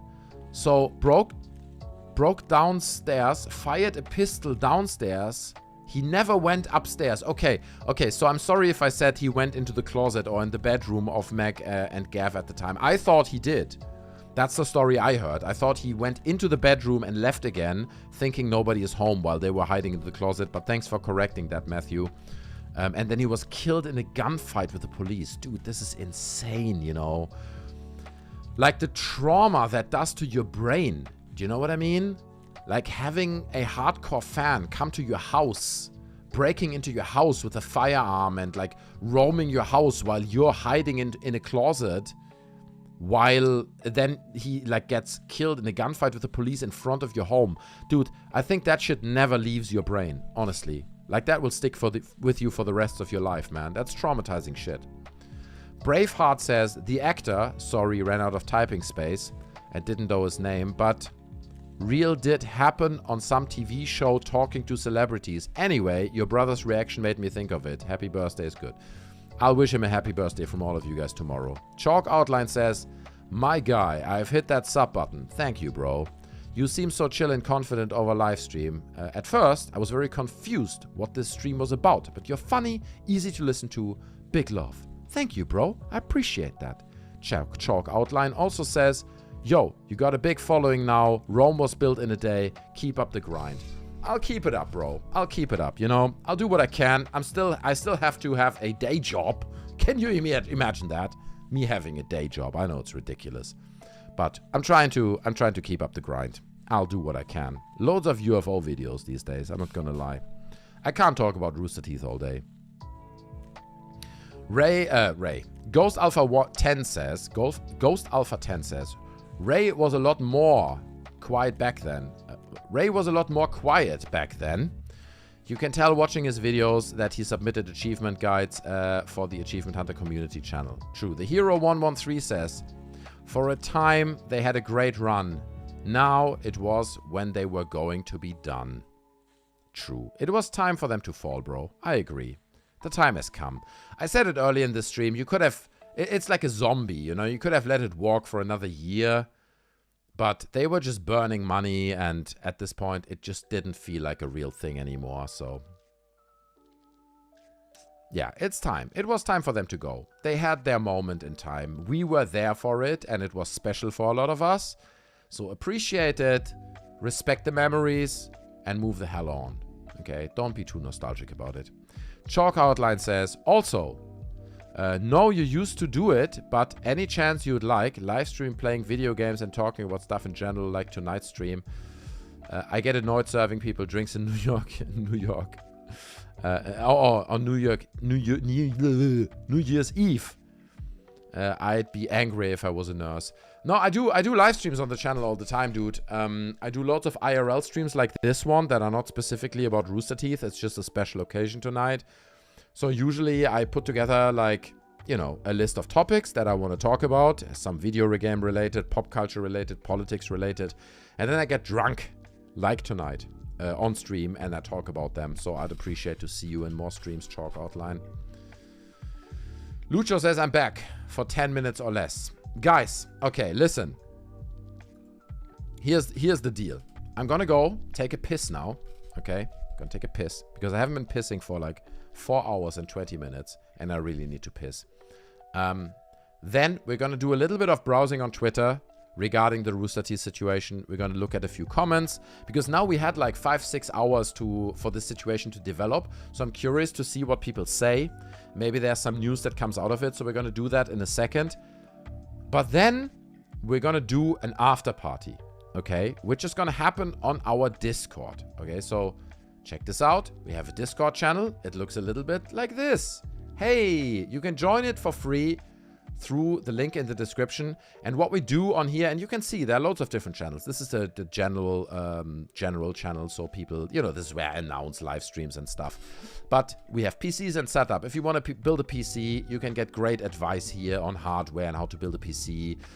We have LOL memes, you know, people are posting memes, loads of Star Trek The Next Generation stuff recently. We have the Rooster Teeth debate, which obviously has loads of debate going on at the moment. So people are talking about Rooster Teeth. We have the Council of the Chimp, which is a channel only for Rooster Teeth, only for channel members, okay? So if you're a YouTube channel member, you can join this Council of the Chimp room here. But also, we have the lounge, okay? And you can see it down here. Evie, Blakey, Jet, and Staffman are already hanging out in the lounge. And I'm gonna hang out there as well. And that's where we have after parties. After these streams, any stream that I do, we have parties where we hang out in the lounge, we listen to music, we discuss things, we get drunk even more. And it's just a casual hangout that I'm participating in as well, so you can talk to me. You know, it's a video chat kind of room where we can all hang out. So I'd advise you to now smash the Discord link button in the description. That's where we all hang out. It'd be cool to see you on the Discord, to welcome you there and to hear your thoughts on the stream, on my video, on my content, everything that I do. Yeah, don't miss out on that opportunity. But now I'm gonna take a piss. Saying it in the nicest possible way. And then afterwards, I'm going to be back and we're going to check Twitter for some Rooster Teeth updates, what people have to say. So don't go anywhere, okay? I'll be right back.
All right, we're back.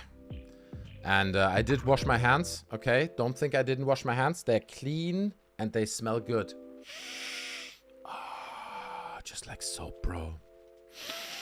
Ah, oh, beautiful. St. Patrick's Day live stream, says Chalk Outline. I don't know, man. Maybe. Maybe we'll do it. We'll do all kinds of live streams on this channel, okay? If you hang out on the channel, you'll find out there's loads going on. Loads going on. And the key to it is the Discord, okay? So join the Discord. All right.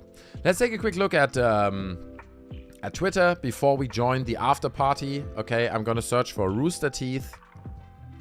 Let's see what people have to say, okay? Because stuff happens. Stuff unfolds in real time. And we want to be on top of it. So here we go. Man, that hurt like a truck. I cannot put words into the importance of RWBY, made by Rooster Teeth to me. It's funny, right? Like, I never watched RWBY. But I've got so many comments tonight as well of people saying, RWBY meant so much to me, man. I was in a dark spot, and RWBY helped me out of it. And it did so much. You know, people also... I also pray for Camp and Death Battle 2. Someone says up here. But yeah, there just seems to be something about RWBY. And to be honest, I remember, like... RWBY being announced on the Rooster Teeth podcast and Genlock as well, how they were trying to promote these shows when they were just new, when season 1 just came out. They were like, guys, check out RWBY, guys, check out Genlock, blah, blah, blah. It's a new thing, blah, blah. So even I never watched it. It's amazing to me how many people seemingly have like such a deep connection to these franchises and like the impact that Rooster Teeth, RWBY, and these kind of franchises had on their life. It's remarkable. To be honest, I never, says this guy, Reese, I haven't really found the words to describe how I feel about Rooster Teeth shutting down, even though it made a lot of my high school life. I remember watching the new Red vs. Blue and RWBY episodes in the middle of 3D art classes because I just couldn't wait till I got home. I remember laughing. That should be a thing, right? I remember laughing. I feel like that summarizes Rooster Teeth really nicely, man. I remember laughing, man. I do. Good times these people brought to us. And we should respect that, you know?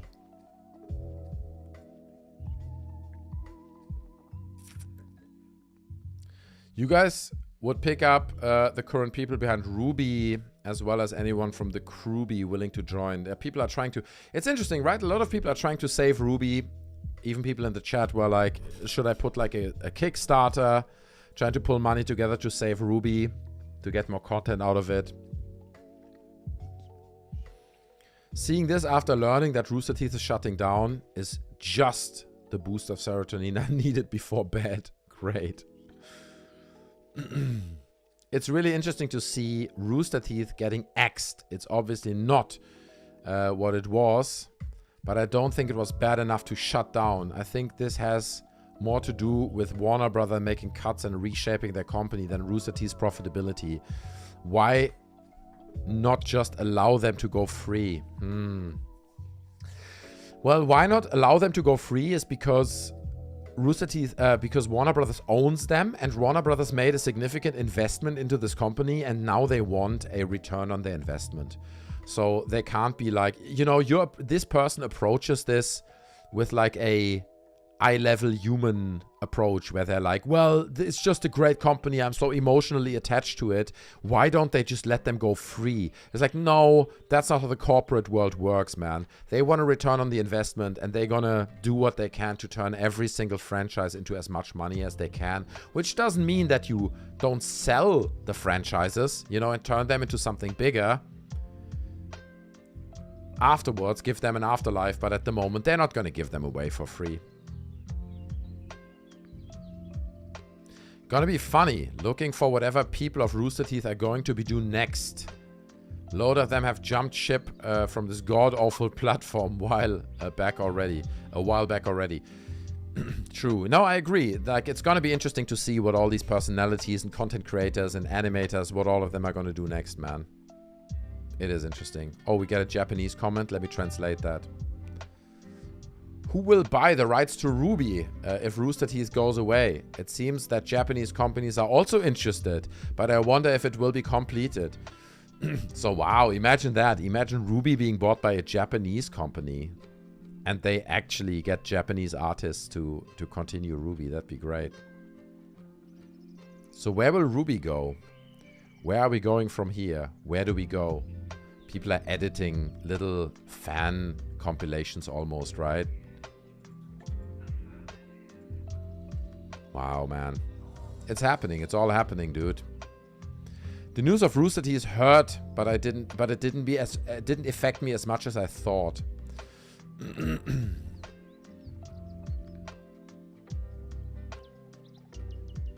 Damn. Is Rooster Teeth trending right now? No, it didn't make it to the trending page, did it? Let me see.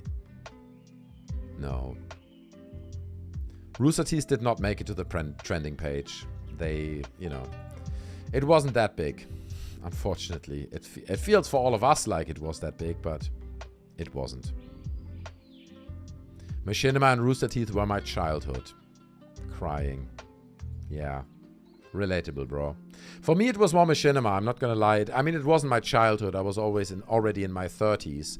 Late 20s, 30s, when Machinima was a huge thing. But I can still relate to this. Machinima has a special place in my heart. For Rooster Teeth, it's only their podcast. But still, yeah. It feels like a piece of our childhood dying here, man. It really feels like that.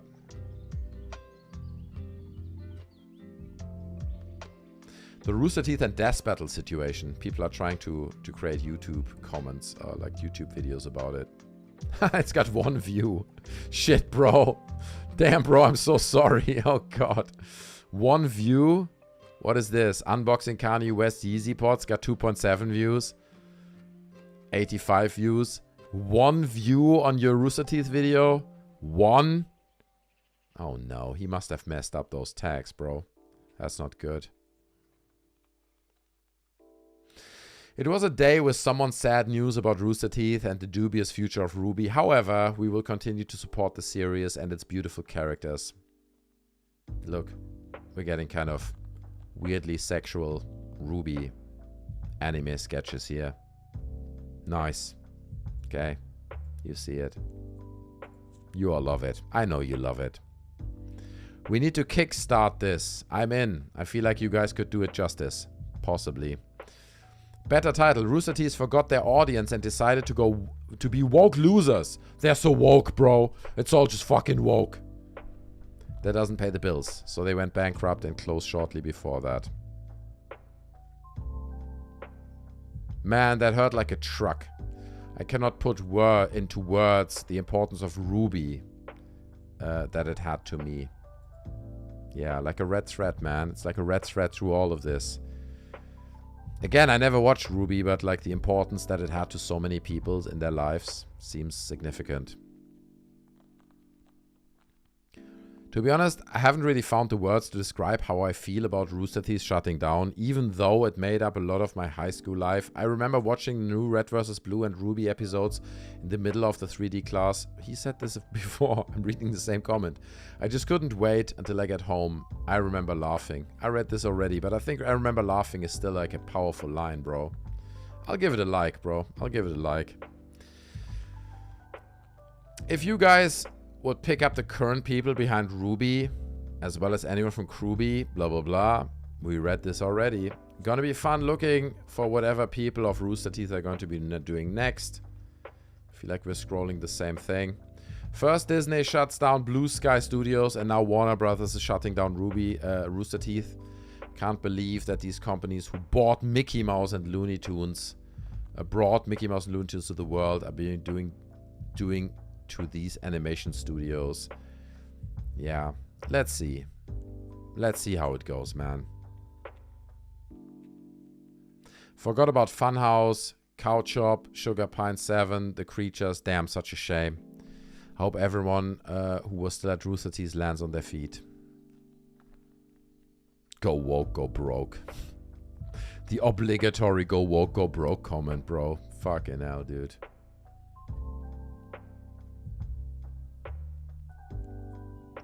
Try getting in contact with people who work at Rooster Teeth.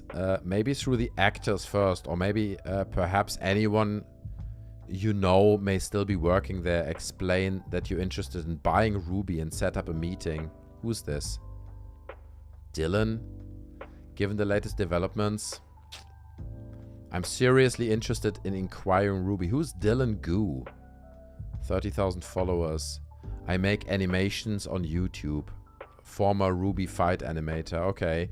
So you can see loads of people are interested in acquiring RWBY and giving it an extended lifetime. And I think it's not just people like Dylan trying to buy RWBY. There's also a huge fan base trying to support RWBY. It's remarkable to me, you know, how many people are jumping on board of this.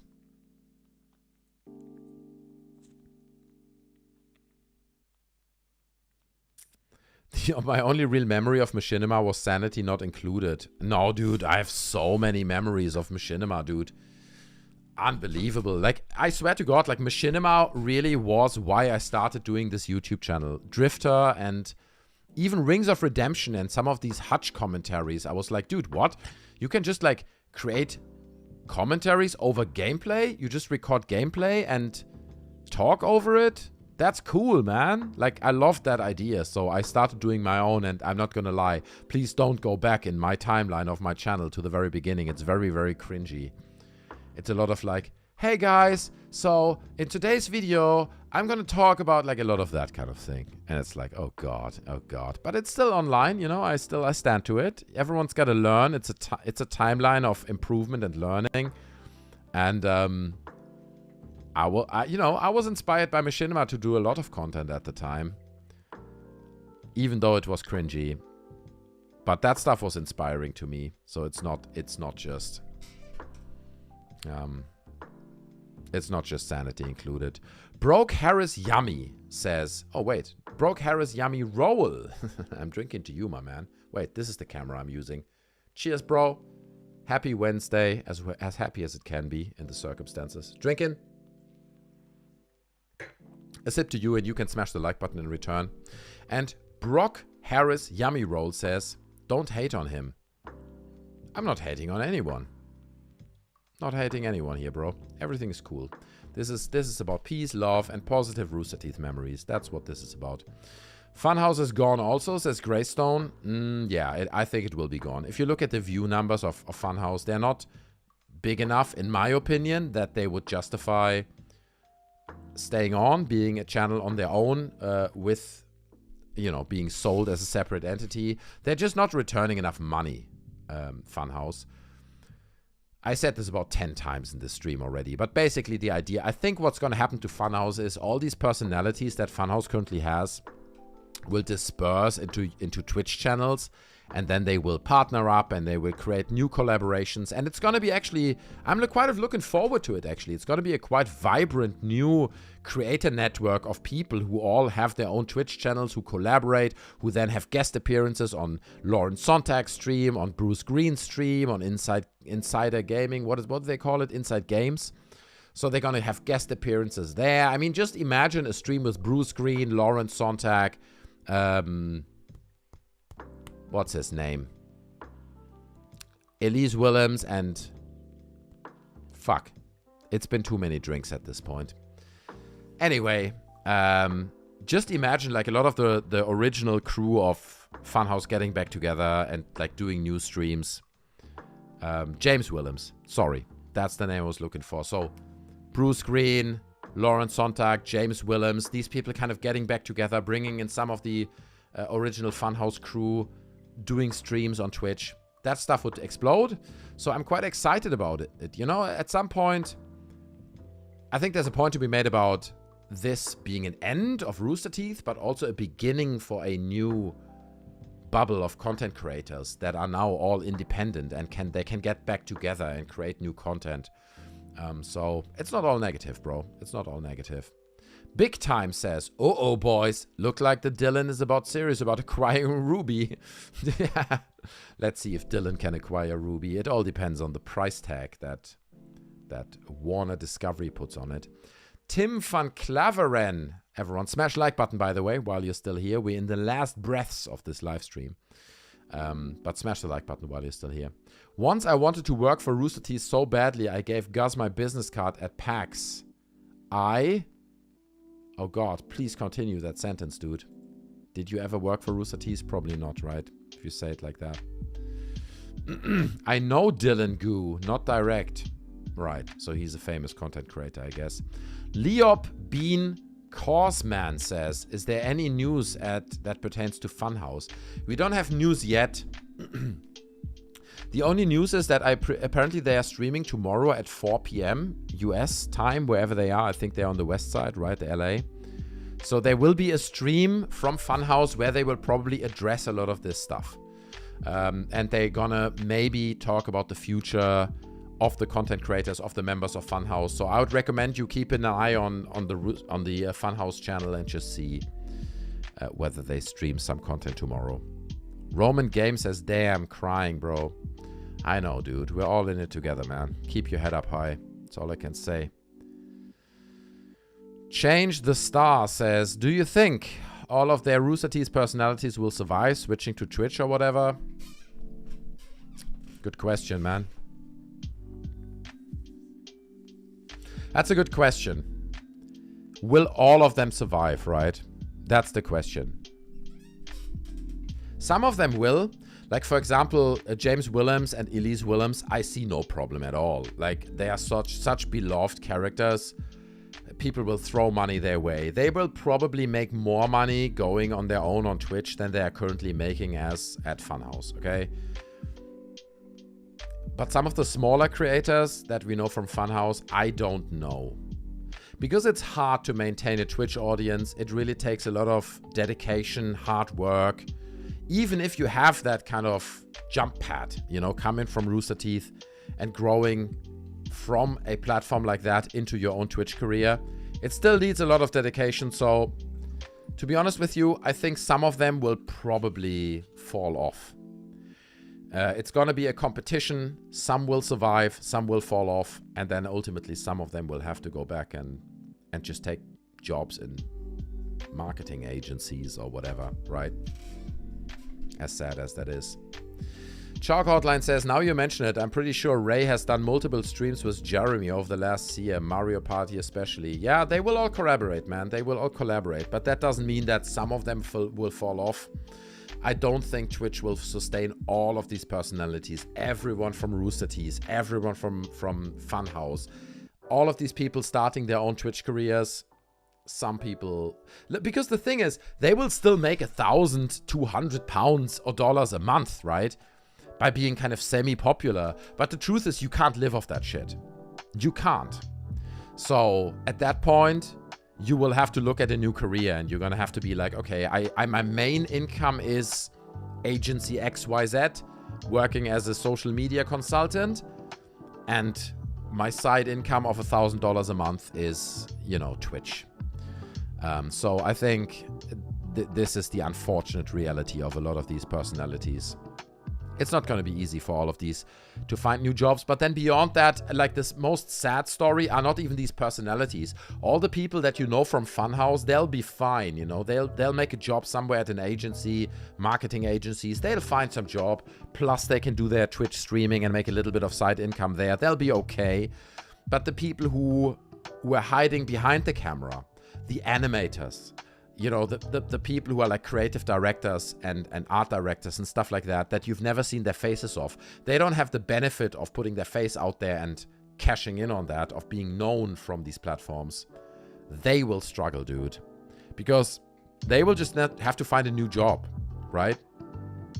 They just have to find a new job in some kind of animation studio, animating, I don't know, man, like logos for a fucking leather suitcase company. You know, that's gonna be their new job, and it's really gonna suck.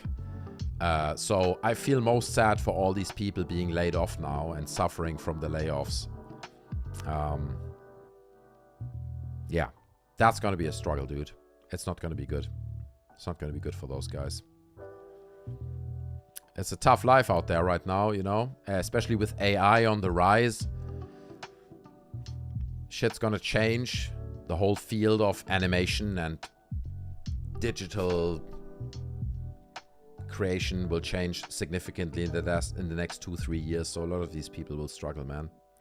And I'm sorry guys, I'm slurring my words at this point. Like, people have paid me to drink Smirnoff vodka, and the submissions are still open.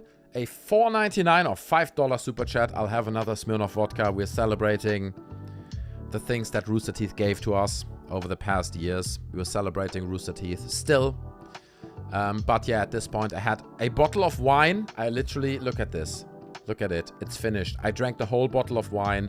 Plus I had a bunch of shots of vodka. So I'm sorry I'm slurring my words at this point. It is a thing. Okay. But I appreciate you guys still hanging out. I lost Achievement Hunter and found the Sneezing Monkey and I couldn't be happier, says Jonathan Worley. Dude, I appreciate that so much. I think this is my favorite comment of the night, dude. You know, I'm so happy for people to finding this channel, being part of this channel, enjoying the live streams, because I do a lot of live streams where I talk, you know, current topics, politics, video games, whatever is on my agenda. And often I take topics from the Discord that we have. The link to that is in the description. You can join the Discord, and then often before live streams I say, guys, please suggest topics, right? And then you guys can throw in topics, and then I will talk about them in my live stream. So there's a bit of a conversation going on. So join the Discord through the link in the description. It's obviously free, so.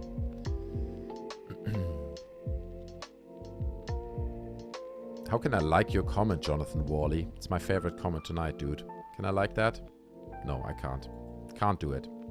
I can pin it, though. I'm gonna pin it now. Message has been pinned. Look at that. Look at that, brother. I love your comment, dude. This is really lovely, man. Just to see the community grow a little bit is great. Smash the like button, guys. And by the way, okay, before we end the stream, we're getting close to the end of this now. I just want to say I keep these streams free of advertising, okay? I could monetize these streams and put ads on them, and then every 20 minutes you guys would have a little ad break, and it would be fucking annoying. But I'm not doing it, okay? I'm not doing it because I want you guys to have an uninterrupted streaming experience where we can just talk and there is no interruption. So consider sending me a little $2-3 live chat. You know, like a little bit of support would be great tonight. We already had quite a few live chats, or like, you know, just monetized support. But I would appreciate that. Keep in mind, I've been covering the Rooster Teeth story since the very beginning, putting a lot of work into it, so I'd appreciate some monetized super chats, I guess is the word. Cheers, guys. Drinking to you, though. Anyone who is part of this tonight, I'm drinking to you. Greystone says, some interns weren't paid hardly anything, hoping for the best. That is true. I mean, we know this from the Kdin story, right? Kdin Jensen was like freelancing with Rooster Teeth for 1 year. Creating content for them for 1 year, which I assume was like editing and like literally doing like busy work for Rooster Teeth. She was not paid for that. Think about that. You work for a company for 1 year, you're not paid. And then when Kdin was hired more full-time and in a more permanent position, she went to the upper ranks and said, hey guys, by the way, I've been working for 1 year for you guys. Do you want to give me some compensation for that? And the company was like, no. Literally, she got nothing for all that, dude. It's despicable behavior, bro. It's despicable, man. Change the Star says, lol, even my profile pic is from RTX. Wow, dude, I didn't know this. Can I see your profile pic? Go to channel. Let me see. We're checking out his channel. There it is. There it is. Change the Star's profile pic. Open image in new. Okay, here we go. Okay, there it is. There it is. Change the Star's profile pic. Taken at RTX. Memory lane. Okay, there it is. Thanks for commenting that. I appreciate it. Shane with another $5 super chat. You don't have to drink for this, but I'm currently sitting by the campfire with a Belgian ale to cope. Your streams are appreciated. Rest in peace, Rooster Teeth. Dude, so cool, man. 50 gifted. I'm still in awe, says Beanie. True. 50 gifted memberships. That was epic, dude. That was absolutely wild. Enigma Prince says, will Rooster Teeth evacuate all their props and memorabilia before they vacate their company building? Possibly, right? Because there's a point to be made about all these props that were seen on camera during Achievement Hunter streams and stuff. I think people would pay for this. Like, they could monetize that. The question is, are they gonna monetize it? Is Warner Brothers Discovery willing to go that deep, right? To scavenge through the Achievement Hunter office and find props and sell them off separately? I'm not sure. I think they could make some money off that, but I'm not sure they will. Justin Cheng says, job market is brutal right now. Only like 20 people in Rooster Teeth will land on their feet. Well, I think the point is they don't need to find a job. They're gonna launch their streaming careers off the back of them being popular on Rooster Teeth, right? Or on Funhaus. So they're like Funhaus personalities. You open a Twitch channel, and now Bruce Greene has you as their guest in one of their streams.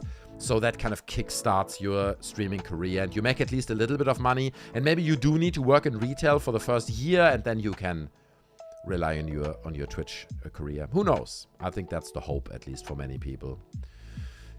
Tim van Klaveren says, to Rooster Teeth. I agree, man. To Rooster Teeth and the memories and everything that they did for us, bro. Roman Game says it as well. Hoping the best for Rooster Teeth, bro. And I will drink a shot of vodka for your donation, Shane. I will do it, okay? In a minute. I'm enjoying the channel. I knew the event would happen eventually. Thank you so much, Greystone. I appreciate it. Kdin says, Kdin is still here, man. Good to see you still. I'm happy to reconnect with you, Monkey. I gotta sleep and work in the morning. Good night, everyone. Rest in peace, Rooster Teeth. Thanks so much, Kdin. It was great to connect with you as well, again. Dude, it was good to have you, man. You know, no hard blood. You know how it is. Fist bump, bro. Okay. You know how it is. Much love. Everyone's drinking to Rooster Teeth. That's great. Beanie says, I've put my Rooster Teeth People Like Grapes shirt on. It smells like dust, but it still fits. The memories. Bernie, come back. Where are you, Bernie, when we need you the most? Why are you not on this stream? Matthew Ball says, I found this channel after I stopped watching Rooster Teeth around November 2020, and you kept us all well informed over the past 3 years involving Rooster Teeth information. Much appreciated, Sneezing Monkey. Thank you so much, dude. It's been part of my legacy, you know. I was fascinated by Rooster Teeth, and people enjoyed the update, so I felt like, why not keep doing a video about it and keep people informed. And then, you know, the truth is, there are other channels who've been talking about Rooster Teeth and their updates. And I just looked at some of their videos and I felt they were so hostile and so negative and so sensational that I wanted to just create like a platform where we can talk about this without being so hostile, man. Because the truth is, all of us love Rooster Teeth. I loved the content that Rooster Teeth did, and I'm not here to shit on them. I'm not here to dance on their grave. I want to have a respectable debate about where they are and where they got to and how they got there and all that. And I'm not here to be like a hateful grifter. You can always make this point, right? You can always say, well, you did videos and you cashed in on them and you're a grifter. Okay, fine. If that's your take on it, that's fine. I understand.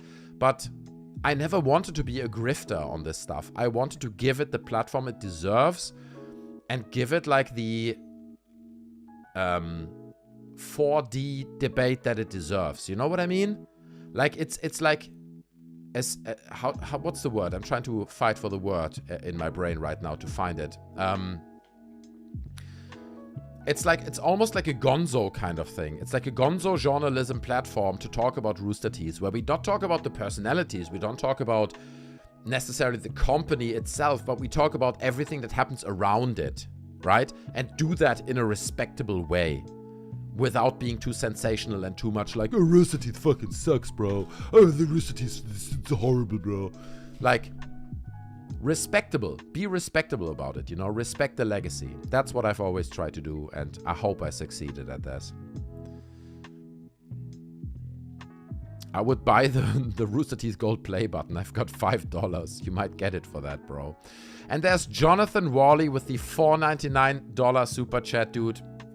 Thank you so much.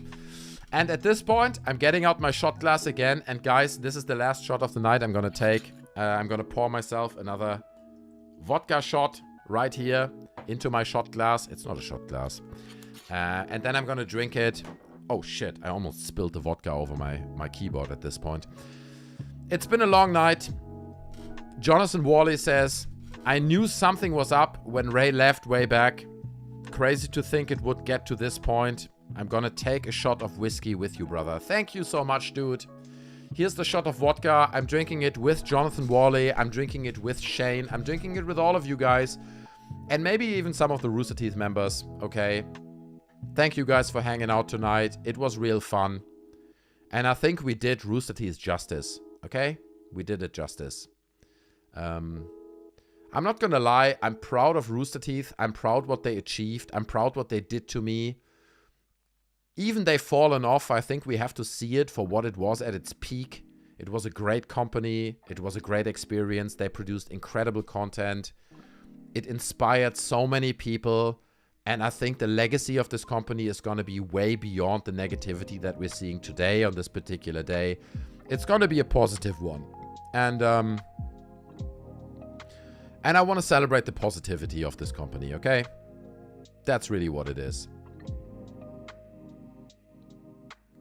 So, I'm taking this shot with you guys. If you have a shot ready, get it ready now. Let's drink to Rooster Teeth, and then we're gonna have an after party on our Discord, okay? Now is your chance to join the Discord through the link in the description. This is the ultimate chance now, before we end the stream.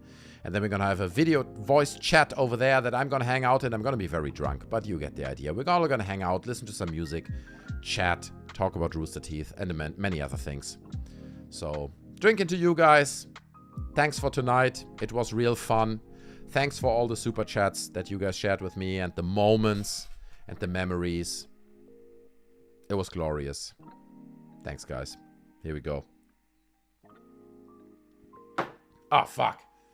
Oh, fuck. I hate fucking vodka, bro. I swear to God, man.